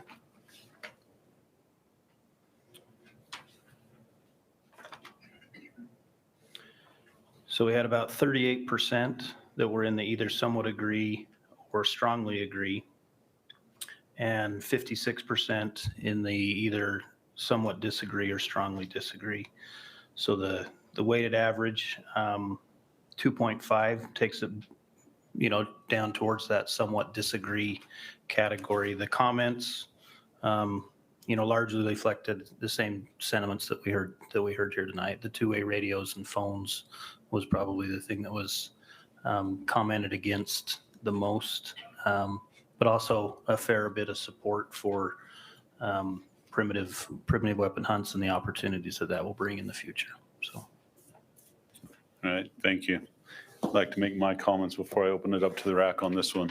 I think this is a really interesting one, and I find myself excited about the idea of this committee and very leery about the results of this committee. I think it's somewhat predictable that when there's a rule made that you see your neighbor doing that you aren't doing, that may bring happiness. And when there's a rule made that takes away from you, then you're not happy. And as we go through this committee and it's ongoing, we'll probably all have things that are taken from us that we wish we could have. And then we'll have other things that are taken from our neighbor that we're glad they don't have so we can kill their buck. Having said that, the idea of unenforceable has come up a lot, and I do hear that, but that's not really my fear. My fear with this, and this is what I would ask the big game board to consider, and my real fear with this is it has to be very definable, meaning we can't have interpretation. As I've watched the other RACs and questions have come up of is this legal or is this not legal, there was a lot of I don't know answers. Even calls to the division lawyer that he wasn't sure how that would be interpreted. I do not want laws on the books when we have a trophy animal, which makes it a felony, that are interpretable by our interaction with a person on a bad day. That really scares me. I could share examples of friends and other situations that have got in trouble for loose interpretations, lost animals, ruined hunts, due to loose interpretations of rules. And so love the intent of this committee, very nervous about the outcome. I think if these are enacted, we need to really tighten up the wording so it's very clear what we're enforcing. That's my comments.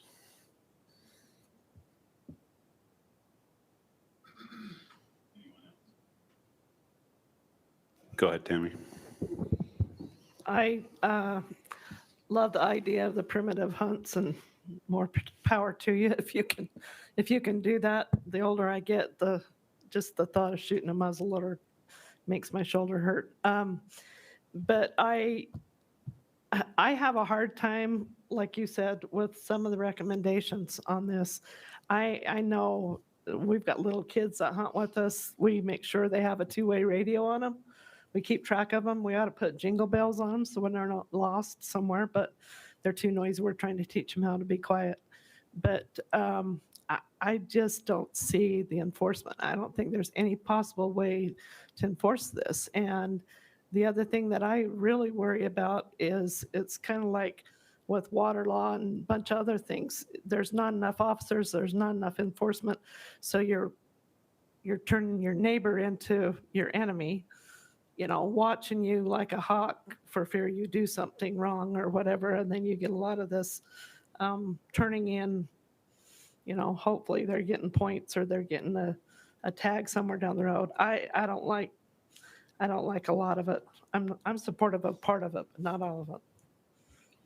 Thanks, Tammy. Go ahead, Craig. Okay. I got a few comments about number one. Years ago, I was voted against putting muzzleloader scopes, magnified scopes on muzzleloaders, and I think that's got way out of hand. So I sure hope that somewhere along the line they rein that in, because it's basically made it another rifle hunt, as you guys all know. And we've talked about had an opportunity putting muzzleloader scopes on muzzleloaders is diminished opportunity. I think it's made it so there's less tags because they're more successful. So that's my comments there. And then on the radios and phones, I agree with many that it's totally unenforceable, and quite honestly, we've been glad to have radios. We see an elk, we go. His son jumps off and goes chasing it, and he gets it, and he calls me and tells me bring the horses to him. So, I think I don't see any way you can enforce that. So. I think maybe there needs to be some clarification with that, with the radios, because. Yeah, and let me just make a quick comment. We've overextended our welcome. We're going to get booted here shortly, so we need to be very concise. I don't want to not allow anyone to comment, but the comments need to be very concise. So radios, so in that scenario you just talked about, hey, I shot an elk, bring the horses, that would not be illegal. The fear. It'd be the stalking in on a specific animal. And so safety, I mean, we want people to still feel safe and talk and say, come over here and have a Pepsi and time for lunch, or I hear an elk bugling over here, come over here, we'll go after it type stuff. Yeah, and I think you're very clear. We understand that you can use it for non-hunting communication. Go ahead. So this is my concise version. Support restricted weapons, support all of the technology except for the radios. There you go. That's your motion? No, should we make it a motion? That was just my comment. Oh, that was your comment. That was my comment, very I concise. think we still are on comments, but we're going to go quick, and then we might come back to you. Go ahead, Austin. I'll try to be quick. So this is a committee that you don't want to be a part of. I was on this committee, but when you're asked to do it and you're asked to look at it subjectively, objectively, and carefully, you stepped up and you try. We had everybody on this committee from long range gun owners, guys that own businesses in long range, archery owners. We had social media superstars. We had everybody on this committee. And if you don't feel represented, I'm sorry. A lot of us that sat on the committee, we went through what are the longest distances you've shot stuff at? How good are you with your bow? What do you have now that you didn't have 10 years ago? And we said, if we want to have more permits, have more opportunity, and have a more equal hunting rights for the kids, for new hunters getting in, what are we willing to give up? What lines can we draw? And that's not a fun conversation, right? Why do some of us start archery hunting? Well, a lot of us because it's more challenging or we had more opportunity. It was easier to get a permit. So we handicapped ourselves to hunt with a lesser weapon. So a lot of these decisions and recommendations that we fought about on the committee were not pretty. We said, if we can have more opportunity and have a chance at better opportunities in the field to shoot bigger animals, we're not going to kill out all the biggest and target all the best and just destroy the trophy state that Utah has become. What are we willing to give up? I'm not a baseball fan, but I understand Major League Baseball, you can't use a metal bat. There's probably a reason for that, right? They'd hit them out of the park every time. So what are we willing to play in if we're going to be hunters here in Utah? So as we went through this, I don't want more regulation. More regulation's horrible. I don't want to have to question. I hunt in Alaska. It's the most regulated state ever. You're told exactly how many rib bones you have to carry out of every animal you kill. And if you're one short, you're going to jail. It's an ugly state. I don't want more regulations, but let's all try to get together. We presented these to the division. The division didn't like all these recommendations. So that's where we came through and we came up with the wording and the verbiage. And radios. We've all used radios, two-way communication. How in the world did we recommend that? Honestly, for me, it comes down to the guy who can only afford to go hunt once in the year, and he lives in Utah and he goes on a hunt, he deserves just as good a chance to spot that buck and stalk in and kill it as the guy that hunts 10 different states a year, has the best glass optics, and he's got all his buddies with radios and he's got an earpiece in his ear. Do you have a right to find an animal that you're not present for? And now we have satellite. Do you have a right, a God-given hunting right to find that animal and kill it? And you were nowhere in the vicinity when that specific animal was found. I had to ask that question to myself. And I said, it's probably something I'm okay giving up. If it's going to allow to preserve some of those trophy animals and they're not all going to get taken out by some of the best hunters in the world live in Utah. Right? I'm okay with that. So yeah, it sucks to make it harder. It's horrible to get more regulation, but we're going to hold the division's feet to the fire. We want more opportunity out of this, and we want to take our kids hunting, and we're going to teach them the right way to hunt. It's not going to be easy. Success is going to go down on a lot of hunts. Great. That just means more permits. So there's my comment. Concisely. It was concise. Any other comments? We ready to entertain a motion? And quick comment, it is frustrating to have to move along on this one quickly. I wish we had more time. That's why we do this, but we did get up against a wall tonight on this one, so we do need to move. Anyone want to make a motion? I'll make a motion. I don't like this. And then there's a lot of this that I don't like. And I appreciate all those who were involved in it on every level. But I do make the motion that it is passed as presented. Passed as presented. All right, do we have a second on the motion? I second. Okay, Bart seconds. And you're right on that one, Bart. Thank you. Additional discussion. All right, let's vote. All in favor? 4 in favor, all opposed? Motion fails. We'll entertain another motion. So that was 4 in favor, 6 opposed. That was fails 4-6. I don't know that we can just let it die. We need a motion to not support perhaps, but. Okay, go ahead. So were they, somebody saying something? I was going to say something, but. Oh, there you are. Bart. So I know, it seems the two-way, the radio communications is the biggest issue, right? So, I mean, I would make a motion to recommend for approval as presented, except for the restrictions on two-way communications. All right, so we have a motion to accept as presented, with the exception of the radios, two-way radios. Do we have a second on that motion? Okay, we have a second by Chuck. Any additional discussion or clarification on that? Okay, all in favor? 3 in favor, all opposed?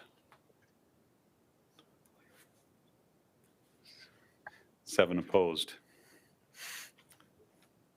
Let's try another stab here. Do we need to have any more, do we want to make some more or have more discussion? We're up against a time limit, but I don't know how else we approach this. Entertain another motion, or if there's additional discussion we need to have to sort this out. I move we don't accept this amendment, these amendments. So you reject all proposals? Yeah. So we have a motion to reject the entire proposal. Do we have a second on that motion? Okay, so we have a second on that motion. Any additional discussion or clarification? Go ahead. I mean, maybe if we break away the restricted weapons from the restricted technology and vote on them separately, maybe we can pass some of this. You could do an amendment to reject all of it except for the restricted weapons, if that's what you're thinking. You can make an amendment at this point. Okay, I would amend that we do that. Say that again. We would reject, we would reject the proposal on technology with the exception of the restricted weapons. Weapon definition, yeah. Would anyone second that amendment? Is there a way we could vote on those separately? We will vote on. So we'll vote on the amendment and then we'll vote on the original motion. I mean, no, we've got well, I'll be quiet. All right, so we're voting to accept the restricted weapons. Okay. Well, that would have to be it, because otherwise, yeah, we need to reword that motion. Because the motion is to reject the entire thing. The amendment would be to accept the restricted weapons, and then we'll vote on rejecting the rest. Right, the motion, so we have a Right. motion to reject the proposal. Can we withdraw the motion and rephrase it? Well, that's Well, let me ask, actually, Verlin, would you be willing to make a motion with Chuck's idea in it? Because you could restate your motion if you wanted, but you don't have to.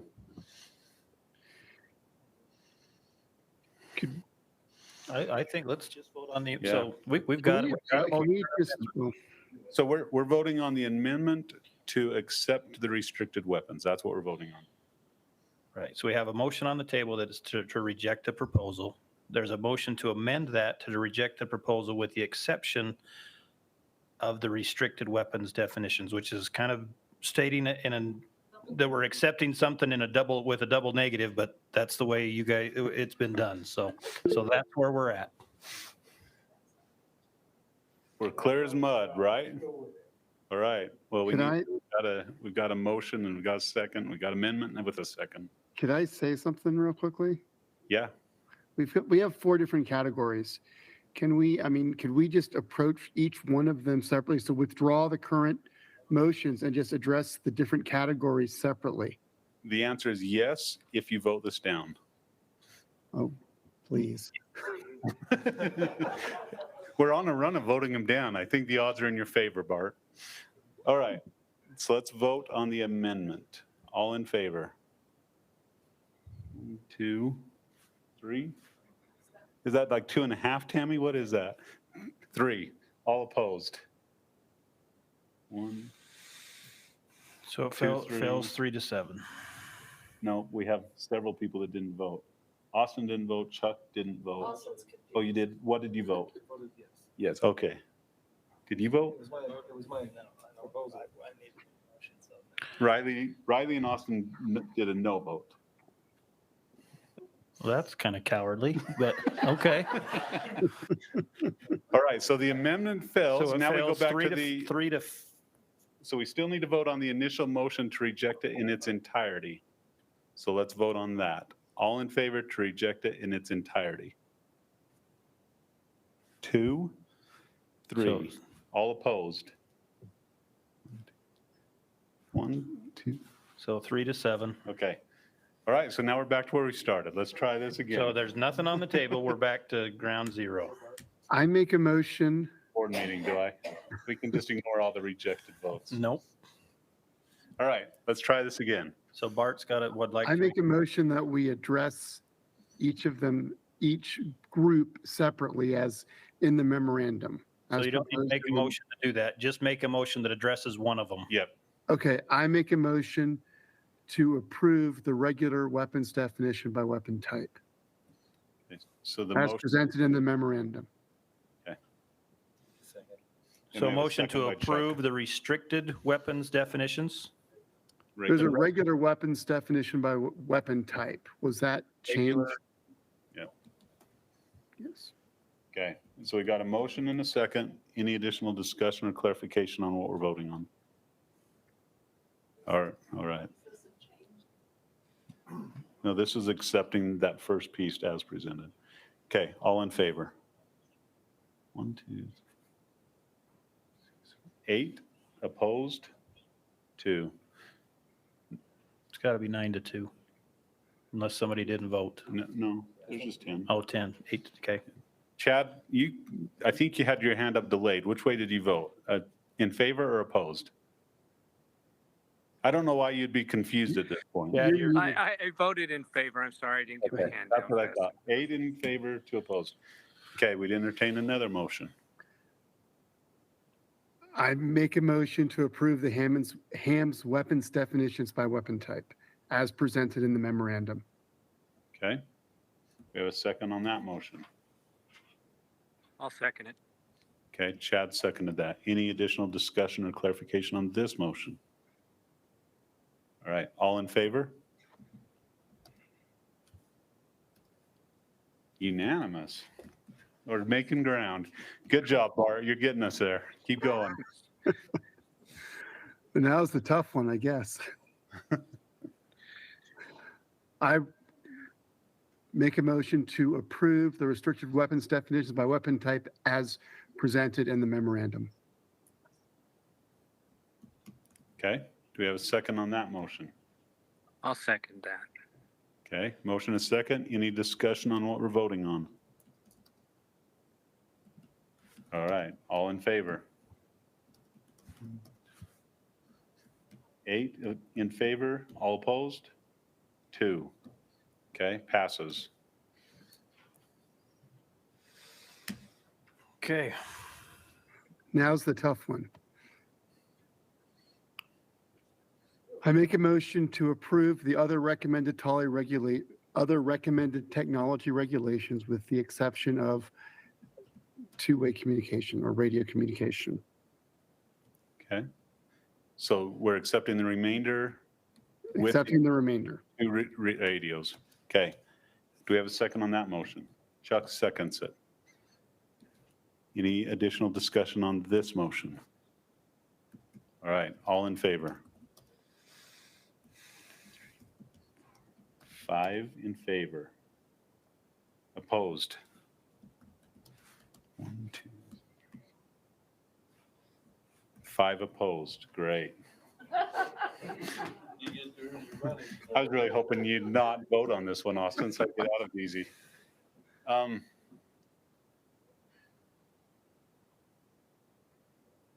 going to vote in favor.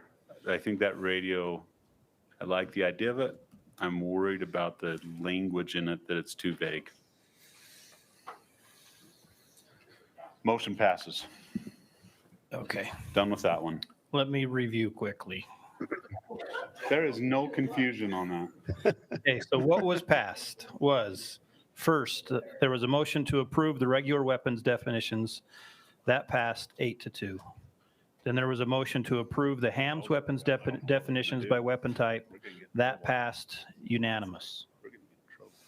Then we had a motion to accept the restricted weapons definitions as presented in the memorandum. That passed 8-2. And then we had a motion to approve the remainder of the proposal with the exception of the restrictions on two-way communication, and that passed 6-5. Did I get that right? Okay. Okay. Kevin, we're out of time. I don't know that, what do we do? We're going to plow through. And then we're going to clean up quickly. Okay. So Chad's up. We've got items on the agenda and we're going to address them. Okay, CWU analyst permit recommendations, questions from the RAC. I think we can do these quick, but we also don't want to be negligent. If we have questions and comments, we need to address it. Questions from the RAC. Let me just ask generally, we don't have any comment cards on this. Do we have any questions or comments from the audience on these last two agenda items? We want to make sure that we capture those if we do.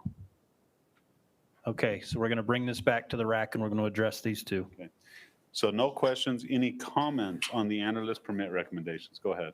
I do have a question, Chad. Up north, is it the over objective, we can't kill enough elk on all those northeastern units and northern units? Is that a CWMU problem or just private land that have elk not in the CWMU generally? Well, there's a unit or two where the majority of the unit is CWMU. So there's some specific ones that we can work with CWMUs, and we're committed to do that on the unit plan. So, but yeah. All right, any comments on this one? Additional questions and or comments? Does anyone want to make a motion? Go ahead, Gene. I move that we approve the last two agenda items as. Gene, I think we need to do one at a time. We need to do them in two different motions. Yeah, we need to do one at a time. Okay, let's do one and then let's do the other. So as proposed. Okay, so we got a motion to approve the analyst permit recommendations as proposed with a second by Craig. Additional discussion? All in favor? Approved unanimously. Second one, rule amendments. I do have a question on this one. I understand there's some clarification. This is the one with the variance, right? No. Was that the last one? No, so yeah, that was the last one that was just approved. But well, I guess that makes it easy. I don't get to ask my question. Go ahead and ask your question so it's on the record. Yeah, we can. Well, I understand there's some problems with that variance. I understand that what we're asking for in the variance doesn't meet the rule of the CWMU, if I understand correctly. No, wasn't there some problems with the piece that they were asking to include, that was a piece they traded for the public land included in the allotment? The problem with it was our end. The CWMU never asked for that land to be in trade land. We went back and looked at records. And we're good? We're good, yeah. Okay. It was never requested by them, never supposed to be in trade lands. We had a bad map. You had it made. Okay, great. On to the next one then, CWMU rule amendment. Any questions on this one? So briefly, Chad, what is the rule amendment? Essentially, we changed our definition a few years back to make it so inadvertently made it so guides, employees, volunteers couldn't put in for hunts if they worked on that CWMU. That was meant to make it so if those people were being bad actors that we could handle the CWMU that way, but it wasn't supposed to be for them to not be able to put in for tags. This change just clarifies that and makes it so those people can lawfully put in for tags. Okay. Additional questions? We asked the public, they said they didn't have any. Still no questions? No comments from the public? Comments from the RAC? Okay, we'd entertain a motion. And Tammy seconds, so Craig made a motion to approve as presented, Tammy seconded it. All in favor? Chad? Pass unanimously. All right, with that, we will clean up quickly and get out of here. Thank you, everyone, for coming. Thank you for participating. We managed to make it Appreciate it. longer than the other two.